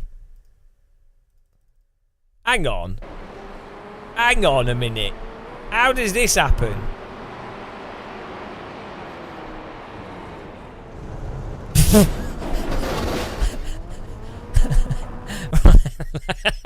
Right. I'm sorry, but that is pretty skillful driving into them from here. That is... how do you even do that?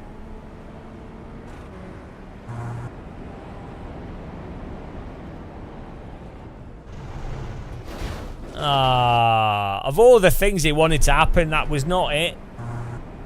Why would you drive off the track to the right when you see that? Why? I mean, I guess, okay, this car, it's probably because he's braking and he doesn't want to spin, and then the grass is slit. Okay, I get it. I do get it. Oh no. Oh well. Welcome to iRacing. That was good. That was pretty good. iRacing is the most advanced and comprehensive racing simulation software in the world. It's also the most realistic. I need to get some food. Need to eat something here.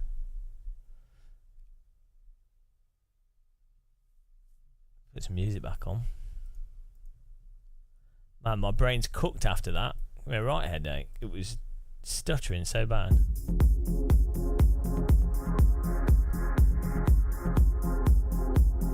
Ooh.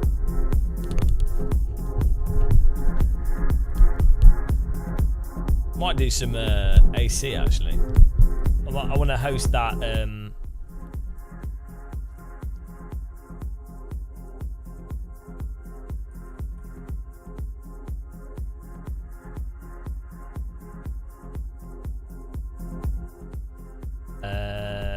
Host that track. Yeah, racing with the subs.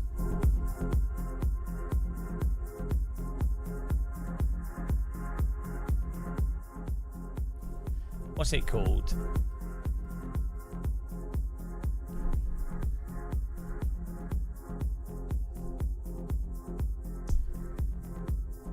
Here we go. Filderburgering.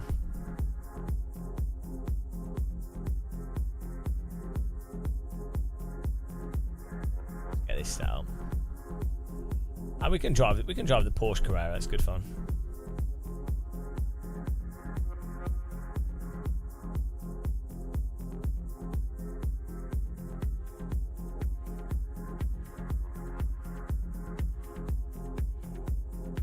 I need subs a bit. Yeah, why would you race people that are faster than you? It don't make any sense. What's the advantage for me you know? If you think about it. We'll do a 3-lap race, and then what conditions can we do? We'll do broken clouds, and we'll have it at like in the morning. There we go.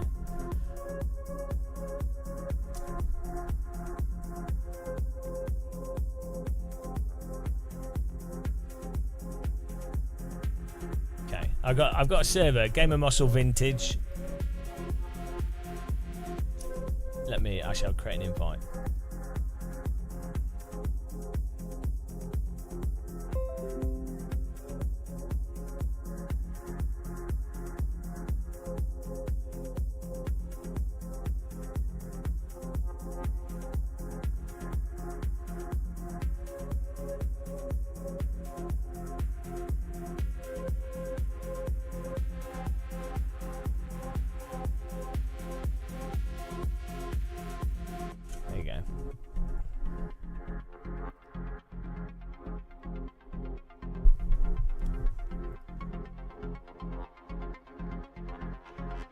He's pretty subhuman. Yeah, you have to be really sad, really sad to subscribe to this channel. Only the absolute worst of people subscribe to this channel. Let's be honest.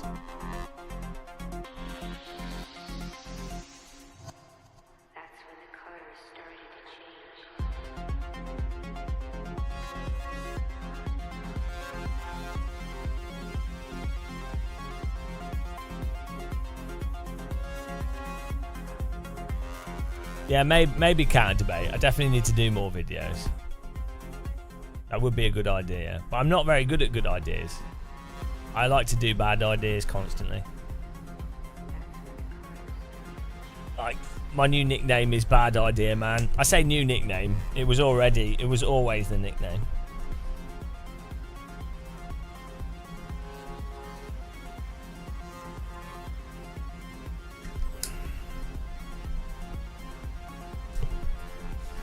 Oi.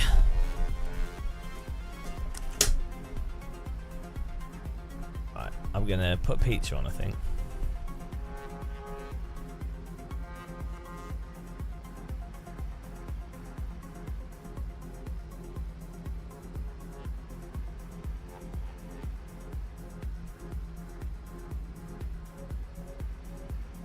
I think my rear camera needs to be tilted up a fraction.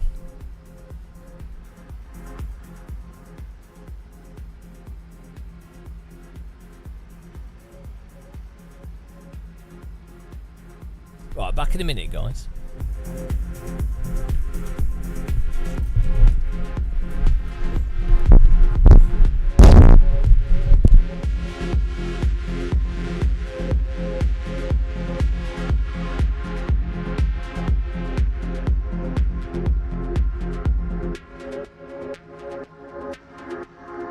That's when the colors started to change.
See how good YouTube works at promoting the live stream.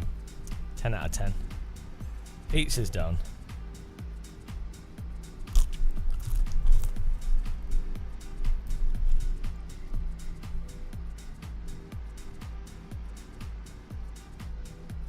No, this is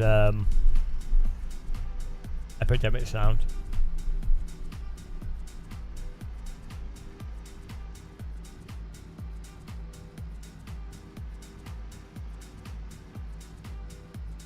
I'm going to restart the YouTube stream. I'm going to do an experiment here. Oh, I can't even be bothered actually. Can't be bothered.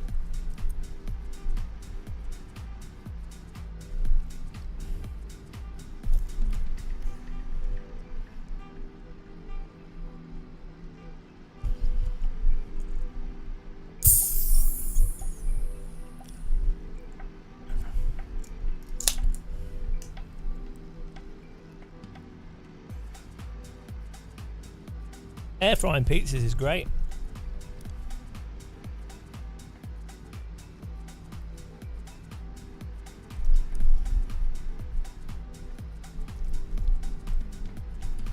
The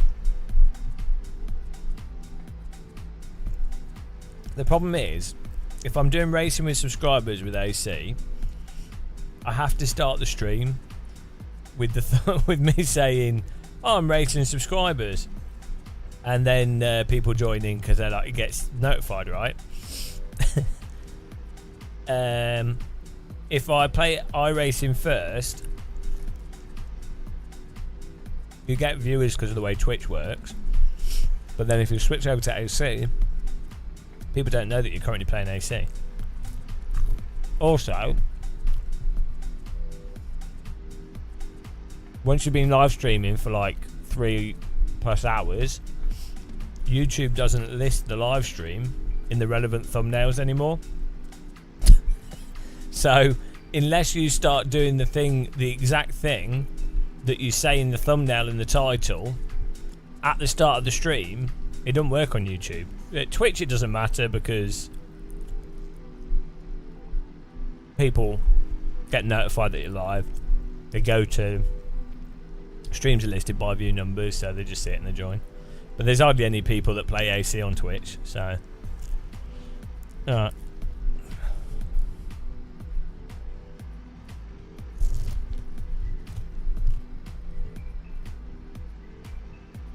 There's something like AC that's not that popular on Twitch.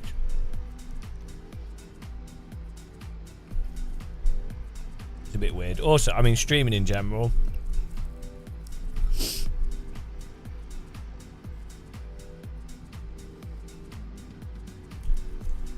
it's just weird how streaming works. YouTube is all about doing videos. And you build an audience through the videos. And then the people generally watching because they're your audience. They're not watching because of the live stream.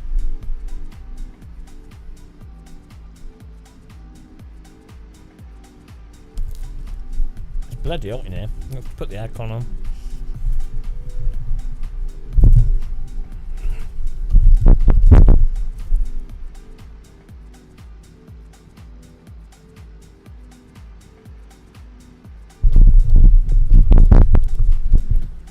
Like, a good example of how YouTube is weird.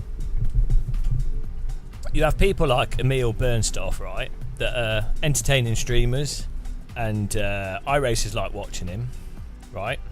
So there's an audience that would definitely like Emil, and yet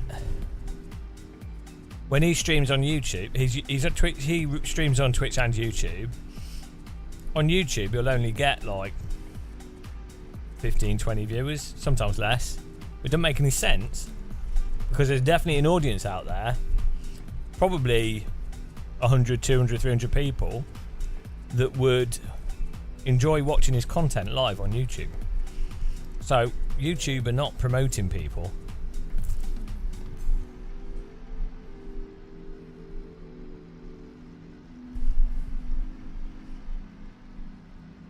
Yeah, Danny. Should work.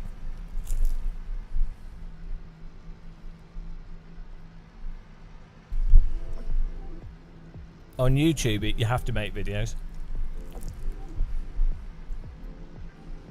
Which in some ways works better.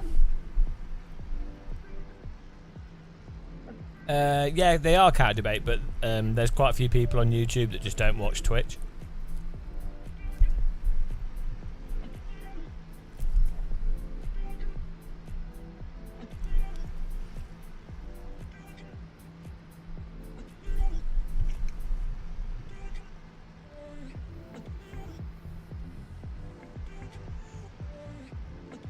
What were you watching though, Ben?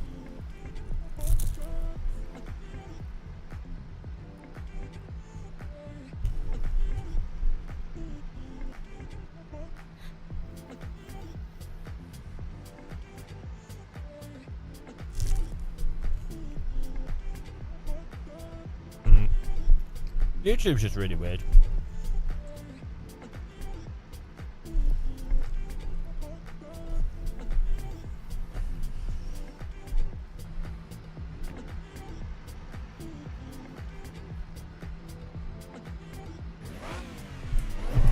Oh no! Ah!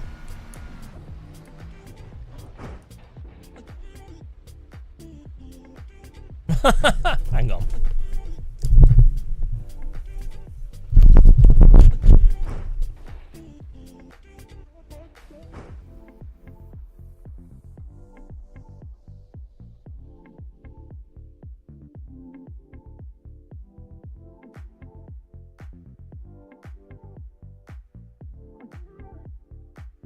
My goodness!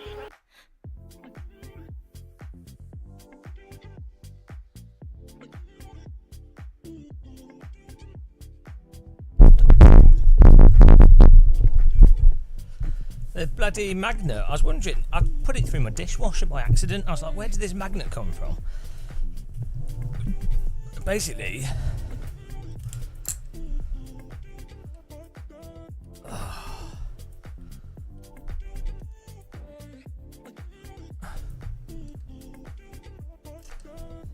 The pace car is out of control.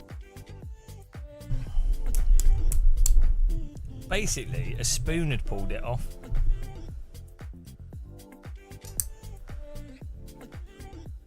There we go. A spoon had pulled the magnet off the wheel. And then I put the spoon for the dishwasher. I'm lucky that the dishwasher's not too hot to break the magnet. Thanks for following. Lucky that I noticed it.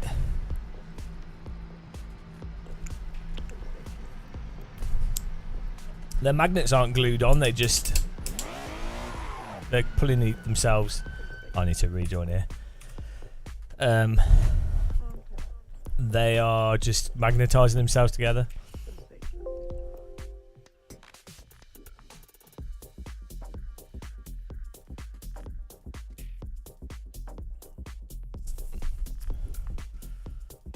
Could have been a material. It could have been, yeah. It's a really strong magnet.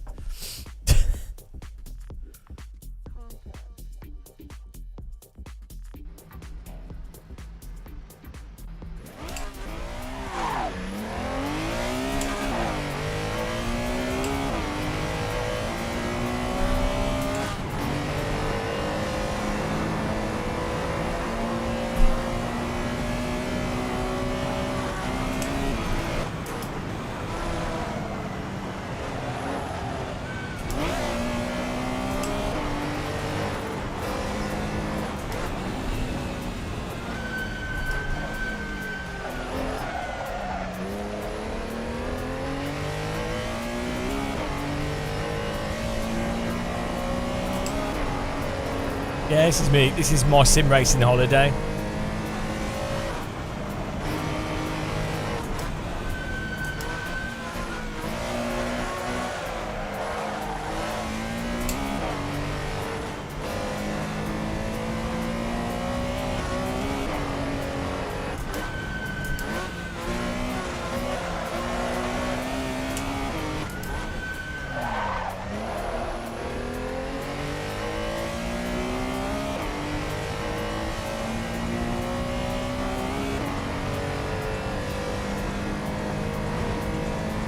It's Filderberg.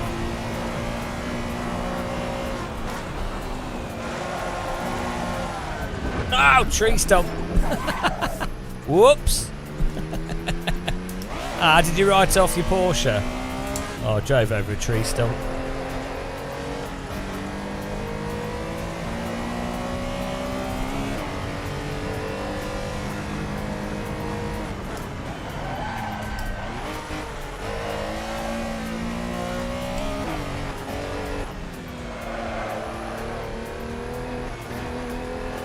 Wow, someone took the top of the tree off so I didn't see it.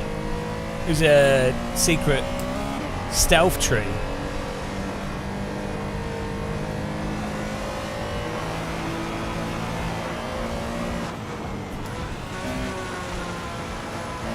You have to watch out for those pesky hidden trees.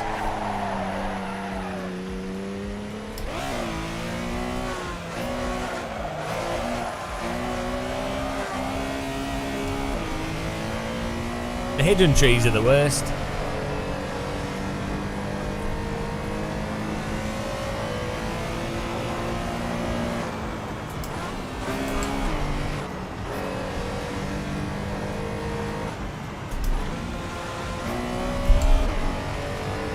Exactly.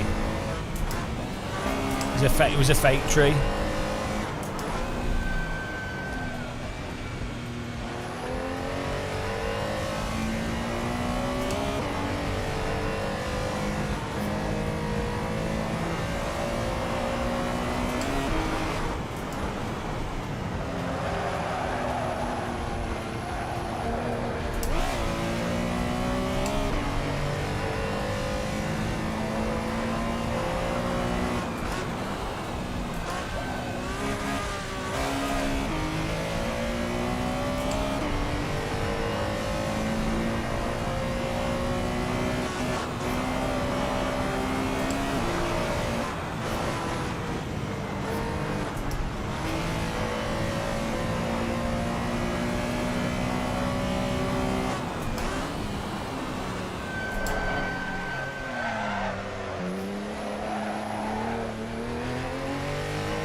Well, no, I mean, of all places to hide a tree, a forest is a bit unfair.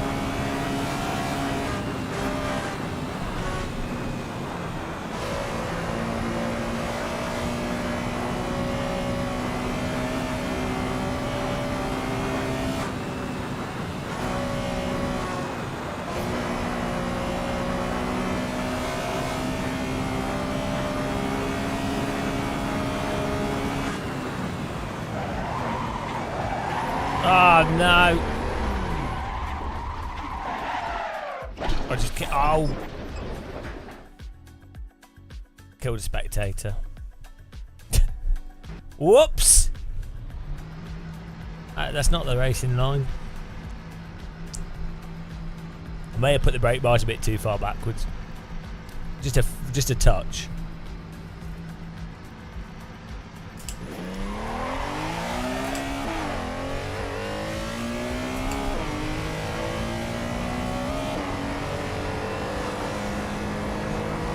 This is just like a normal public German road, this.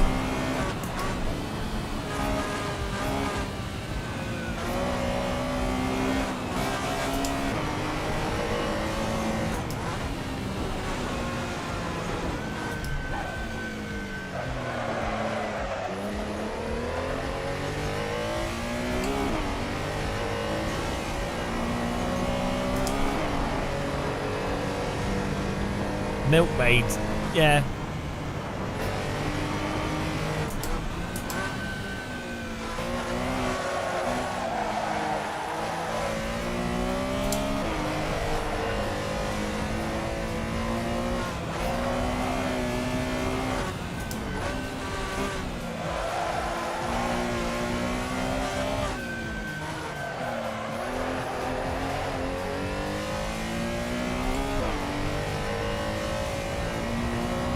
Why can't you learn the track? Because you're too busy looking at the trees. You're too busy enjoying the countryside. It's not that complicated of a track. Say like 10 corners maybe. To get really good at it, I guess. Pretty hard.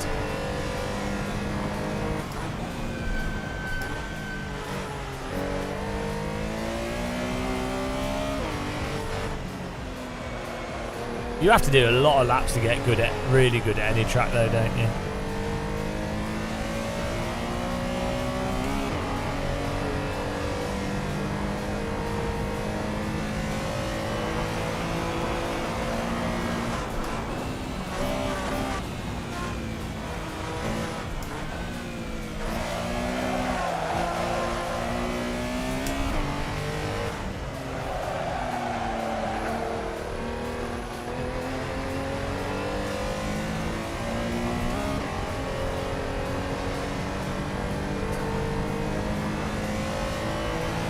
Well, hill climbers definitely have special needs, that's for sure.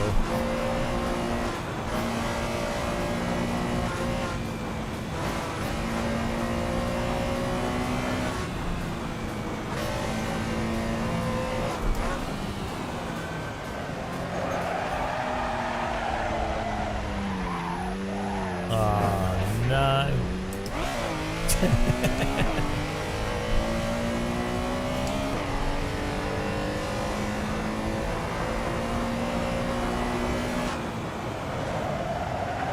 Oh, I've forgotten how to drive. What is wrong with me?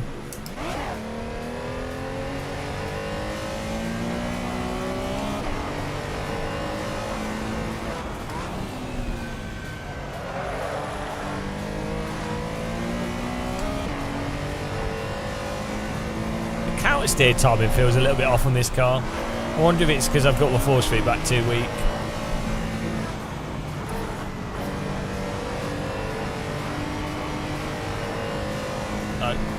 When you go into opposite lock, it's a little bit unhinged. Feels like you have to counter steer too much.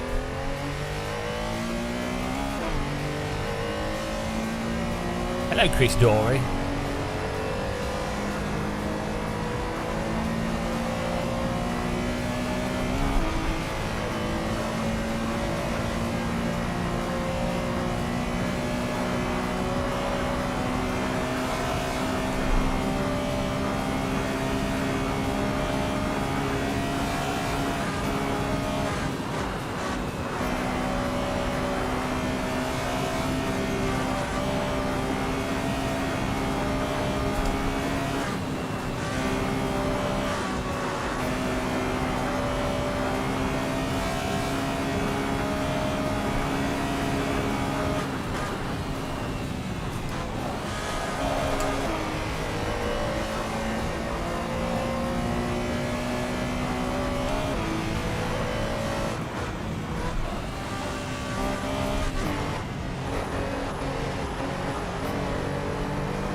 Filderberg.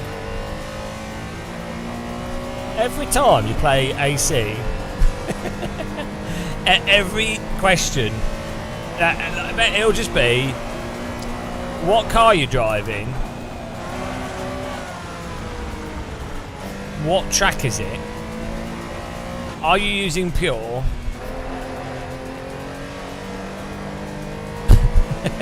there's like 5 questions that get repeated few million times. They're the only questions that matter in life. Have you tried X new mod?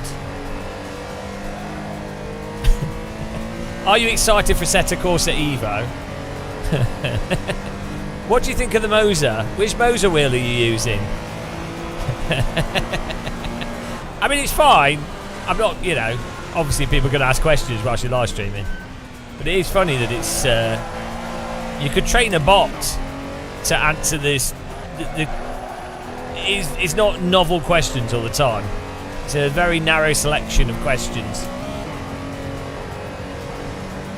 I should have a button I push when someone's asked the same question more than 3 times. If the same question's been asked more than 3 times. I like the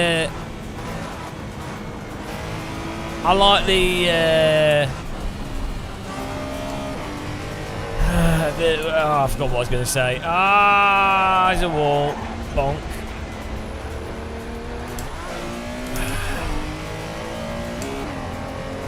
I forgot what I was going to say then. Got distracted by the wall.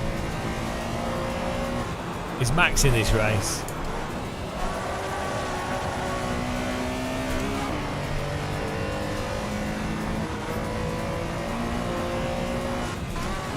But even if you put the stuff on the screen or under the screen, they still ask. It's like people asking for Google questions. Which is fine. It's fine. You know, nothing.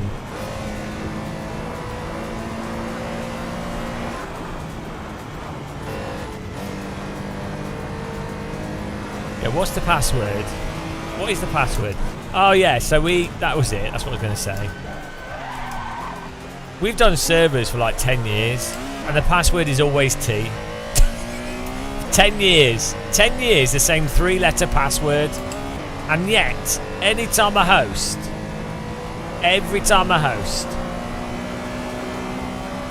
what's the password? What's the password? What's the password? I can't get in the server. What's the password? T? I typed it, didn't work. Oh, it's in capital letters.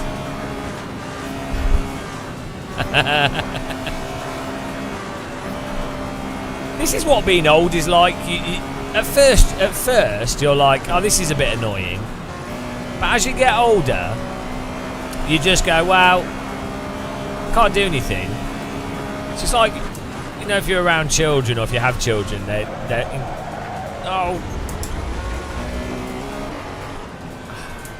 it up. They are incredibly annoying asking the same things over and over again because they're trying to experiment. They like the idea of asking a question more than actually knowing the answer or anything. So you just get used to, like, you know, you just whatever. You just turn your brain off, right? That's what getting old is. Turning your brain off. Oh, clouds look nice.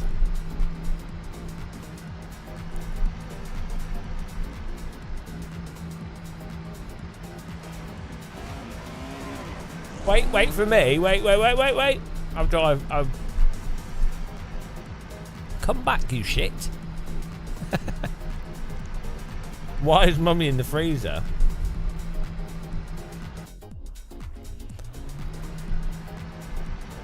Oh.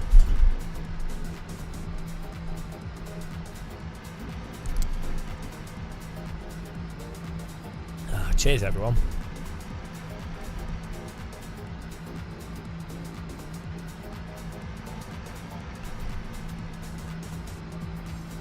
Let's just go do the race. Oh, this is not working.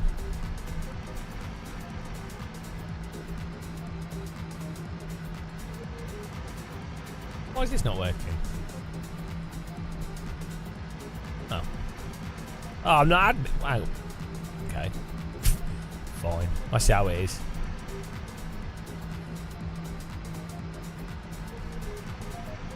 Didn't log into the server properly. Oh no, Thomas Schmidt's in.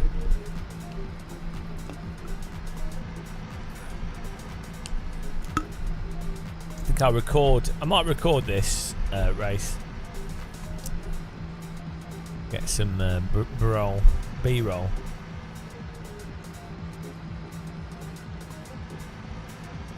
Maybe we could do a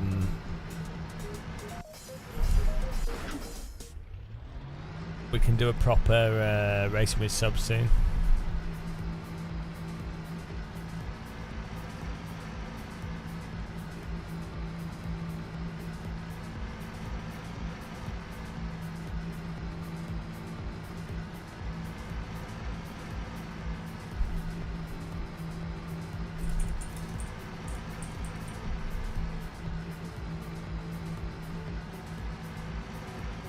Hello, David Craft 79.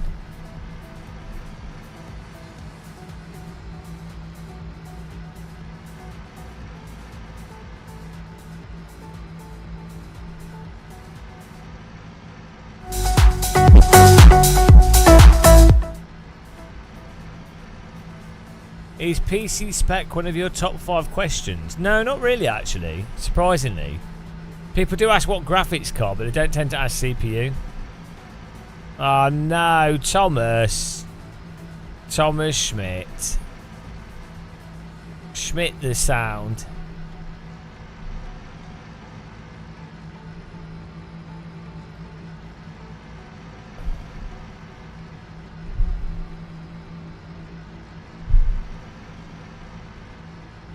I don't know what RAM I'm using. Pretty good RAM.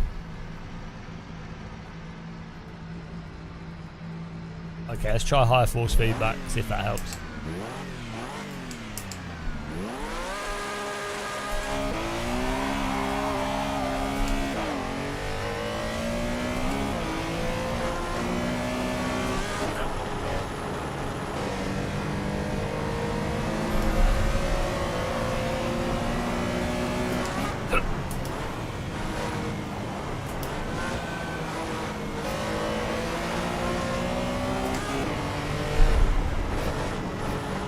Oberfieldberg.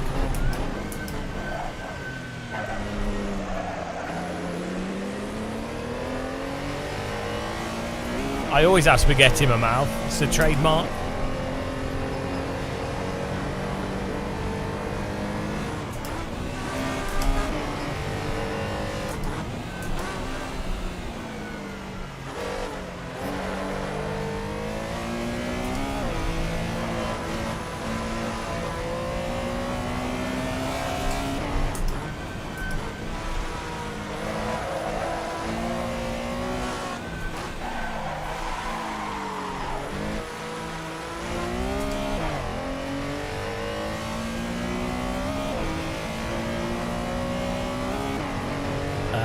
It depends, Wilson. It alternates.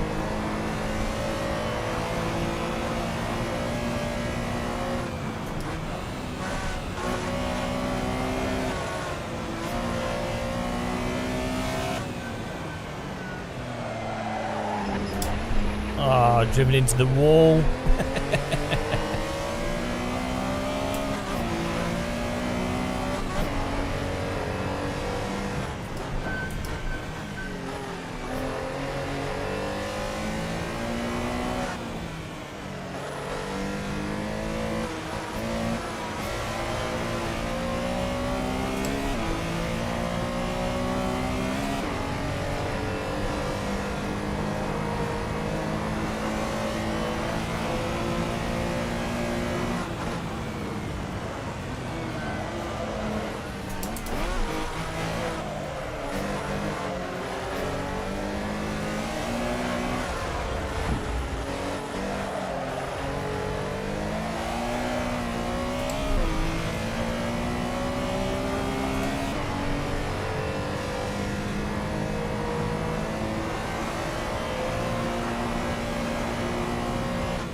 The pace car is out of control. Oh, thanks for following. Oh. Oh, we're doing well. We're doing really well. Bloody hell. Let's wait for Thomas.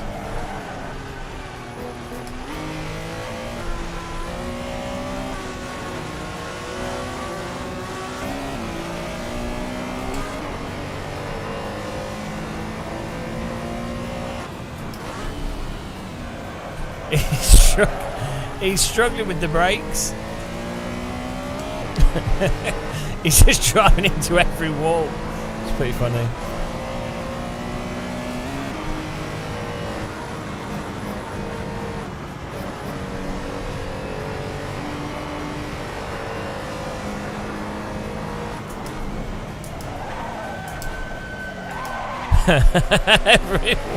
every wall.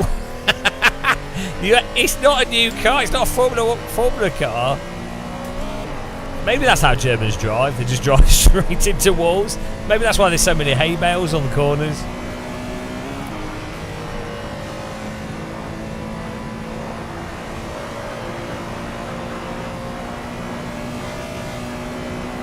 I think there's something up with the force feedback on this car. Like the timing for the counter steer feels a bit off when you've gone over the rear limit. Like it's really hard to catch it, and the force feedback isn't in line with what the car actually wants. So I don't know. Brake, Thomas. He's not making it. Every corner. Every corner. Yeah, once you lose the rears, the counter steers like totally it's really counterintuitive with this car. I don't know if it's like this feels like the steering rotation isn't correct in terms of the correction. Like faster steering would actually help. Oh, look at those grass and trees in the distance. It's awesome. And this is so good. Like, such a pleasant track to drive.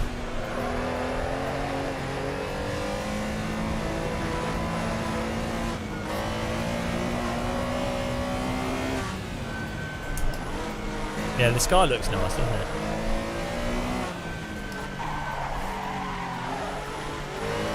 So like when you put the force feedback on lower, it's actually easier to drive this car because you can turn the steering back. The force feedback timing I think is off on this car. Something's wrong with it because the force feedback's making it harder to actually catch and correct the car, which is weird. Maybe it's a gyroscopic effect in AC or something. I don't know. ACC has Homer Simpson.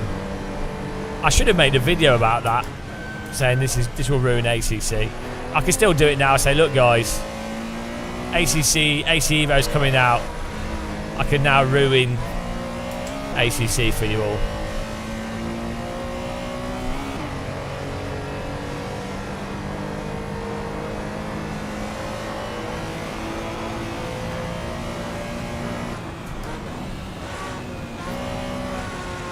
Look, Thomas is like the Borg. He's like a replicator, learning the corners.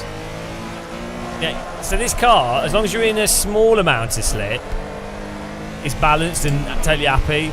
But once you get into like rears well over the limit, you need to counter steer way more than what the force feedback tells you, and then the force feedback's fighting you as well. So it ends up makes it way harder to drive than it should be. If you put the force feedback on lower, you're okay.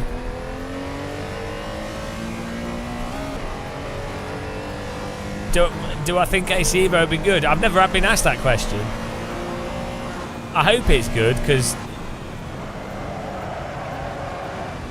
that was close. It's a sim to save sim racing, basically. So if it isn't good, we're in trouble, aren't we?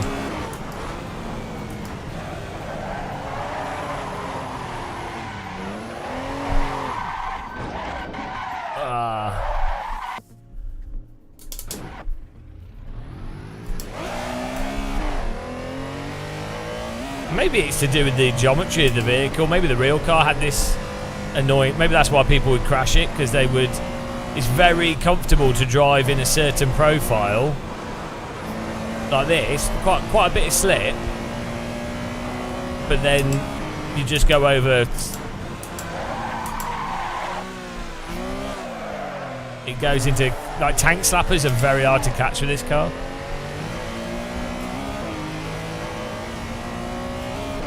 Yeah, it's not really about pedal finesse. It's, as I say, it's the timing is wrong of the force feedback. So you're fighting the force feedback.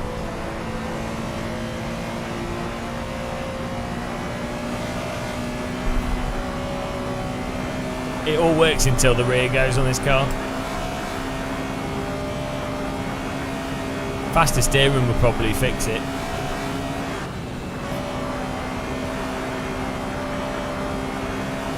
No, losing the rear is the exciting part of driving.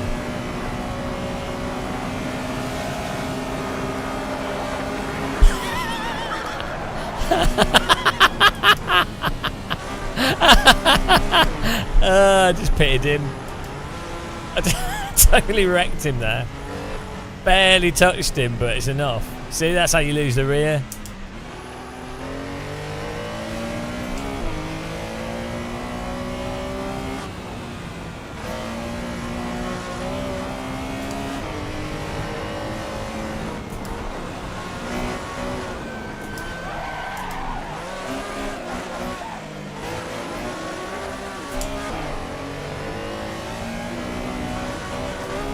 Assetto Corsa Evo just needs built-in ranked multiplayer, which I bet they don't put it in.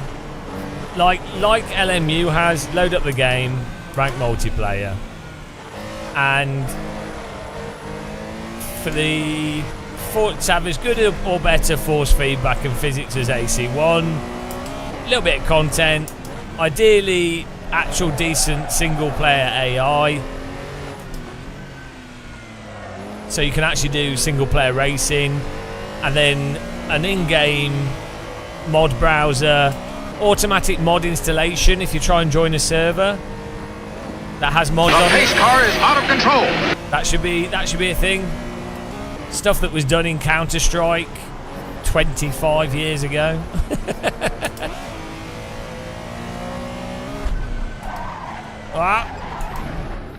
Yeah, well, I can't help you, BRT. You're going to have to take it up with... I mean, I don't know what's wrong with you, but you're going to have to take it up with the entirety of the simulation industry. I don't like AC1 because it's the most realistic sim out there at the moment. Don't like it. Okay. You're going to be disappointed future sims that end up being realistic.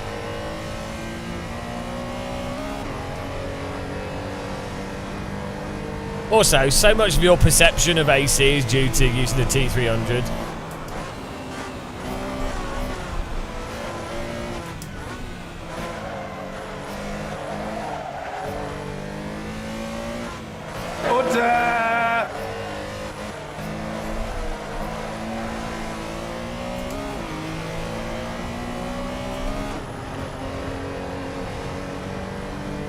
Yeah, well, I don't know. Look, I don't know what's going on in BRT's head. He's got some kind of like, he's eaten too many bricks of coal or something. I don't know. I don't know. He's probably just cut his legs off with his lawnmower. He's bleeding out. I can't help him. He genuinely thinks ACC has better force feedback than AC. So, you know. I mean, what can you say? I can't drive. My brain's turned off.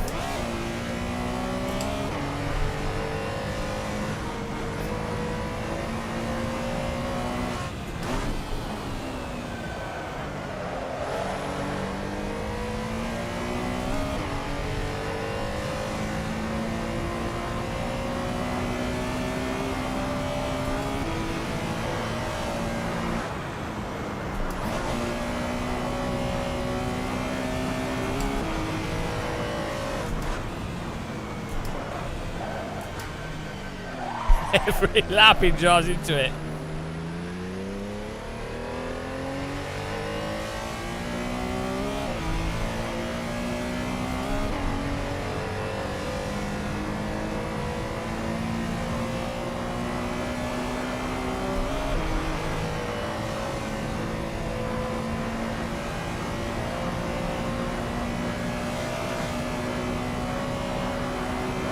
I've seen Exocross. I'll have to try it. It does look fun, and I mean the levels look a bit bland, but I like the idea. I prefer like more nippy buggies. I think would be more fun for a sort of more arcadey off-road racing game, but it could be all right. It might be a nice little change. That was a disaster. Whoa! Insta teleport. Insta race finish teleport. Right, let's try a different car. That was great fun. I might have a break. I might go and do something else. I might go and play Counter-Strike or something.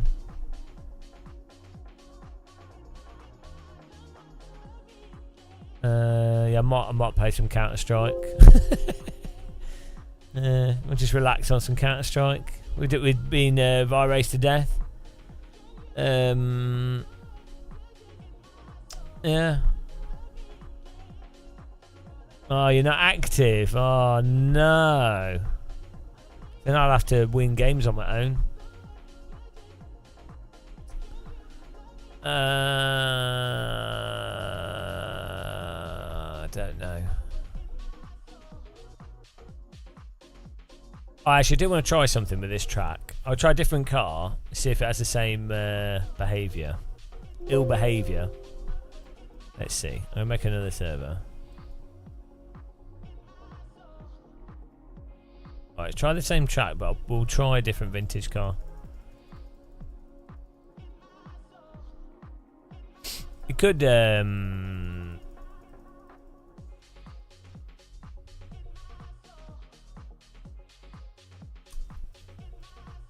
with that Porsche, that over the limit unresponsiveness could be, maybe there's some setup stuff could be done. Right, let's try some Kunos car. Kunos.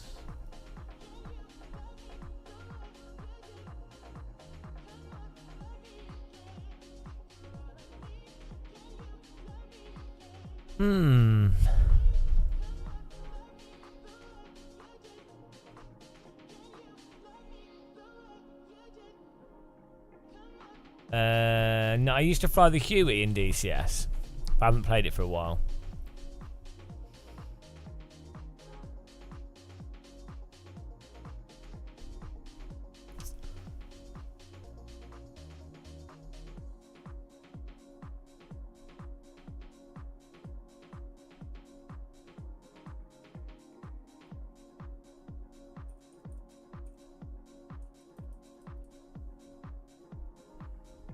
Oh, here we go. Right, let's try and find a...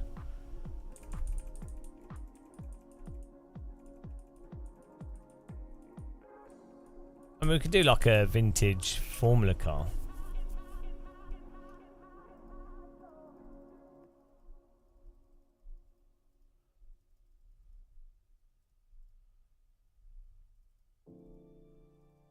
I don't think we'd have different coloured skins here. Right. Try a different time of day as well.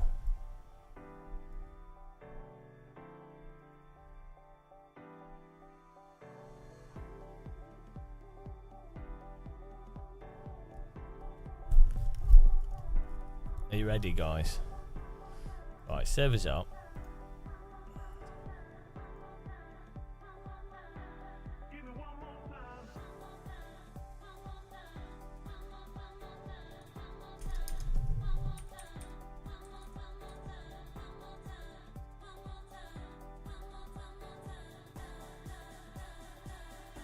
Can someone repaste the server link from before?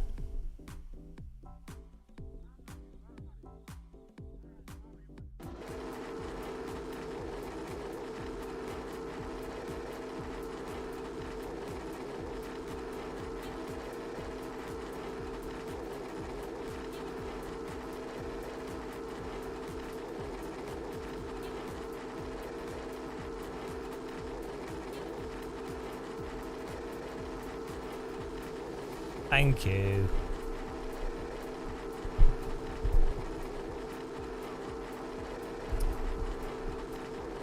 a setup for this.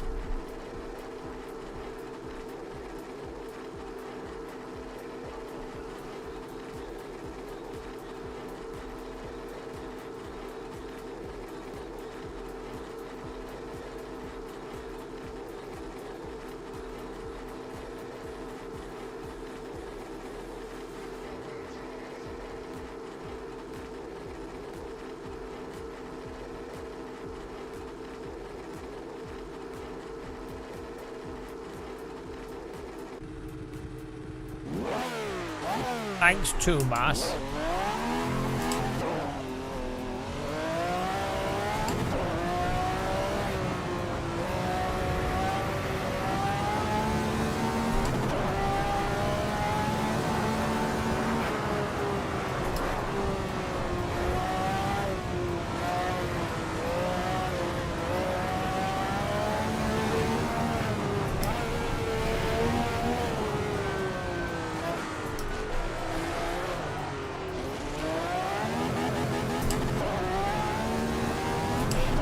This car seems more stable.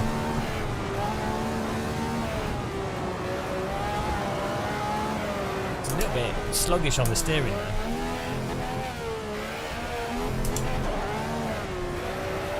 Oh, no. There we go. Yeah, I'm not sure what's going on. I think it might be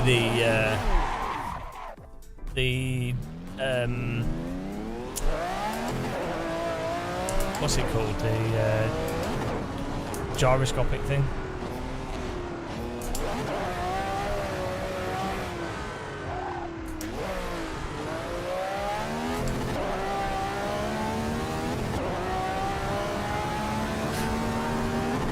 Best skybox in the world.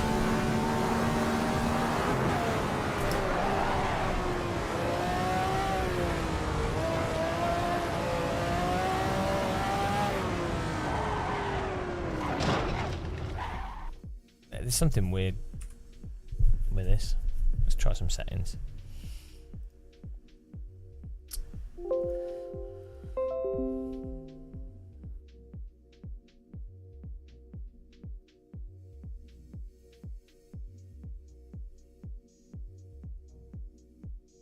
Okay, let's try this.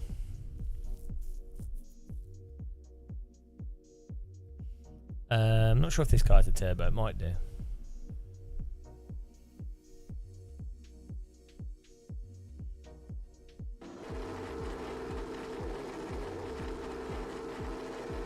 No, I don't think it does. No.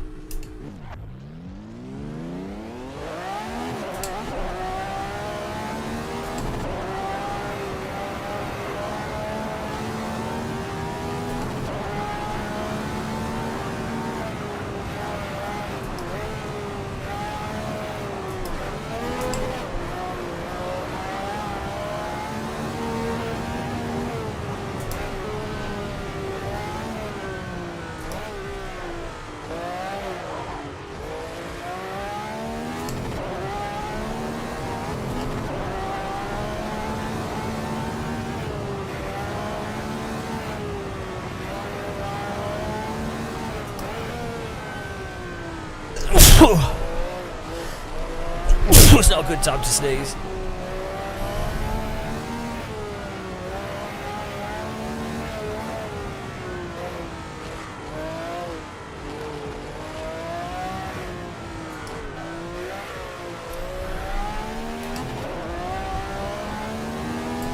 There's that video on YouTube of the Le Mans car getting stuck with like ridiculous horsepower due to like a fault. I think was putting too much oxygen into the engine. And he's driving down this straight. It's crazy.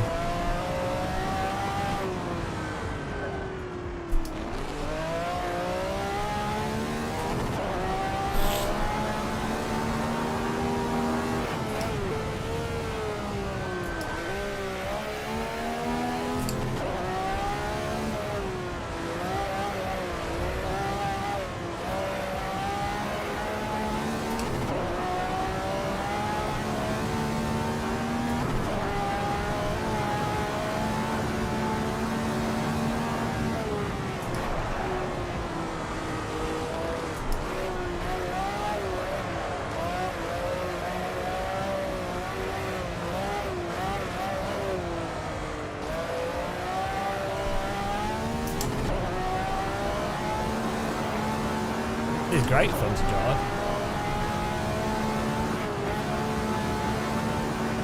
Imagine if you had this track with ranked racing with these cars.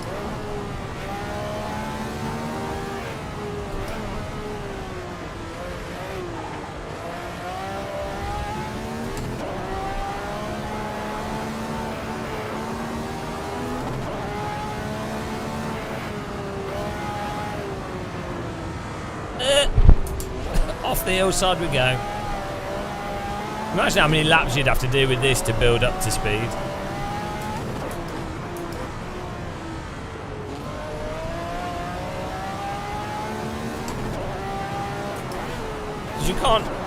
You can't crash one of these cars once. You're dead. You have to, these are like old vehicles would be more like driving a motorbike. So you'd have to be so careful on vintage tracks, gradually getting faster and making like you'd have to absolutely know, absolutely categorically, and always leave like a bit of a margin for certain things. Apart from when you were doing your total qualifying lap.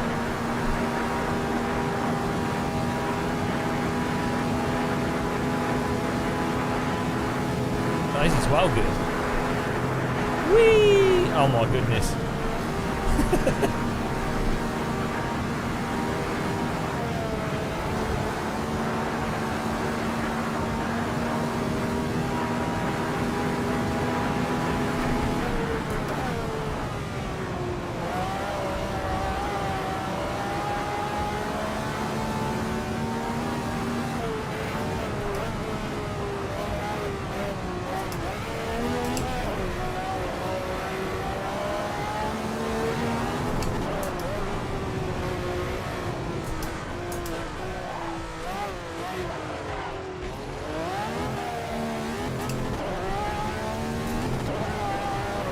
Love the hills in the distance.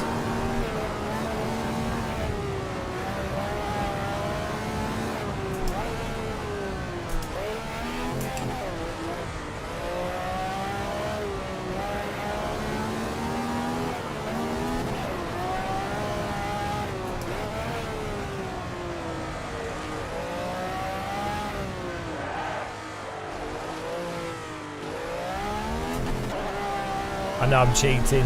I'm using a disability gearbox. It's fine. Don't worry about it.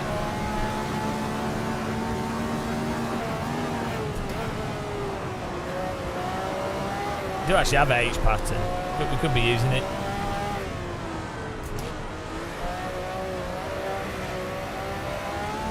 I could swap it over. Problem I have is it hurts my knees. I have to be careful.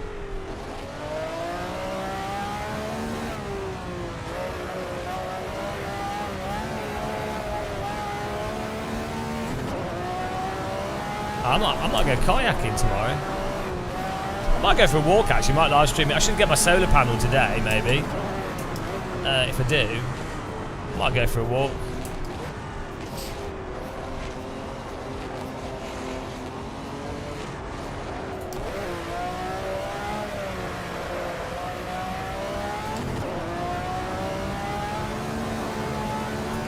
This looks so nice. This is so good. I don't think people realise how good AC is. Like, this right here is incredible. As a sim racing experience. The pace car is out of control. Just driving this car through this road, balancing through the corners, the trees going past. It's fantastic. As a general gaming experience.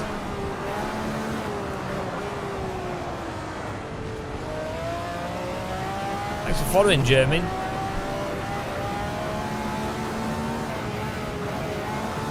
$4K, 100 and well, I've locked it at 120 Hz, but otherwise this would be like a running at 300 FPS.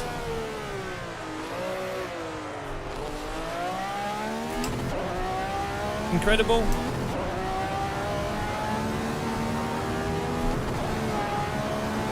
Absolutely incredible.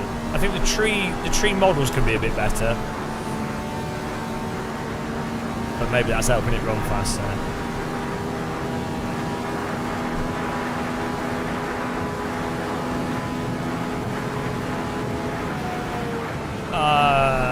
Funny you ask what track it is. No one ever asked that.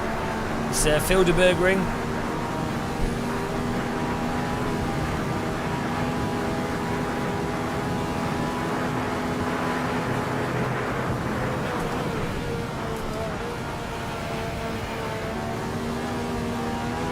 I thought those tents were cows.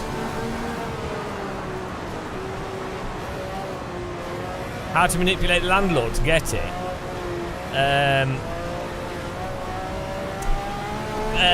Keep going on about how Lino Bellino's boring and doesn't have parties and is reclusive.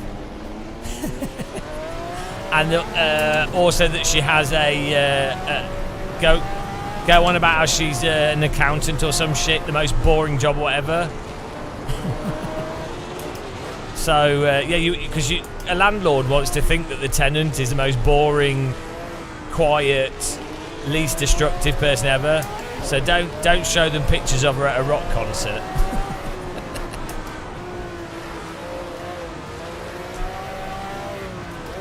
There you go. Great advice.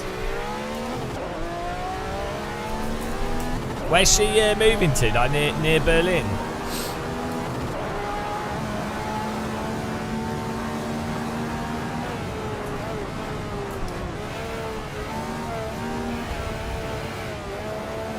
I've never been there.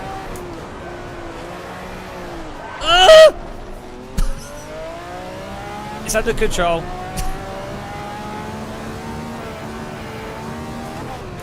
Oh, I need to book Gamescom stuff actually. I keep forgetting.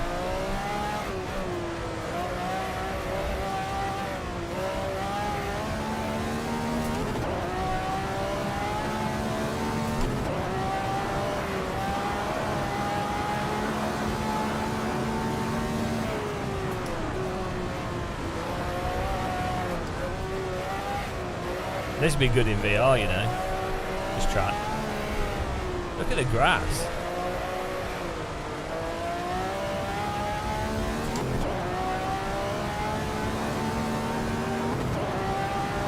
This car's a lot more natural to drive than that Porsche, even though this car's it's a little bit sluggish.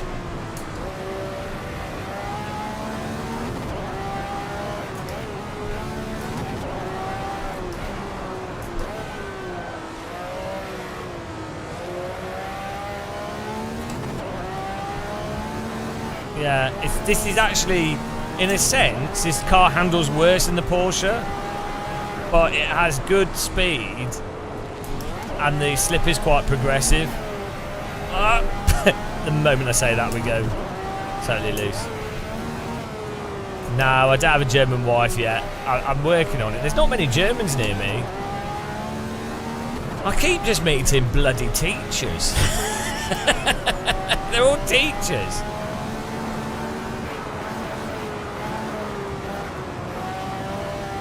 And maybe when I get to Gamescom.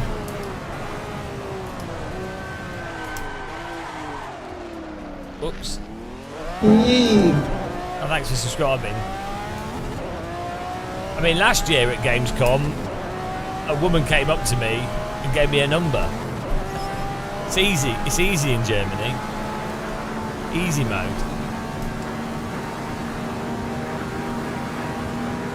Said this before.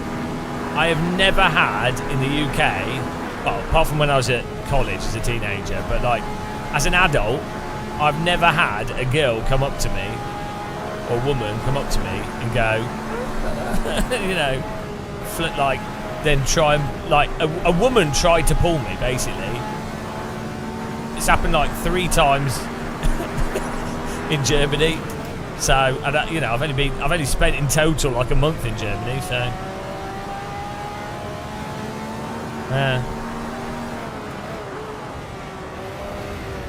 British accent hacks, I guess.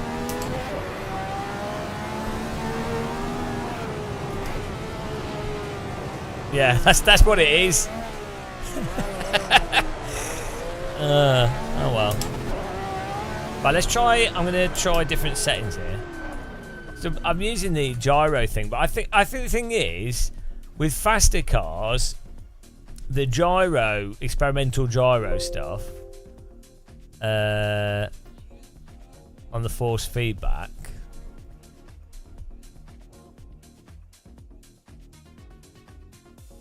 I don't know, because there's a problem with DDs where they can be a bit overactive, and the gyro thing helps that. But then I think it's actually getting in the way of some counter steer stuff, so just try some other settings here.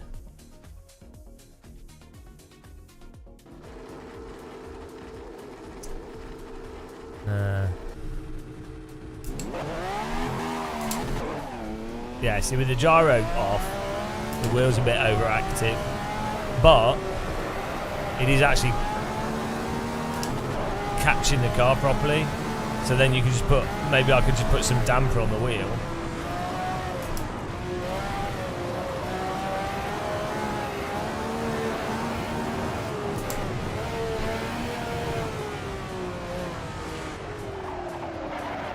Well, I think so. The gyro, as you speed up, it basically adds in damper to sort of simulate the idea that when the wheels are rotating faster in a car,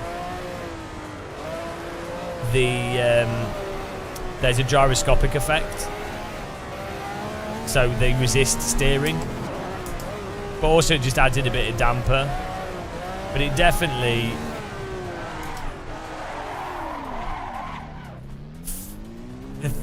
it's a balance of stuff. I'm not the CSP one. I'm not sure where do you enable that, because you've got the force feedback menu. I'm not sure if that's the CSP one or if that's using the Kunos one. We could try that out. The problem is, if you have a high strength DD wheel and you don't have the gyro on, the force feedback is overactive, but it is detailed and responsive with the vehicle, so you could add more damper onto your wheel. And modern DD wheels actually have really good interpolation and filtering. So you see how my wheel right now is overactive, so it has, like, in real life the wheels would have a degree of inertia and it wouldn't be as active as this. Yeah, I'll have a look at the I've never really used the shader patch ones. I did briefly, but not recently. I haven't used it for a while.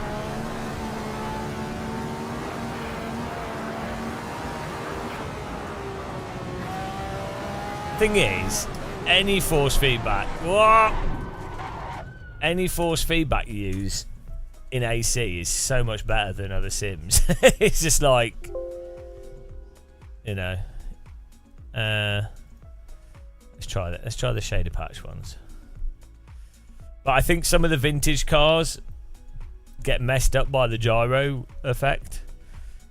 So not all cars. So that could be why some people, when they're playing AC and they're like, oh, this car doesn't feel good. It could be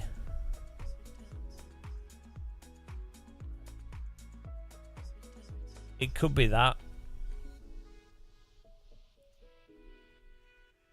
So where is it in shader patch? FFB tweaks active. More physically accurate gyro implementation. Okay. There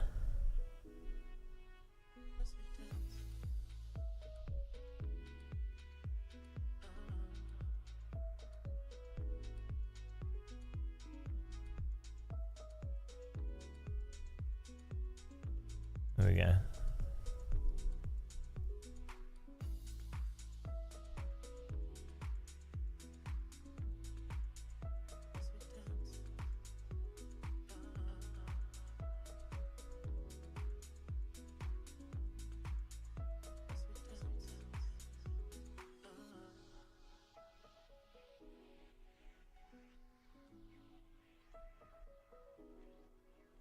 What's this doing?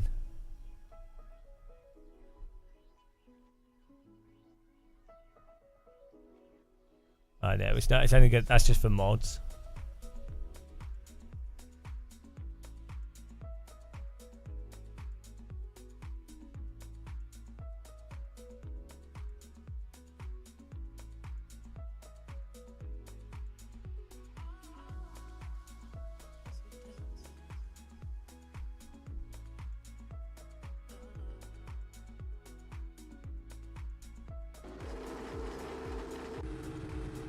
Oh, I'm going to restart the session, guys.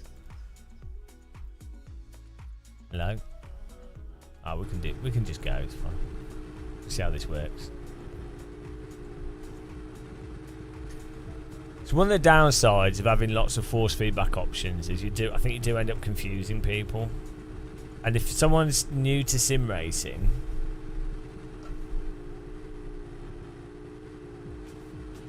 new to force feedback, they don't know what the right thing is, or they don't know what they're aiming for.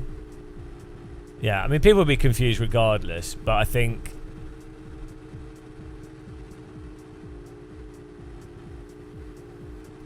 also each game has different force feedback without really defined obvious.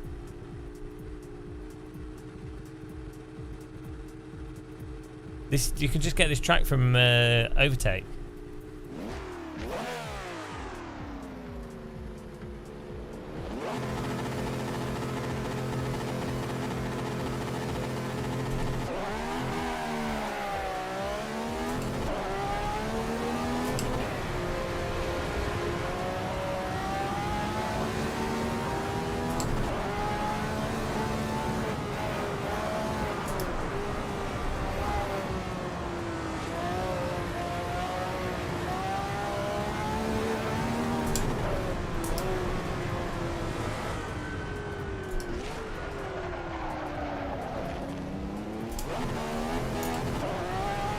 Yeah, like, bloody hell, this is track bumps are a bit noisy. Yeah, with setups, unless you're already at good pace, you know, I think the thing with setups is people need to learn about some basic stuff like brake bias, and I think differentials is like a really big one.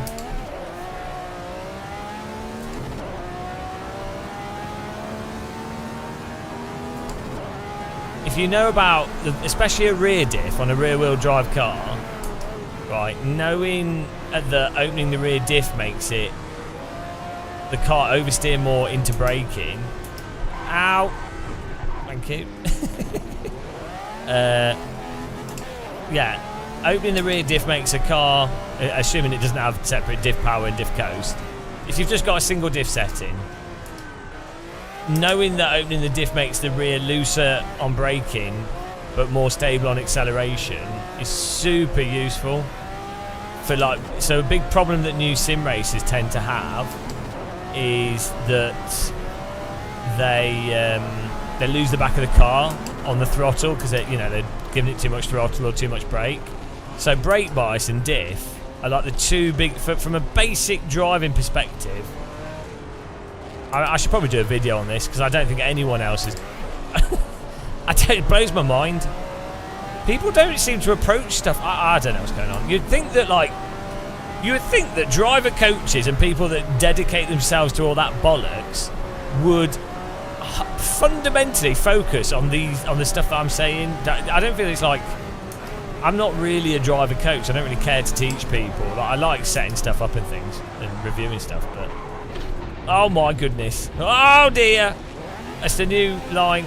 Okay, that's okay. Yeah,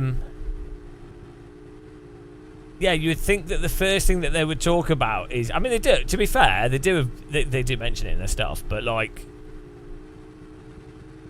there's some really fundamental things for Sims. Yeah, I was thinking, I really just don't want to do guides because I know the inevitable thing is people go, you're not a real driver. So, Right, I need to try. That seemed a bit weird. Let's have a look. Was that actually working properly? Do you need Do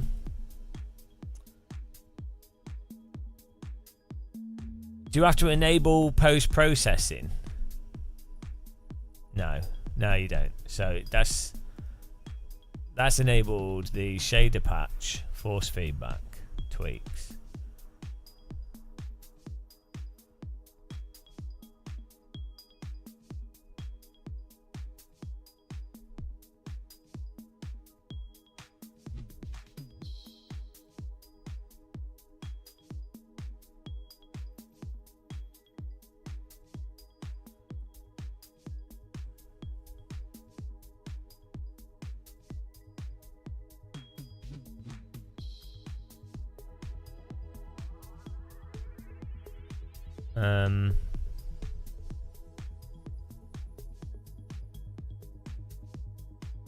I think the difficulty you have from a coaching or educational perspective with Sims is the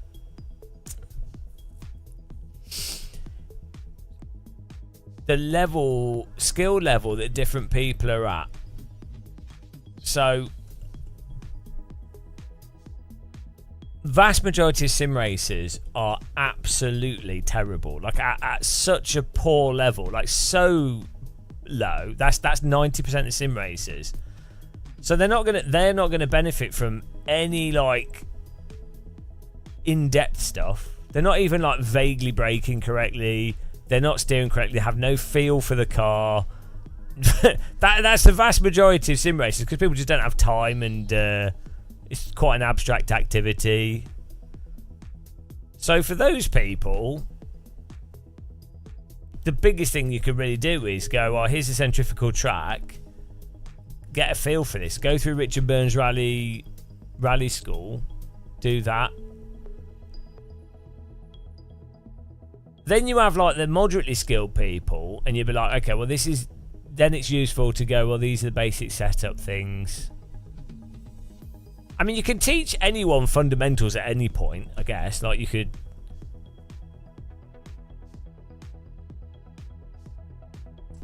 I don't know. The whole thing's just a bit strange. When you try and break it down, who's stuff specifically targeted for? And if you're trying to be as objective as possible in terms of the most efficient way to actually educate someone...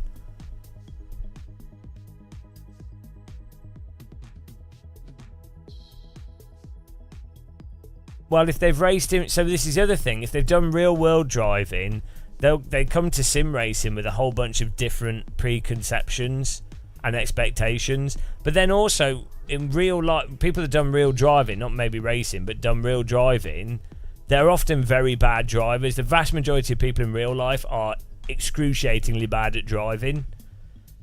Like, I spoke to quite a few driver coaches about this, like real world driver coaches. But people don't lean on the tyres at all, or they have no feel for the car. Even though you've got G-forces in real life, they drive as if they have no feel for the vehicle whatsoever. And so they have to be told to, like, oh, this is, feel what the car's doing. Stuff. So the thing with motor vehicles and motorsport, I think, is unlike non-motorsport. In non-motorsport, if you can't feel your bicycle, you're falling off it. You have to fundamentally understand it to ride it. If you're ice skating, you have to not just to skate around and play hockey or something. You have to have like balance and basic feel. And people that don't have that don't even bother doing mountain biking or rollerblading or ice skating or skiing, right? They don't. But those types of people can drive a car. So they have no aptitude to actual sports, but they can get in a car and drive it around a track. So you have to deal with those types of people who actually are shit at physical activity. But a car kind of hides that fact. So that's a weird thing with motorsports.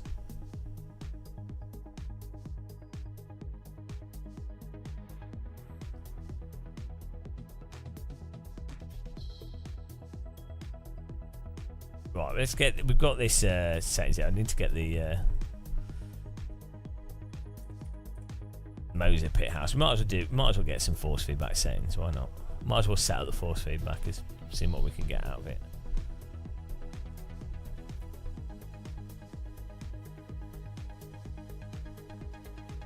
Well, the thing I would say that you'd want to do if you're driving a car, you'd want to go to a skid pan and you'd want to be able to afford to slide the car around.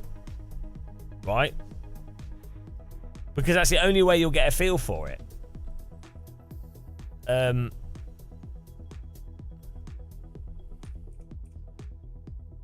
You need to oversteer, you need to spin, you need to be able to hold slip to know what the car can do. And a lot of people don't do that. They will just drive around slowly.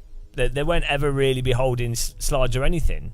So you need a flat bit of road where you can lock up. Like if you do go-karting, a good thing to do initially is to go in the go-kart and then just go on a straight bit of track where no one's near you and push the brake as hard as possible. And then see at what point it locks up on that bit of road, and then see what you can counter steer and what you can catch. It's the first thing that I did when I very first went go-karting. It's what I normally do if I go to a new go-kart place. No, I don't. Other people don't seem to do that. I guess if you've done a lot of go-karting, you don't need to because you already know. But like, it seems like an obvious thing to do to like see what happens at the limit so that you then know, you know. Nomad Cook, how you gained it or inspired you to never sim race, hopefully. My Moser Pit House software is not working. What's going on here? Oh dear, Moser Pit House isn't working. This isn't good. He's crashing.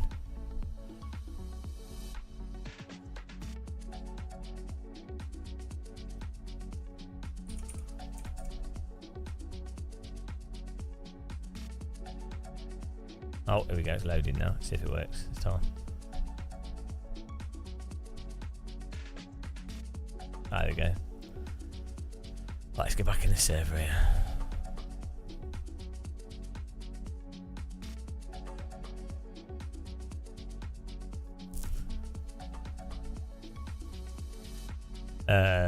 Server's on.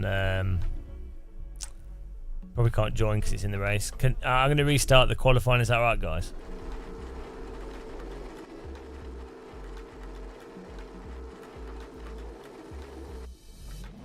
Sorry. There you go. Should be able to join now. Red Sport's alright.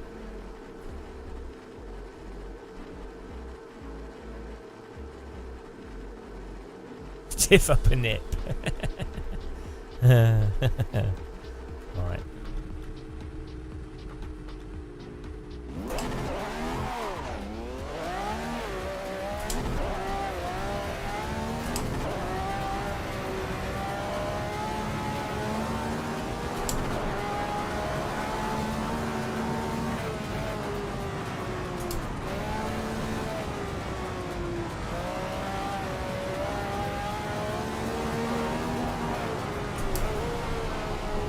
Bloody hell.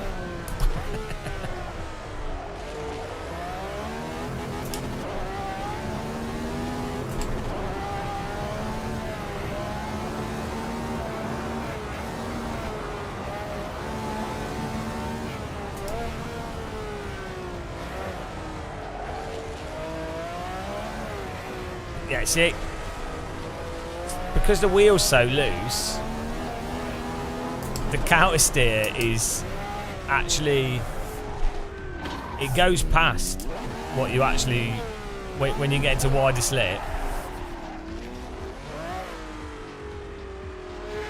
it's too overactive.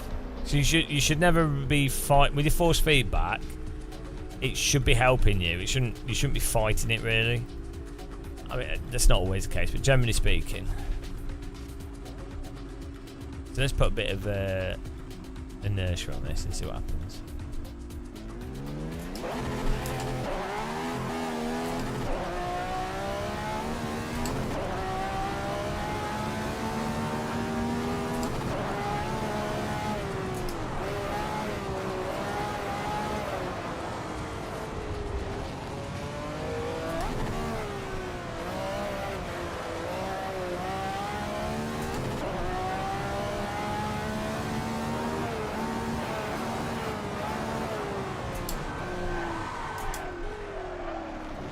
May have missed that corner a bit there.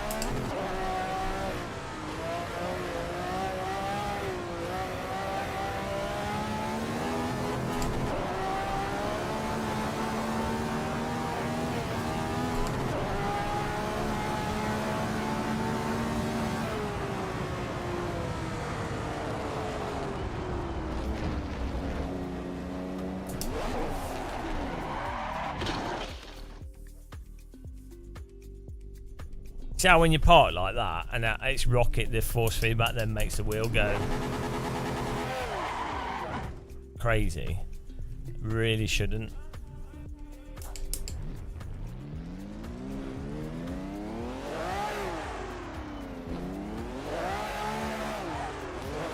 In theory, you should be able to just drive with the pedals, with the wheel rotating around and then catching it with the pedals, like a well, maybe not with this car, but like with lots of cars.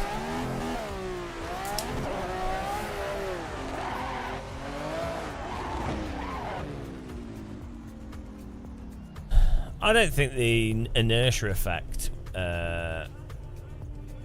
works that well with Moser. Oh, here we go. This parameter is used... Oh, no, you don't want that. Speed dampening.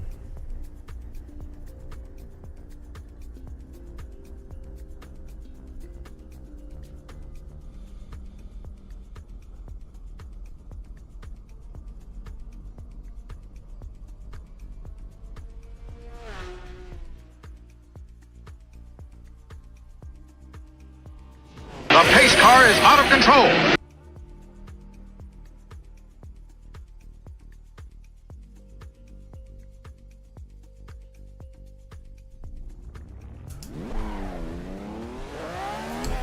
Thanks for following.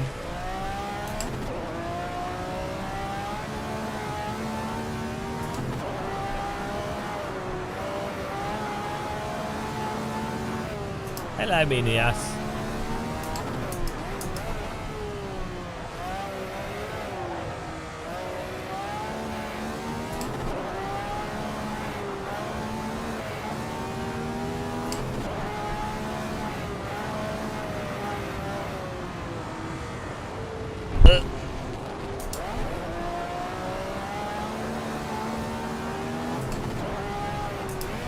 Turned into force feedback exploration.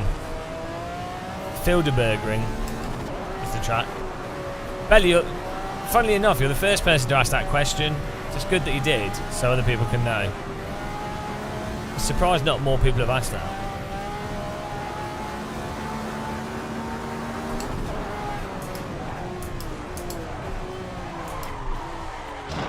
Bonk. You really have to brake early for that.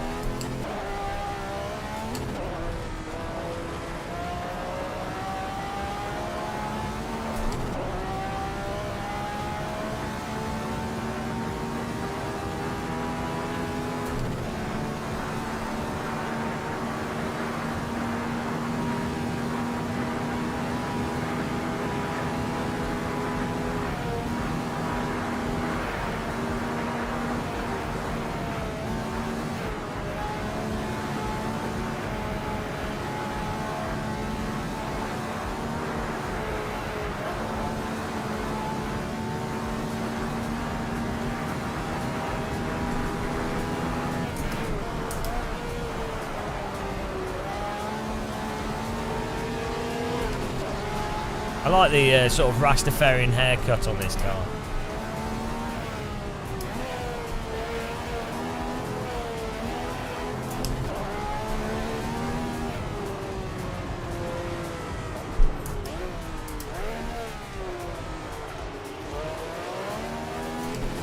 There's the old thing where the longer exhaust pipes allow the engine, like the gas is escaping, it pulls more oxygen through the engine or something. There's a whole thing about the length of the pipes, and they all need to be the same length from all the different cylinders for timing and everything. So that's why you have all these elaborate pipe arrangement coming off the engine.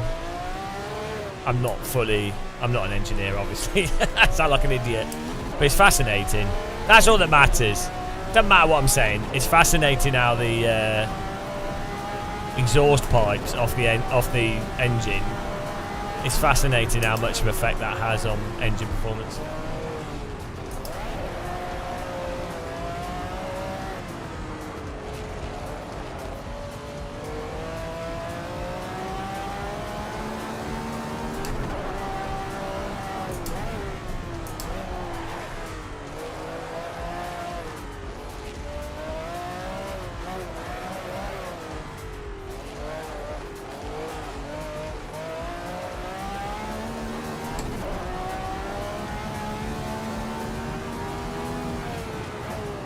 Oh yeah, definitely the headers as well. Yeah.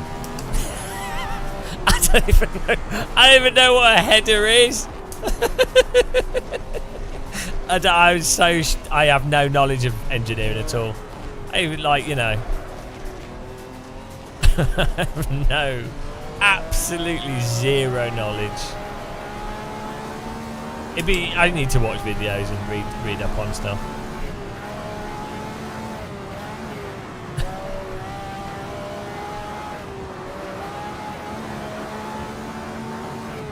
It is fascinating, I just never bother getting into it.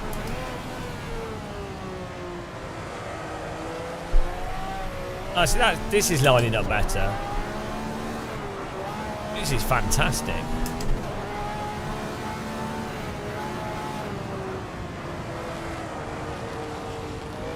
You see how the wheel is, I can let go of the wheel and it's basically doing the correct correction that I then can catch.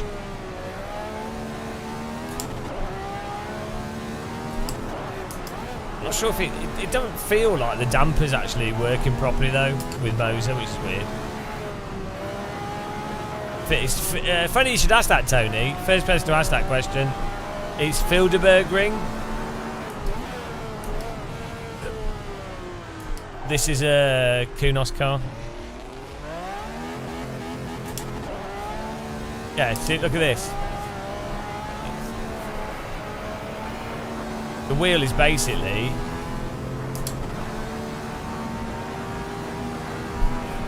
it's mostly catching itself.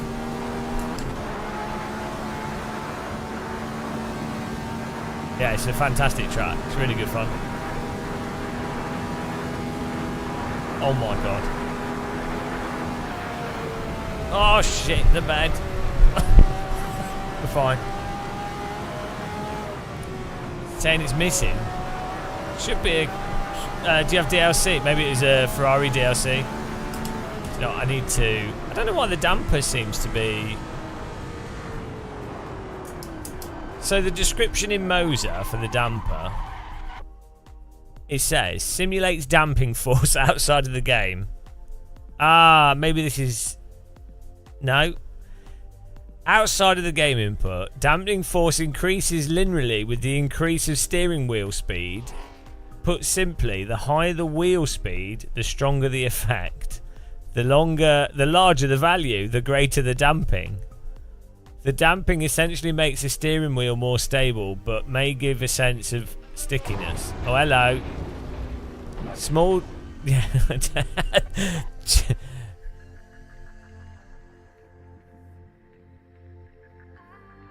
Oh, hang on.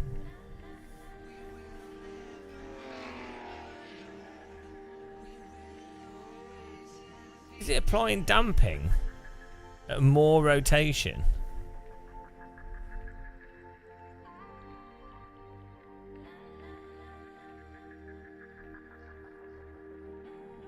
No, that's just Kunos car.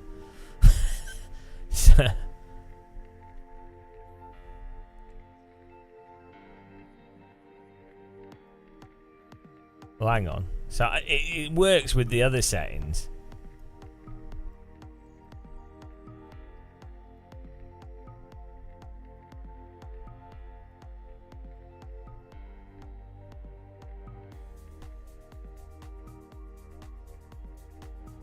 Wow. Bit weird.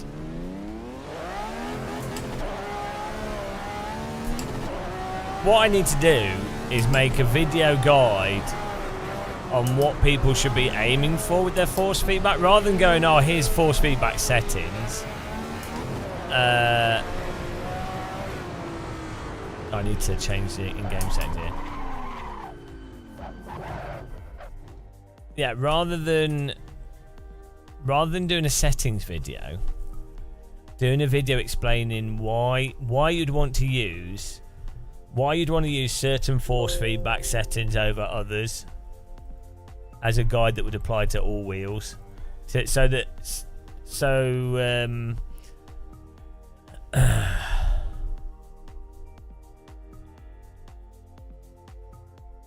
yeah, as a reference for someone to go, oh, that's what I should be aiming for. Because I think a lot of people might not realise that force feedback shouldn't be something to struggle with. It should help you drive.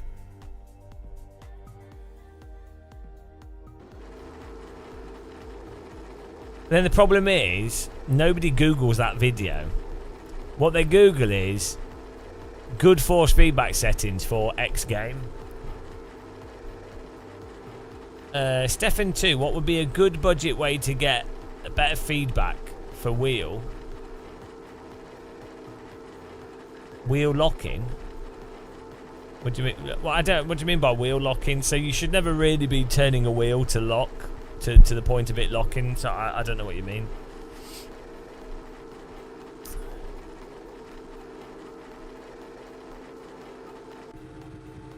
Not quite sure what it is. The pace car is out of control.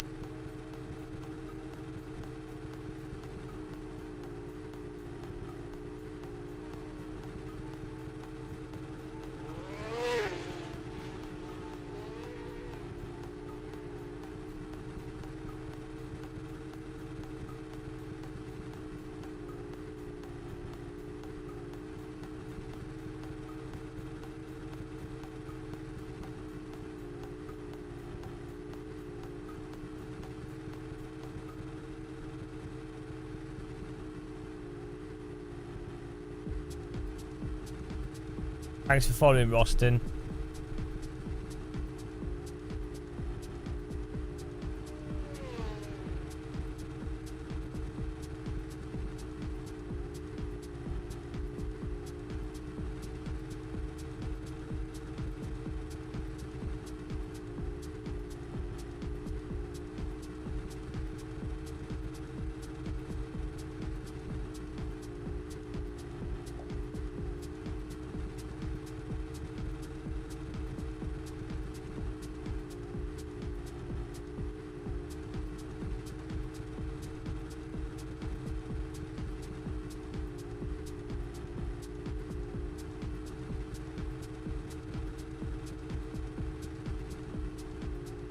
It didn't seem to work properly.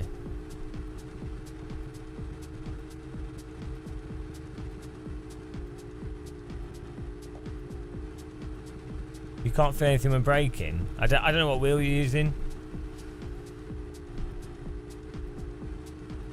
So in AC, it's going to depend on your brake bias, but you should be able to feel a range of force for the back coming out or for the tyres losing grip. You should just get lighter. And then you can have rumble settings as well. For a G920, there's not going to be much you can really do.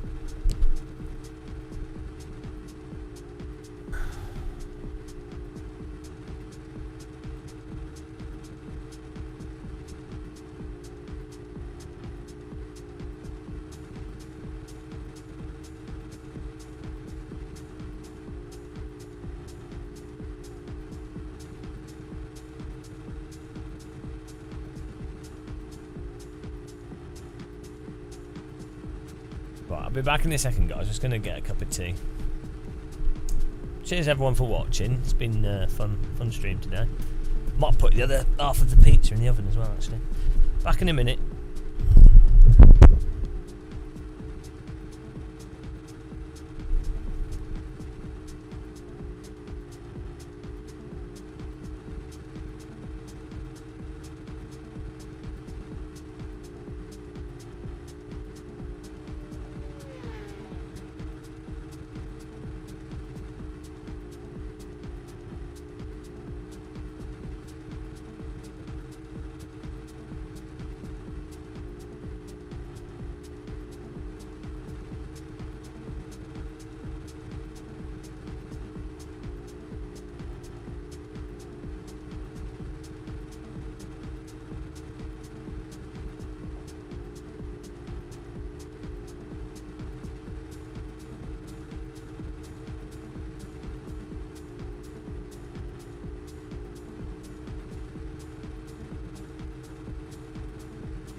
Okay, let's go.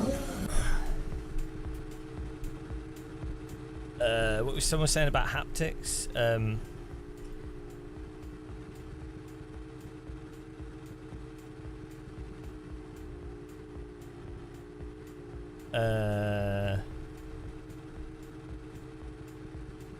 Yeah, the haptics use game telemetry, which is separate to the wheel. It's like the game outputs tire data, engine data, a whole bunch of stuff. So it's a separate.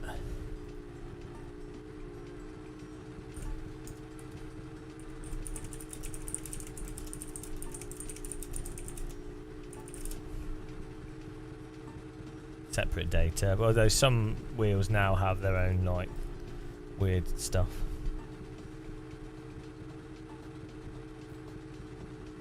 Bloody hell, my pizza's too warm.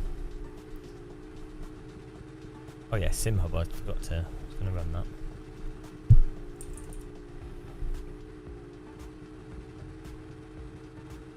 SimHub's really good for tactile transducers. That's what I'm using.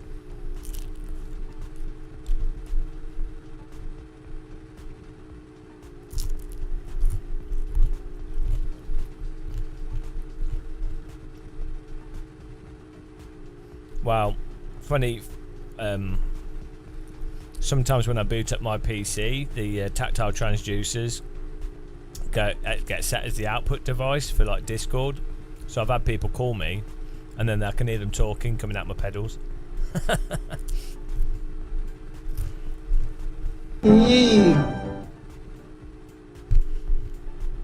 Amigo, thanks for subscribing.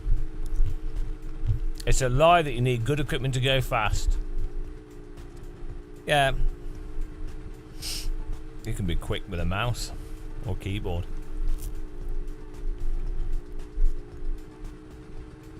It's definitely easier to go fast on good equipment. Easier to be more consistent. Less likely to make mistakes. Hello, John. I'm alright, yeah.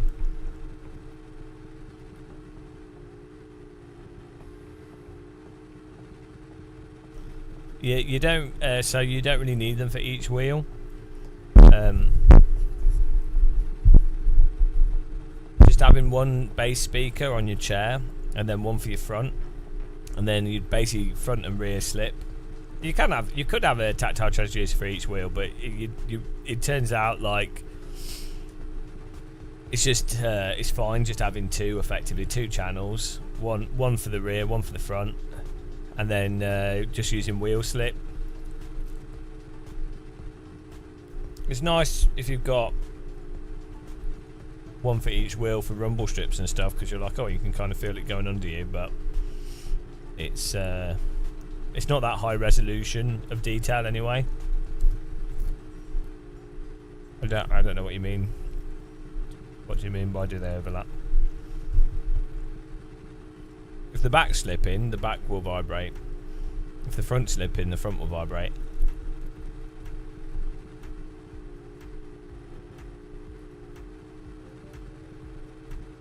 If you type in £150 motion rig, my video explains the settings I use.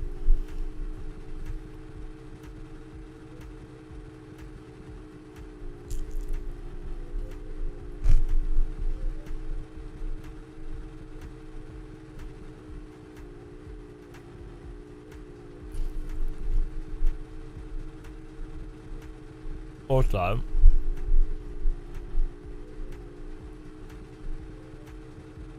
if you Google my video, why less is more,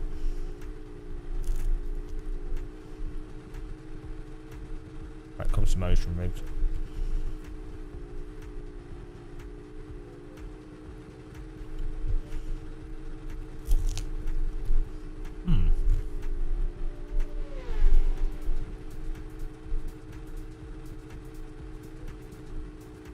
YouTube is messed up. Oh well.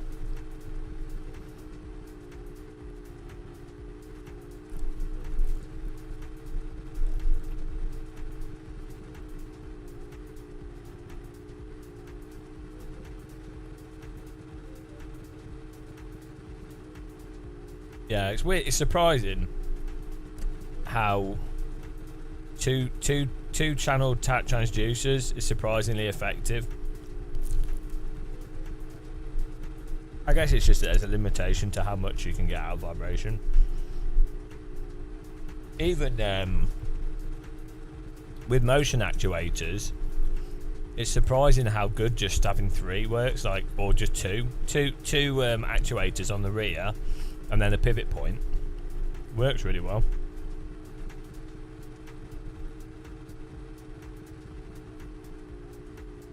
It's really surprising. I mean, I've used rigs which just have 2 actuators, and I genuinely didn't notice. I thought there was a four point actuators. Maybe now I'd notice because I've used a lot of rigs, but at that point in time I'd only used a few. So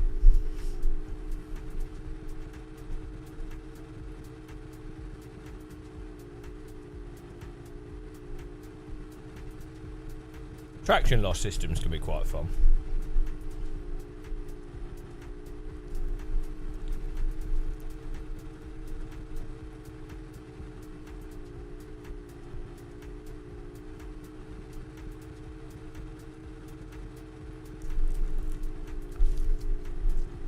Which one did you use?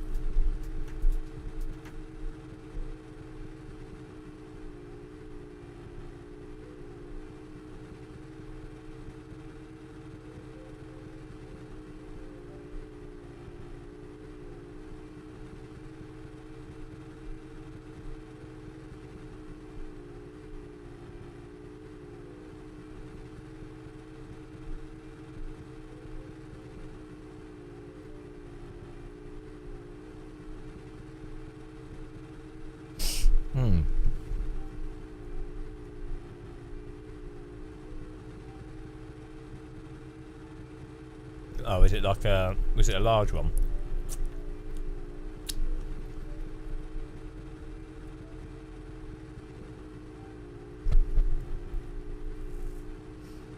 Where was this simulator located?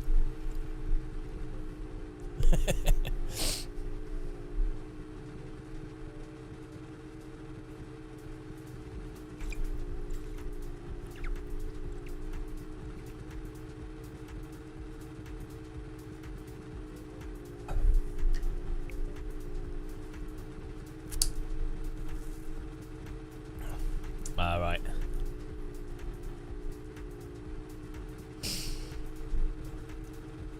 Yeah, but to be honest, I genuinely think, you know, do you know Sigma Integrale, D-Box, Cubic Systems? Those 4-point actuators, set up tight, absolutely fantastic, like absolutely top notch. And I'll tell you what's really weird, I said this before, I had a chance to drive a broken aerial atom at drift limits on their weird prison track. It should be a track in a video game because it's ridiculous. So they have to use slick tyres because there's a prison, and if they make noise, police come from the prison to tell them off for being too noisy. It's hilarious. And the track they've got is like, it's more like a path than a racetrack. It's ridiculous. Anyway, their broken aerial atom, which is probably the most broken vehicle I've ever driven, it works, it's fine, fair play to them. That honestly felt like a motion rig to drive. It was really weird, like the amount of suspension travel for the aerial atom on the accelerator and how much the front came off the ground felt like motion rig.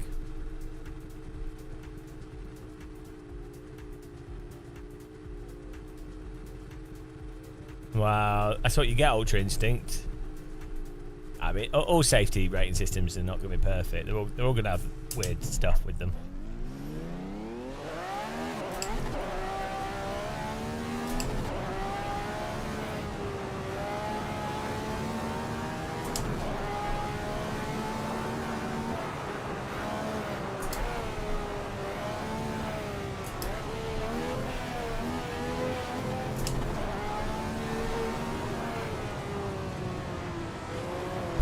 goodness.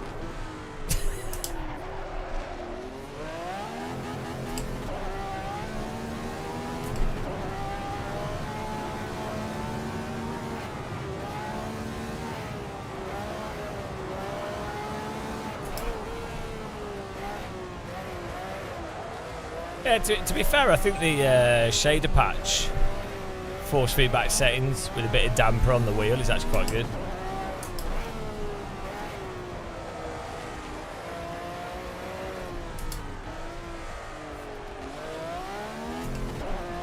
It is. Although this is running better than Hell Let Loose. I wish Hell Let Loose wasn't Unreal Engine, because I really enjoy playing Hell Let Loose. I was playing with Thomas the other day and it was absolutely hilarious. Like, absolutely mental stuff happened. There's one point where I came over the top of a hill and there was like 12 of my team on the hill, and then they got mortared, and so my whole team blew up right in front of me. I was fine, but all these legs were flying past me, everything. So I just walked over a hill, saw 12 people, and then within like a second there's a big explosion and legs were just flying, arms and legs. It was insane. It looked like something out of one of those over the top 3D movies. It was mental. It was one of the most stupid things I've seen in a video game. Purely just coincidental that it happened.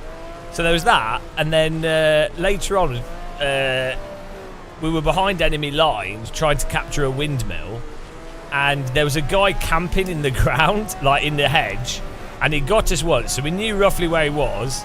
And Thomas went ahead, and I was like, okay, well, Thomas was like, oh, he's still there. So I just was like, okay, I'll throw grenades in the general direction of where I think he is, right?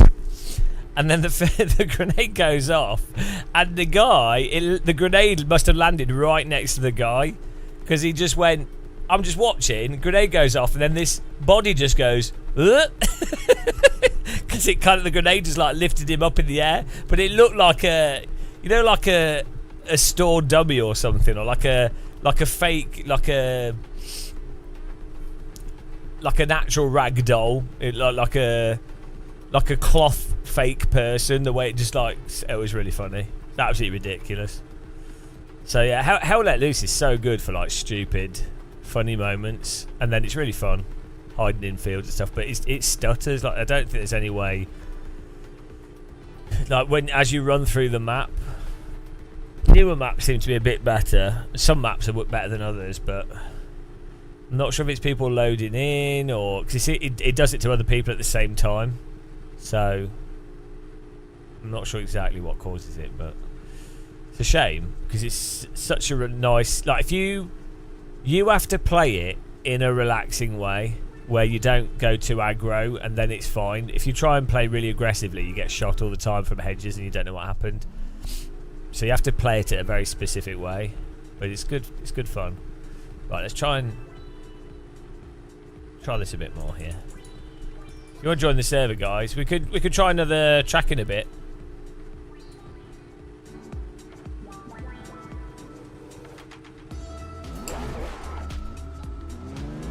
Should I get the? I should probably set up the H pattern, really.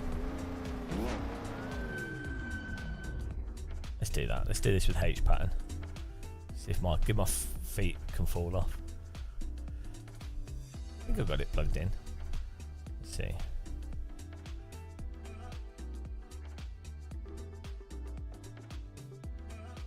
Yeah, no, I remember. I've been playing it since the early alpha. Oh.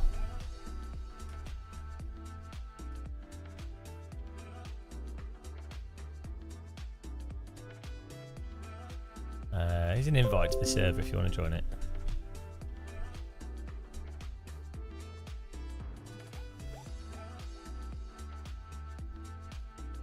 I think my solar panel's arriving today. I hope it is. It'll be fun to go for a walk tomorrow. Test it out. Have a look.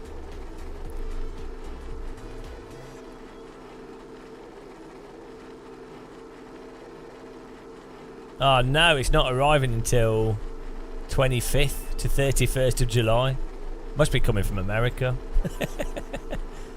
Oh no. Oh well, don't matter. Okay, we'll just go for a walk anyway. Fail. Solar panel fail. It's from an American company.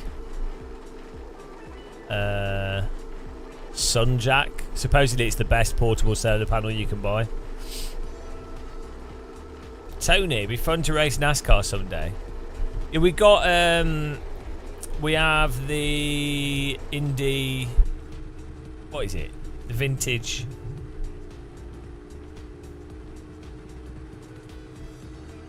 Hang on, I need to fix my camera here. The vintage oh, we should do that. That's fine. We should do that vintage, the rooftop track. The Fiat factory oval, that'd be fun. Oh god, I feel so weird today, guys. I've been sleeping so random.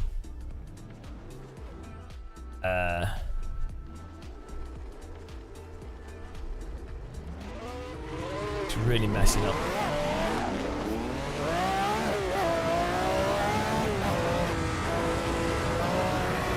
Messing up my brain.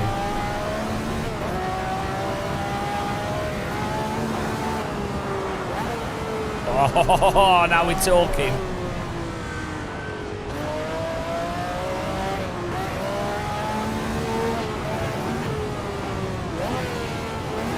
These cars make more sense with a H pattern.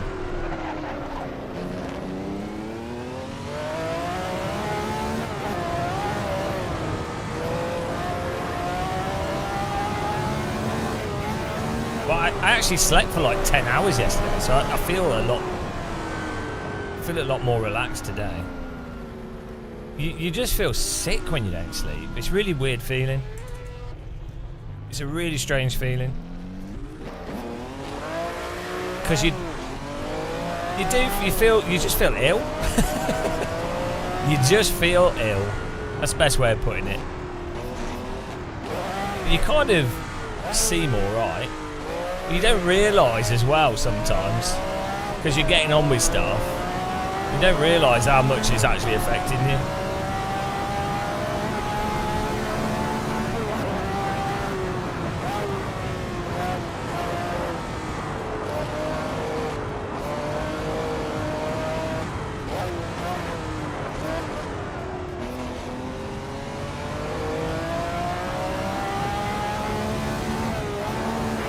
Oh no, that's not enough. I mean, I feel sick if I get less than 6 hours a night.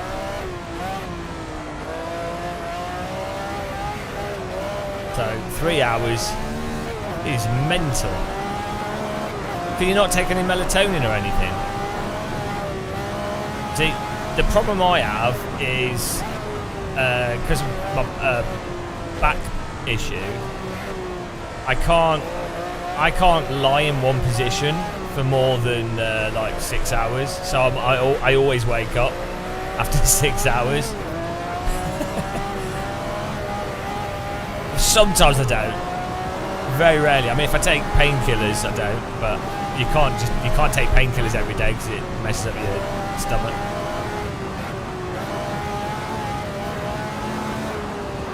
Well, at least you can watch my live streams. But yeah, sorry that you have.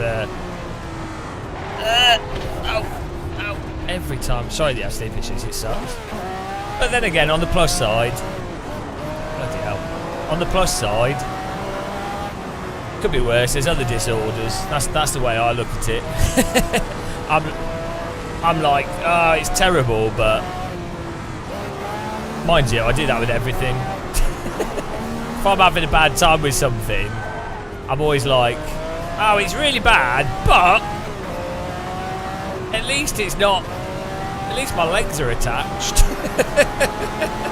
I think I do that with everything. It's probably just a bit. It's a good thing to do, isn't it? To always, the moment you're complaining or feel terrible, to always go, oh, it could be worse. Could be watching one of my own live streams. Well, some people there is a few people. I think Red Eye Warrior is one of these. There's a genetic mutation. Oh, 5 gears. There's a genetic mutation that allows some people to genuinely only have a few hours sleep and they're totally fine. But it's a very, so it's like 1 in 2,000 people. It's crazy. What I'd give to have that mutation, they're basically living on cloud 9 all the time. It's it's a pure hack. We should be able to get gene therapy for us to all have that. He's not making that. Goodbye.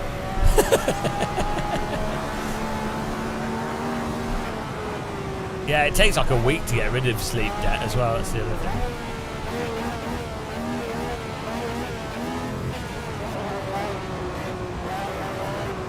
And the problem is, ow. Oh, understeer. Hello. Oh, that's a track cut. I just end up feeling sick when I don't sleep, that's all. Don't even get the enjoyable parts anymore.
Am I the light? It's not a very good light. It's not really a light. It's more like a dim candle. The light at the end of the tunnel. Oh dear.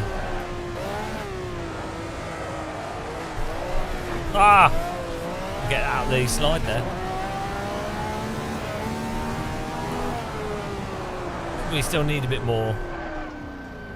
Let's try this.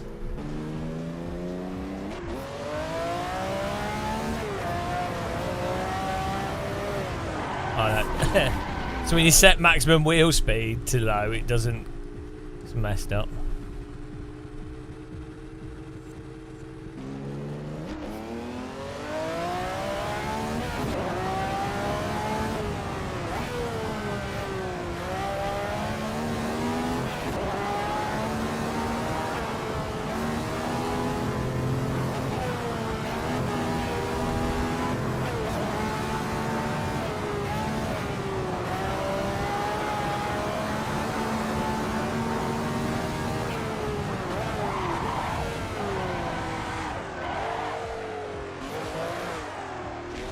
That's weird. It's applying the inertia to like the game. Feels like it's the game signal rather than the. That's weird.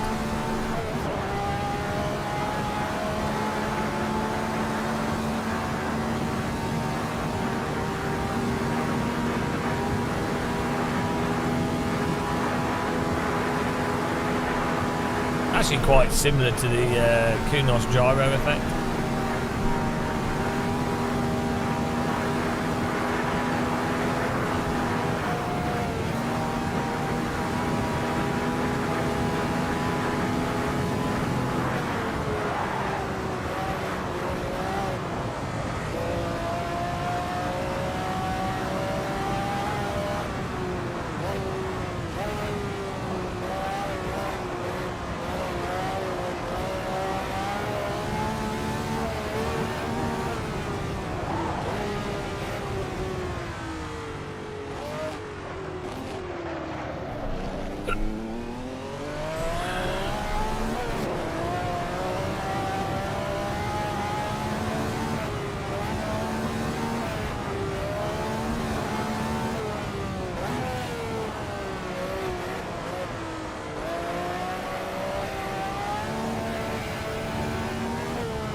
We are sliding around a lot.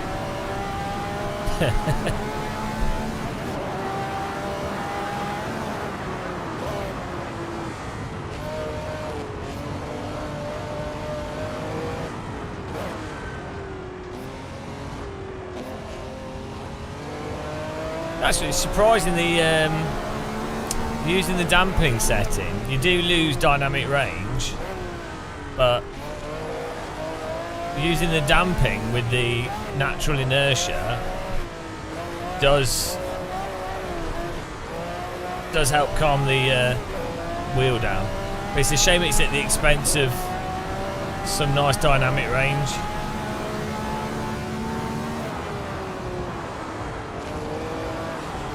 But for this car, it's actually making it easier to drive. So we're like driving through the corners a lot.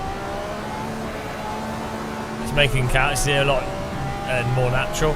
This is the thing, as I say, like a big problem with DDs on stronger strengths is that the wheel ends up being overactive. You can go in front of me.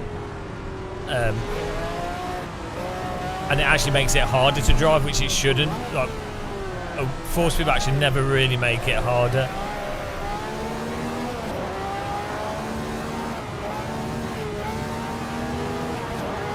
Oh, how cool is this?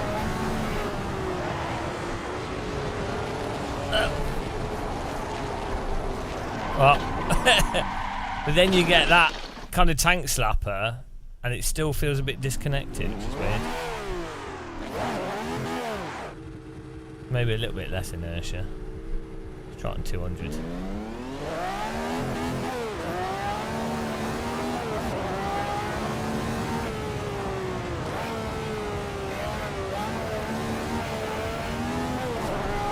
They see how you get that kind of snaggy tugging.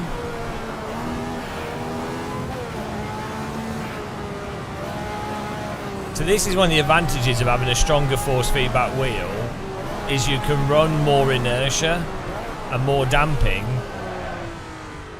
and then turn the strength up higher, and you actually end up with, in totality, you actually end up with better force feedback. It's one of the if you can either have very weak force feedback, which is fine because then you're always in control of it. But if you really want a more active wheel from stronger force feedback, then you kind of actually need to have an even stronger force feedback wheel in order to be able to then put damping and inertia or use heavier wheels and things, and then have it still be natural.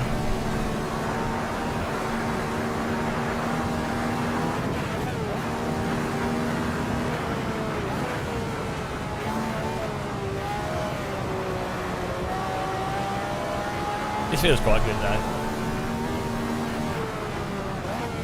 Can you imagine driving this in real life?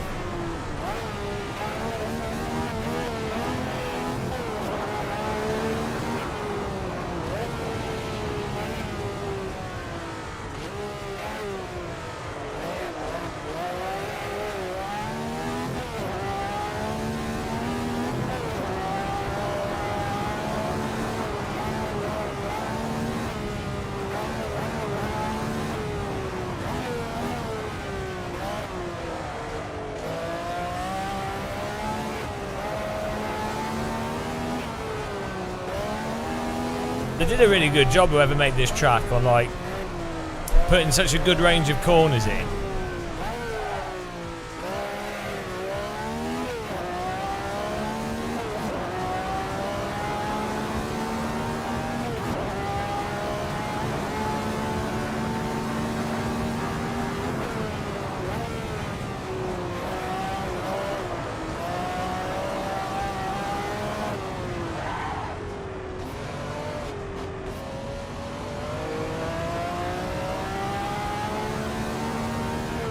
We've got the force feedback set well nice. We should try the Porsche again after this.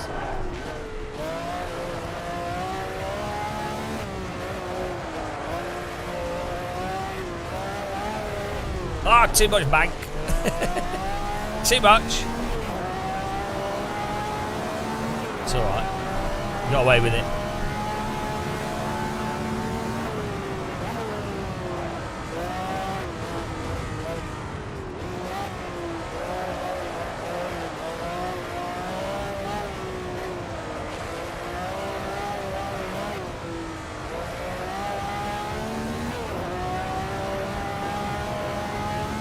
It looks so nice in this lighting though. It's like it's supposed to be 9 AM.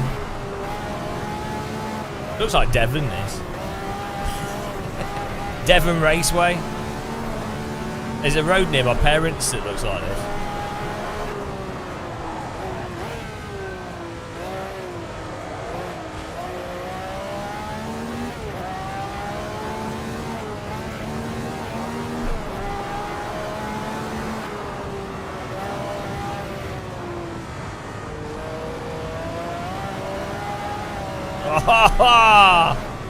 That was nice. Yeah, steering's a lot. See, it's just we're driving the track a lot better there. Car basically just caught itself. I can see myself in the 1960s or 70s being rich, driving a Formula car through the countryside into a tree.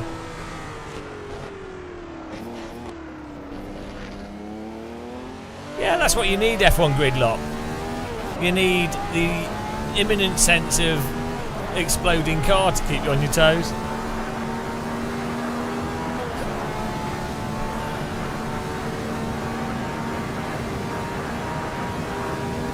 Well, I don't drive myself unless I'm in a friend's car or driving other people. Scotland's probably got the best roads though.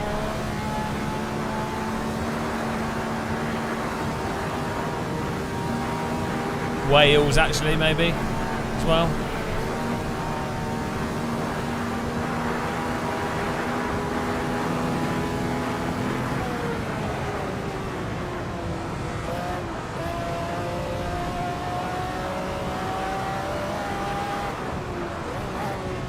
I forgot what gear is in there.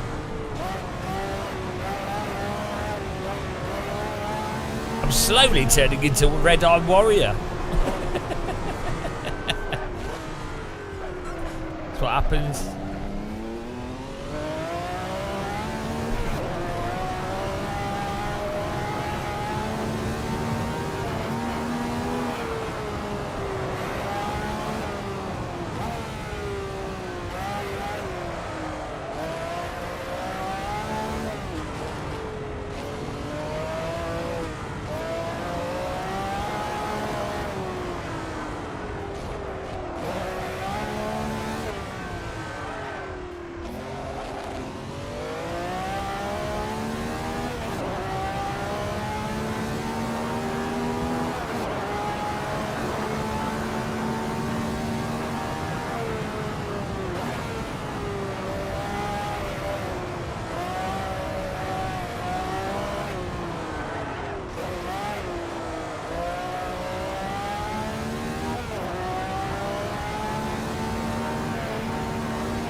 This is gonna be a stonkers lap.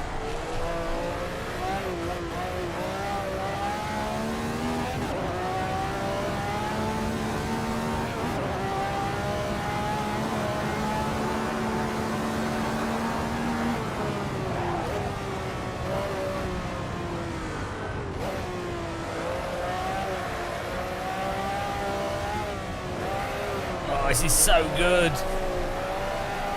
Woo-hoo-hoo-hoo.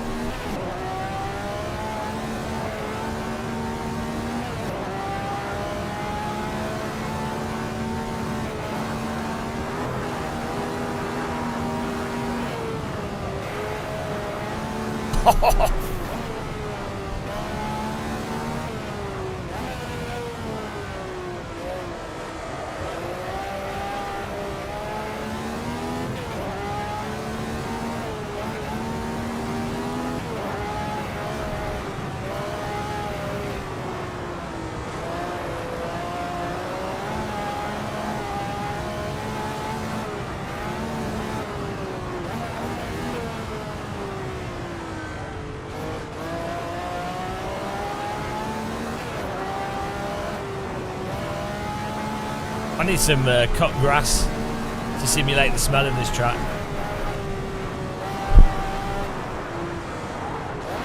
Whoop! Whoops! Couldn't find third gear then.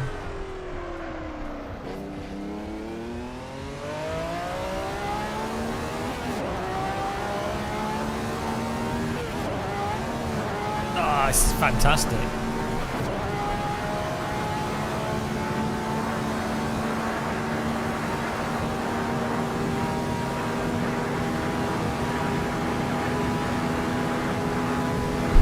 Woo!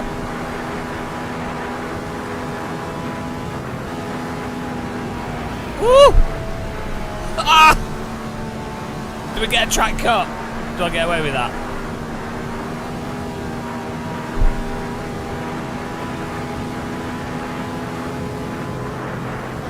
Ah! 0.188!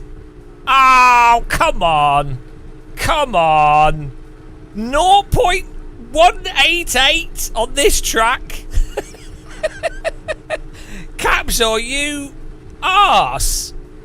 0.188 on a track this long. That's like a mosquito's fart of difference. Bloody hell. You've got a big garden. I don't have any grass myself. I have a little circular patio, an apple tree. That's it. It's nice though. I need to trim my lavender and things though, but it's nice. Right, we'll do this. This is fantastic. So my Moser settings. Oh, that's weird. There you go. So I've put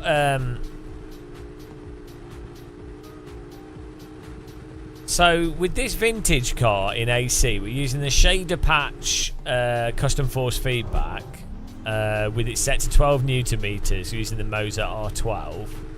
And then I've put these settings on. So I like to use the equalizer to turn down high frequency vibrations, which is really nice. It gets rid of like toothbrush vibrations. But then I've put the wheel damper here on 100, but it doesn't actually work properly as far as I can tell. But then putting the natural inertia on 250 with this vintage car at least stops it from being overactive and actually makes it drive really quite nice. So yeah, it's weird. It seems to work quite well. I'm not really sure why. But hey ho.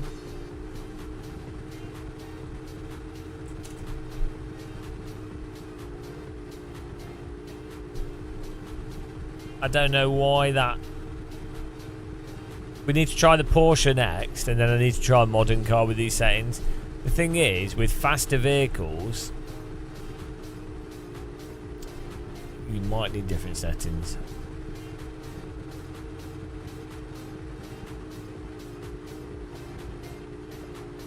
It's good how you can fiddle with settings whilst you're driving. That's something that's a good thing to tell people. Alright, here we go. Vintage car at... what's this track called again? I can't remember. 3 laps of vintage madness.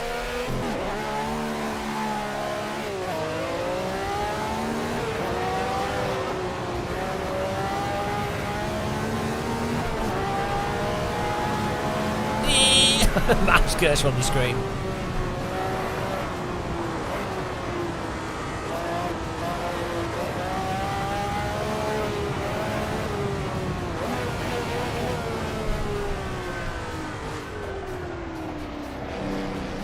Oh, he's driving over pedestrians. What a ruffian. Can't drive on the pavement's not the racing line.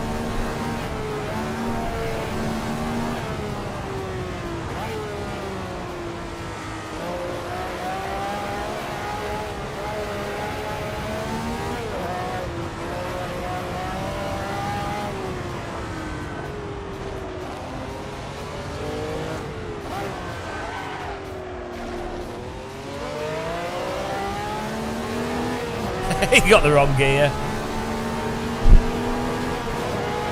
Ow! Big bumps in the track there.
So good.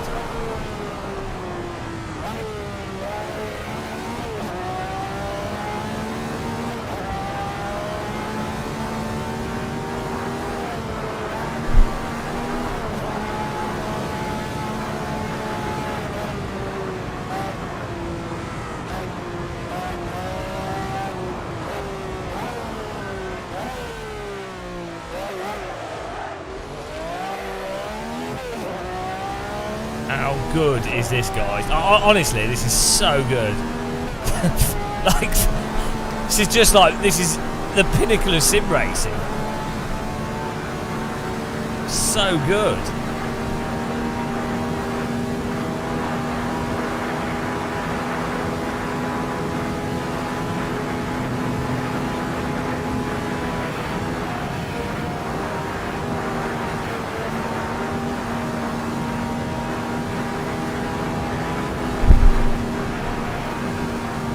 Whoa! Get in there.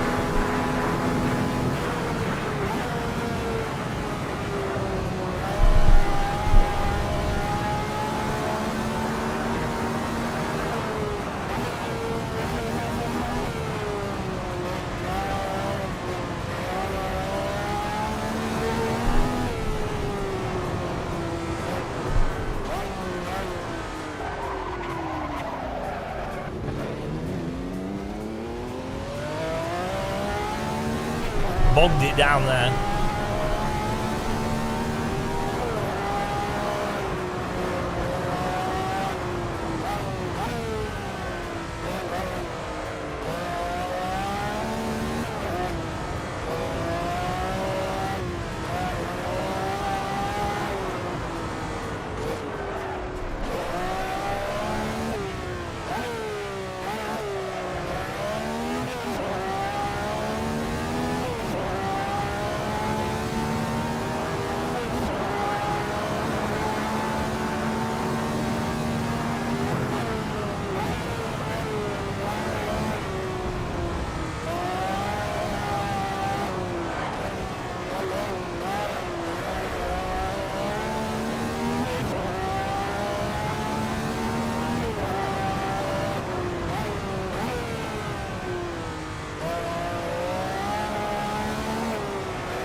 It's an optical illusion. I'm just toying with him.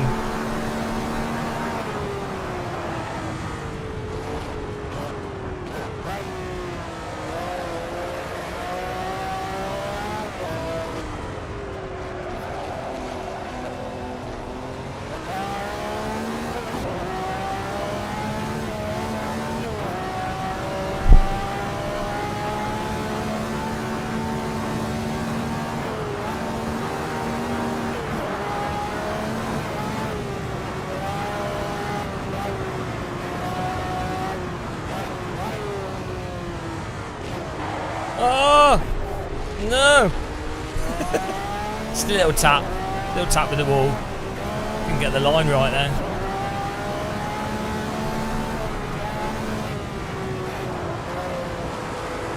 Ah! Dead.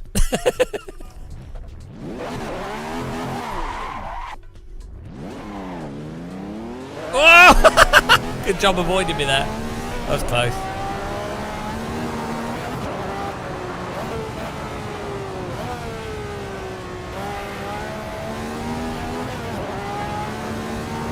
Ambulance.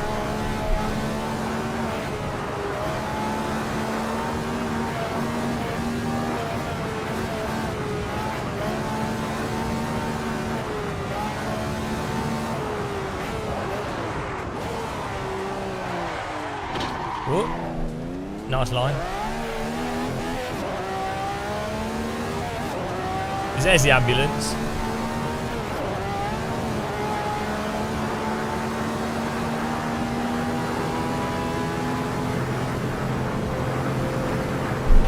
Oh, that's better. I've got a fan blowing on me now. Boiling in here.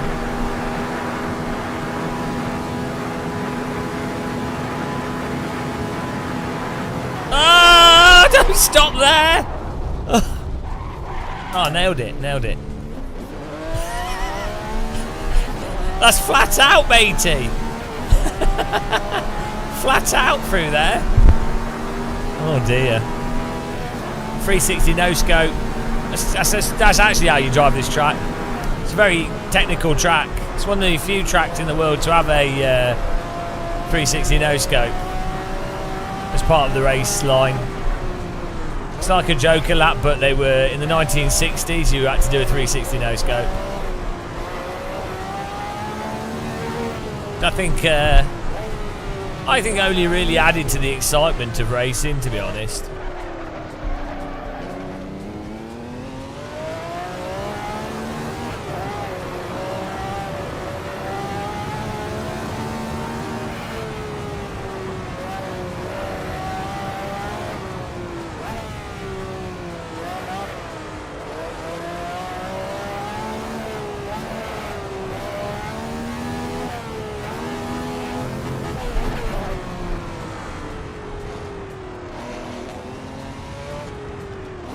Is there a Discord to talk with you? No, we do have a Discord, but the problem is if I'm live streaming and there's talking, it's very confusing. It's confusing for viewers and it's confusing for me. Reading the chat, talking to people, responding to people in the chat. I personally don't really like it. When I'm watching other live streamers and they're talking in the chat room, it's confusing to watch as well. So I tend not to do it. Unless we were doing like an endurance race as a team.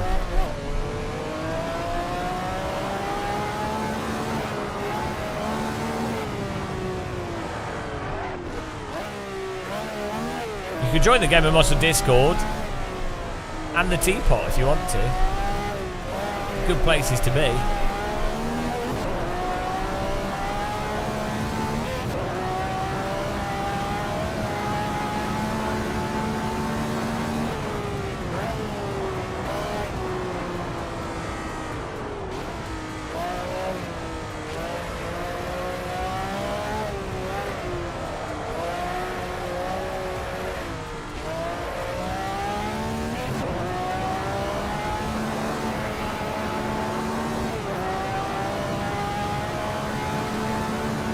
We're at what's it called? What's this track called? Lingonberry Ring. I don't know.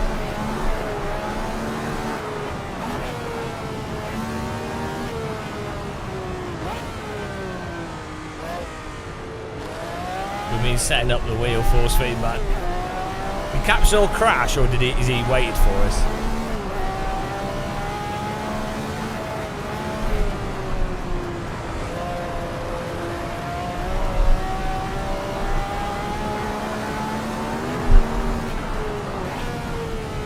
Dingleberry Ring, yeah. Thorpe Park, Alton Towers.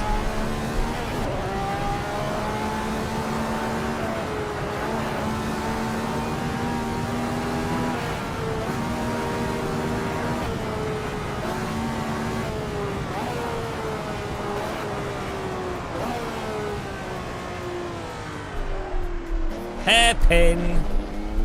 I've never used a hairpin. Apart from in Sims. Woo! So good. Really nice with the DD wheel, this.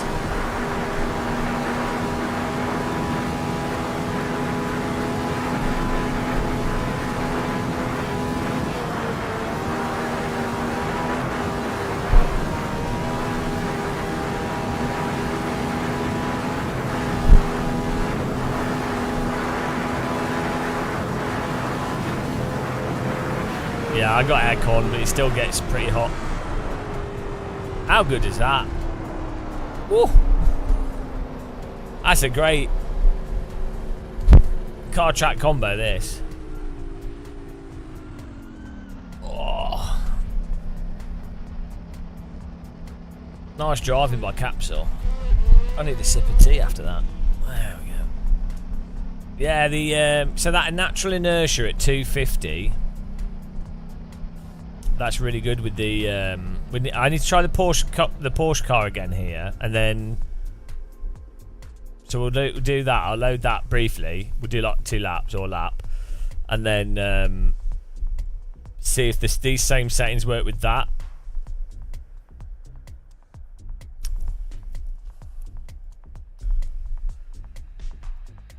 Let's just call this preset.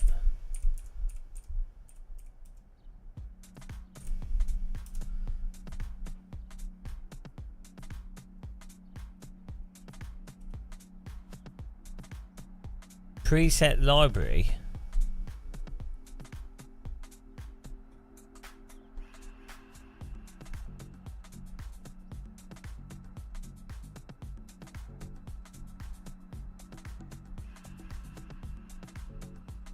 Right. Yeah, I've saved it as a preset. Right, yeah, let me create a new server with the Porsche again. With these settings, see if it works. Well, should do. See if it stops. So the problem I was having before is that when we got combined slip. Oh, that's nice with the fan. When we got combined slip, it was getting crazy to handle.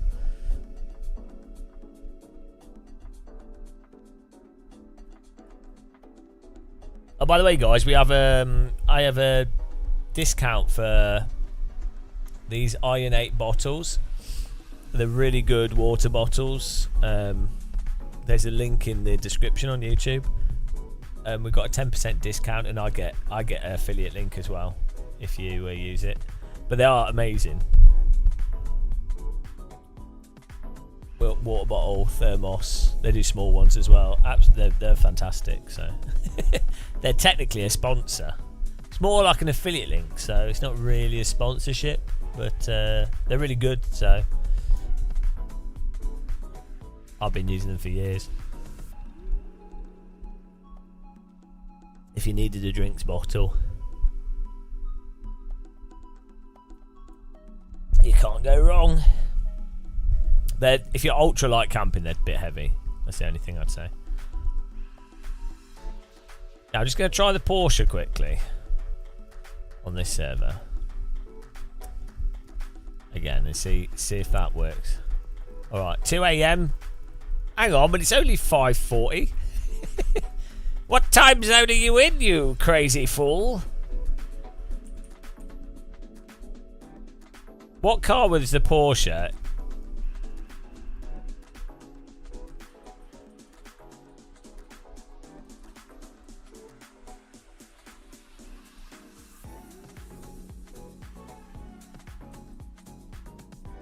Was it the... It's not GT3 RS, what is it? Oh, here you go. Was it the Porsche Carrera RSR?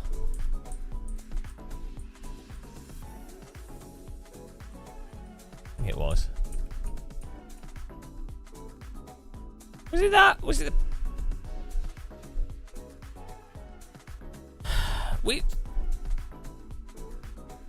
Which car was it we were driving before? It was a vintage Porsche.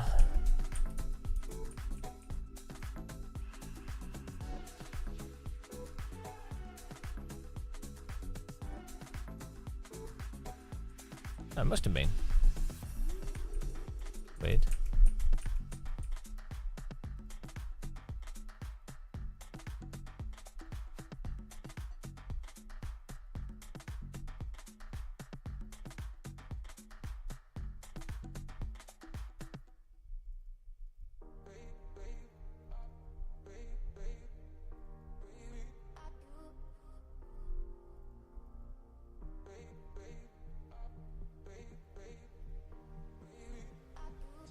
Right, let's see if these force feedback settings work on this.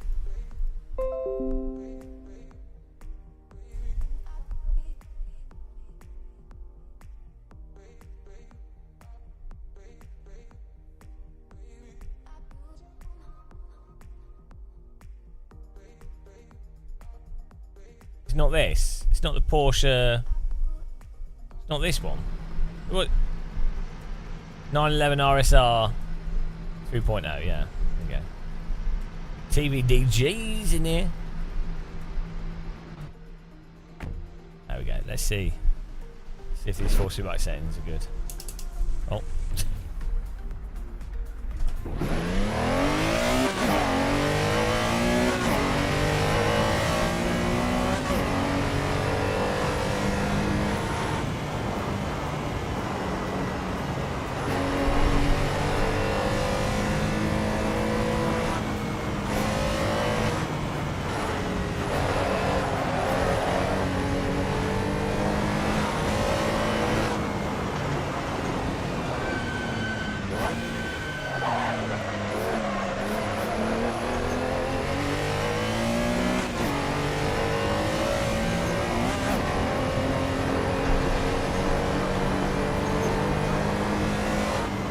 Oh, this does seem... Yeah, this seems a lot better.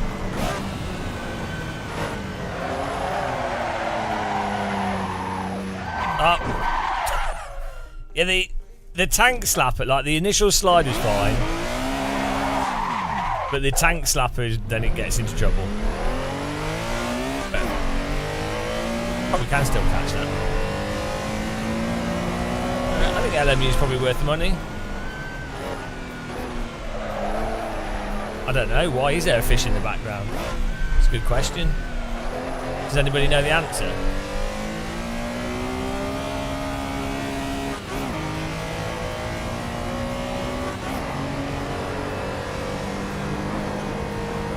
This feels really slow compared to that Formula car. How much more fun are old cars though to like new cars? Like they're all terrifying. Can you imagine driving this?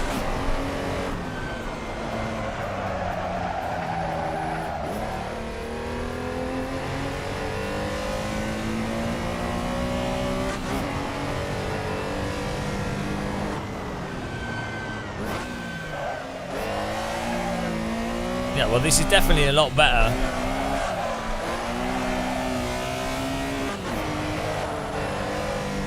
Yeah, this inertia setting with the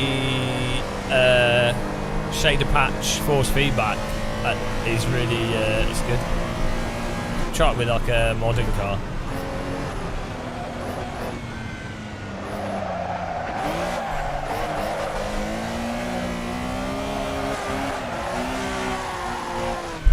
I mean, to be fair, I have done drifting on a skid pan in a shitty Nissan with a lock diff, and you did have to manually pull the car back. Like it was actually, you had to do it by timing, visual timing, as opposed to feel. I mean, there was a feel to it, but this doesn't seem that far off that, to be honest. I mean, it's a different car, but like the catching and stuff.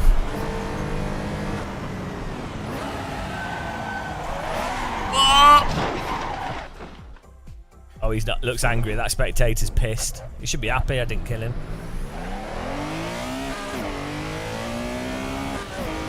The fish is a lodger. You could make a lot of money out of lodgers, but I wouldn't live with someone. I did have that. That was a plan.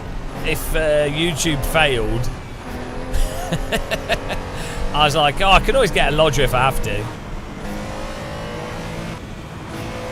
But rather not.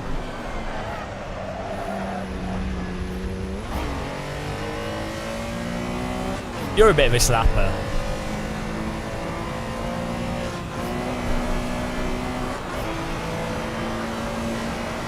You slag. What a slag. Yeah. Can you imagine? I mean, bloody sim race is heaven in here.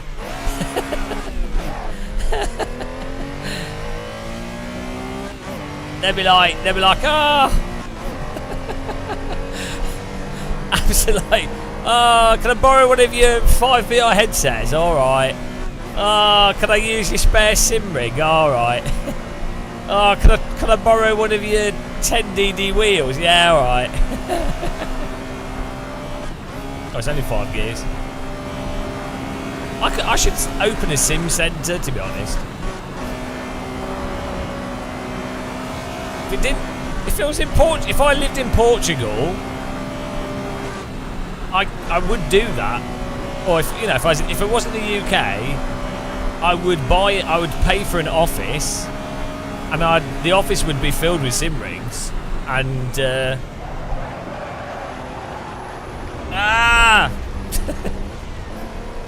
yeah, it would be convenient.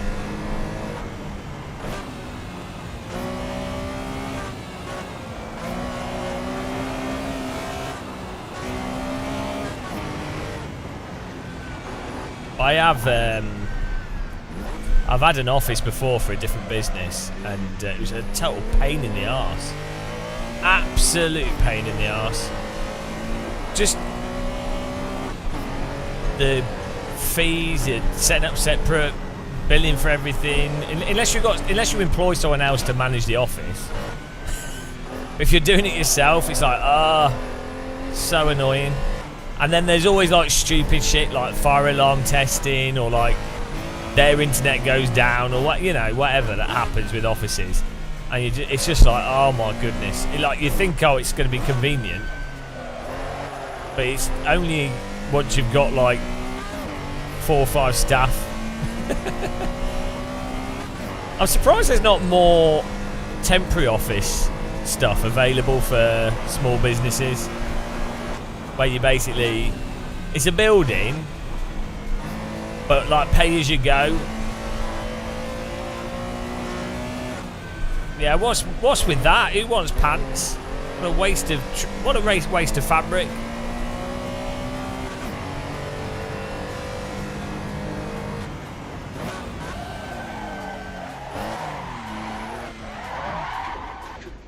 Yeah, the timing for the.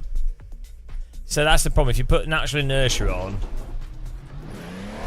it makes the initial slide have the correct timing, but a tank slapper slide is too slow. Let's try putting the inertia on 150.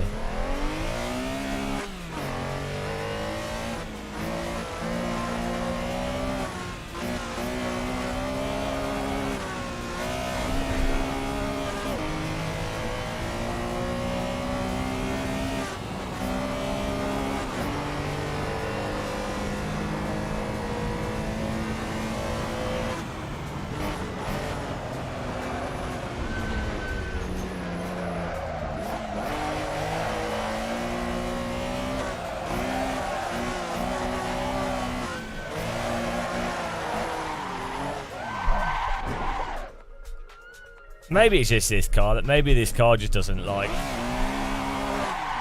Maybe this car just doesn't like being in a tank slapper.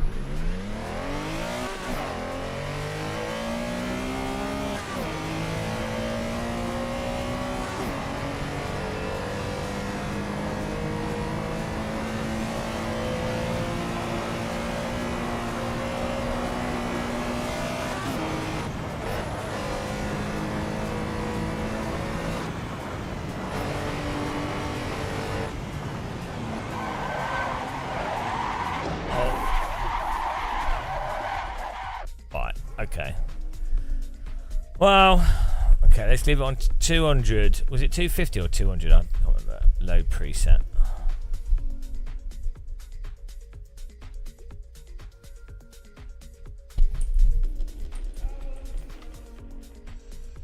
What did you bloody save them to?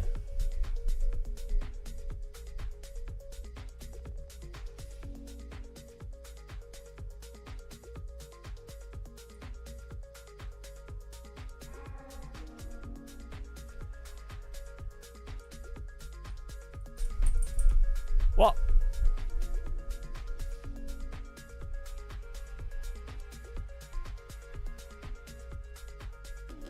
Oh, Moser Pit House. Documents, Moser Pit House. Okay.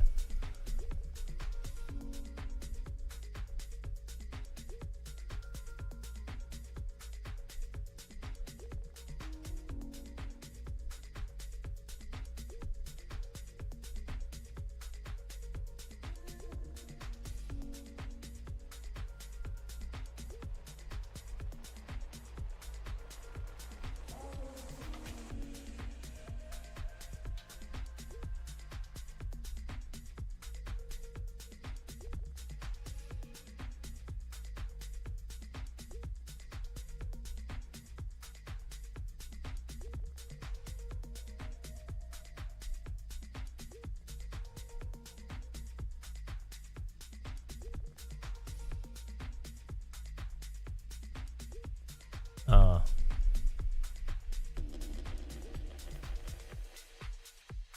Been dyslexic.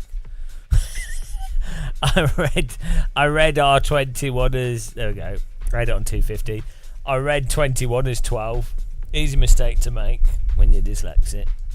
Which way round are the numbers? I can't tell.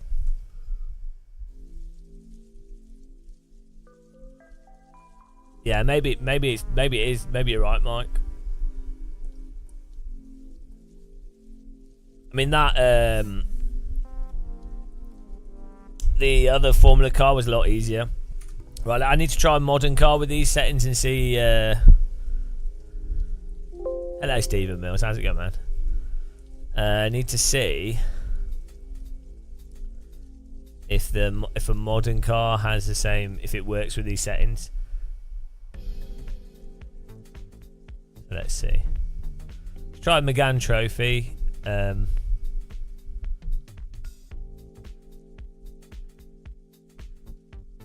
Right, server's running.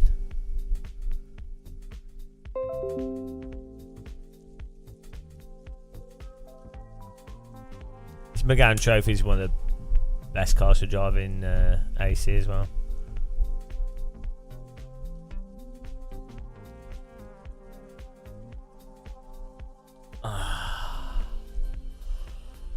Woo! Oh dear.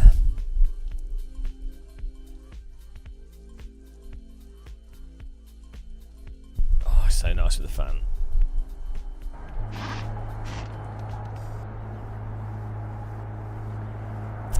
These was like my favourite car before Radical.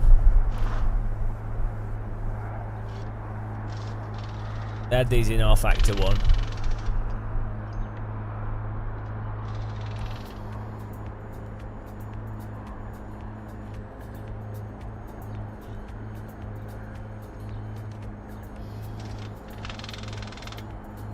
I need to move that camera up a fraction.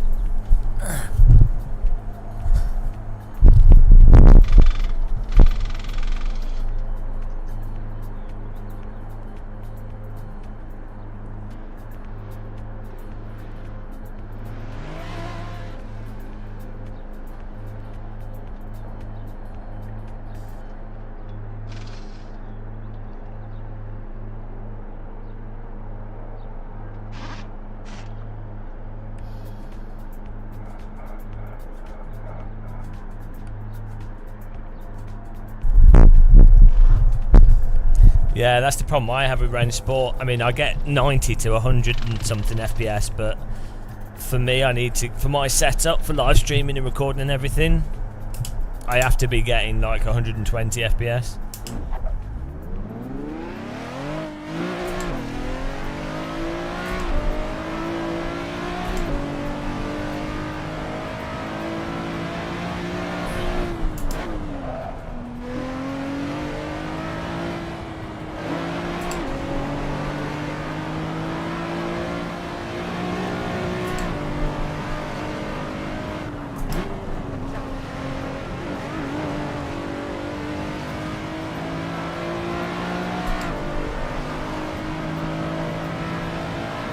If you guys join the server, that'd be fantastic. Oh, my knees bollocksed. Jesus Christ. Ah! Ow! Ah, what have I done to my knee?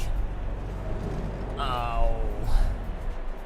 This is why I don't do heel and toe in. Ah, come on. Ah. I might have just broken my knee, guys. God damn it. Cripple muscle. Ah, no. Oh, we'll just right foot brake.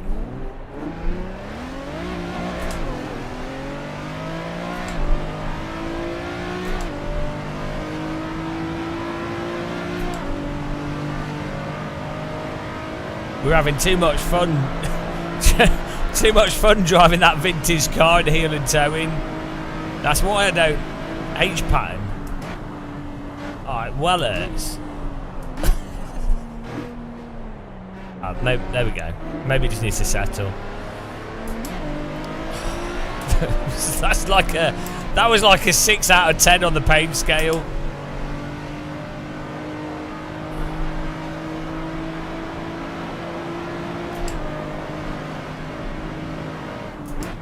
I know, it's still pretty bad. Shit.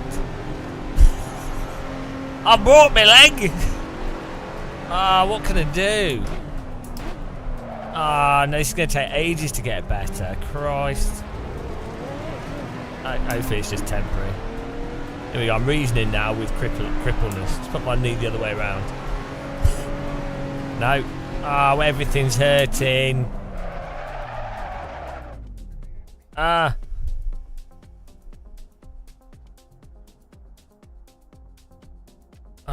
Everything's hurting, okay. I'll just use my right foot. Well, I'm just testing force feedback. I'm too old! I'm too old! Can't drive, my leg's falling off.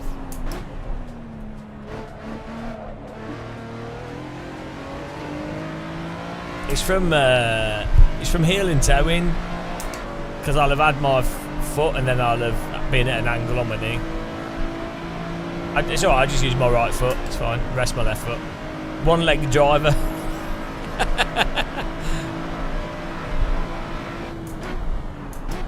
Probably drive faster this way.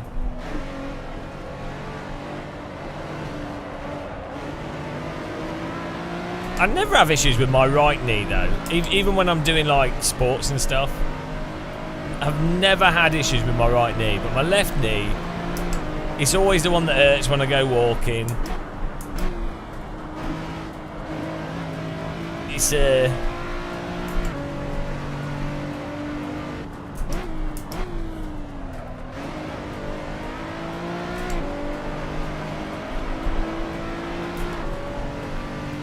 my left arm as well.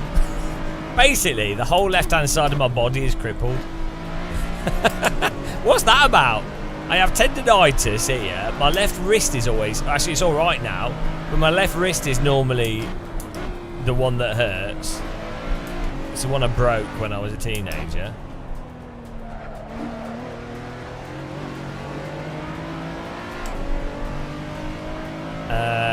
Why would you make me a video? I heel and toe perfectly fine.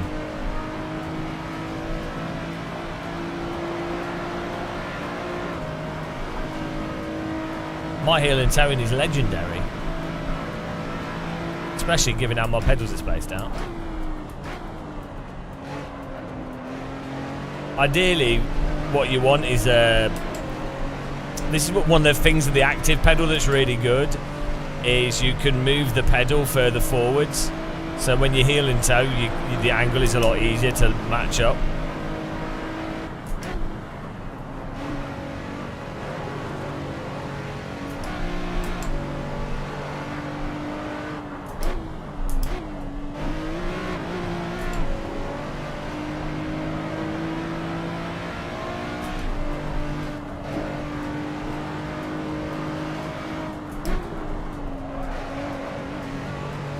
This feels pretty good to me. Let's try turning the natural inertia down and see what happens.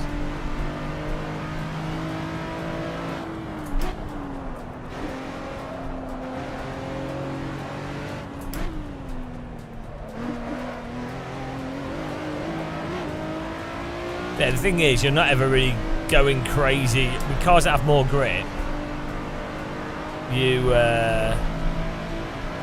don't really, you're not really letting go of the wheel for the wheel to then have issues with inertia and stuff.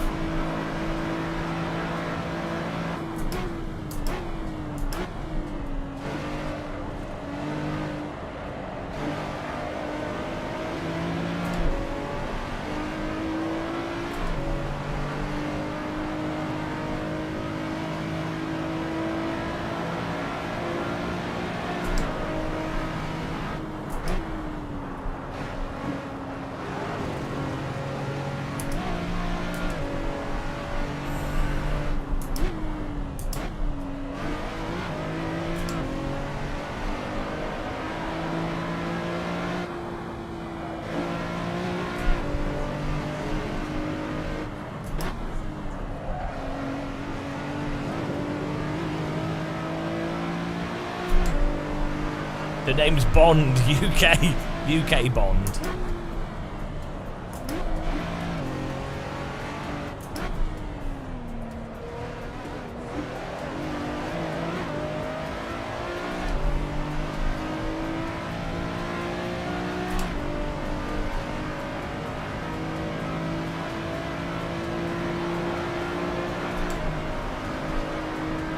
Oh! Yeah, well, this.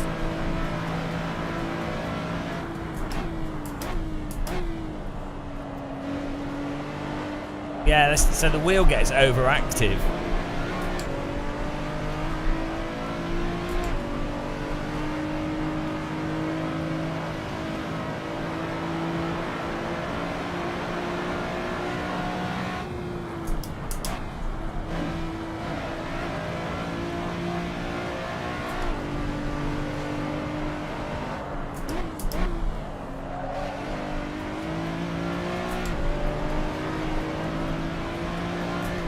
Well, you can actually heel and toe automatics, weirdly, because some of them do have like a fake clutch thing on them.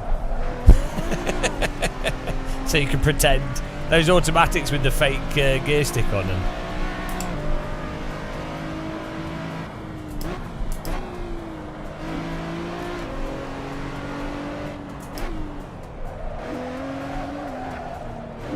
Okay. Well, yeah. I think I might call it a day so that my knee can get better. It's good fun though. We'll have to do some more racing with subs. I really want to do some more vintage stuff. Maybe we'll stick to keeping it sequential.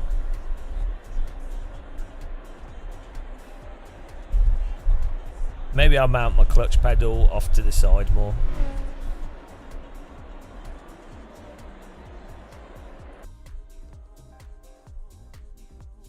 That was good.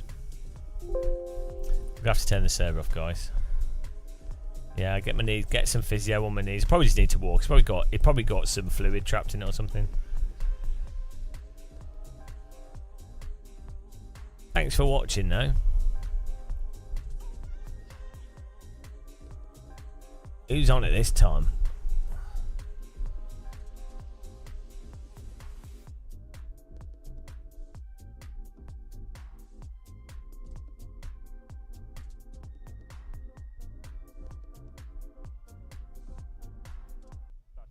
It's all drifters. If you're keeping track of the lights, it's the second one where you should just always bloody drifters. What is wrong with AC players? Do you know what I mean? They're always drifting. Absolutely disgraceful.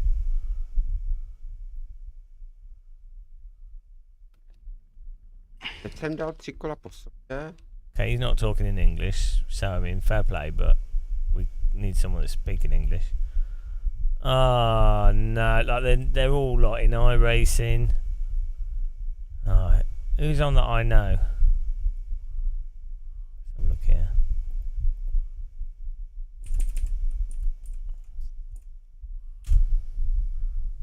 Soak my knee in tea. Tea knee. Knee tea. Knee tea time. Could they be lost levels? Oh, Matt Malone's on. I said it to Matt Malone. He's a sexy beast. Right, thanks for watching, guys. I'll catch you guys soon. Take care, guys. Goodbye.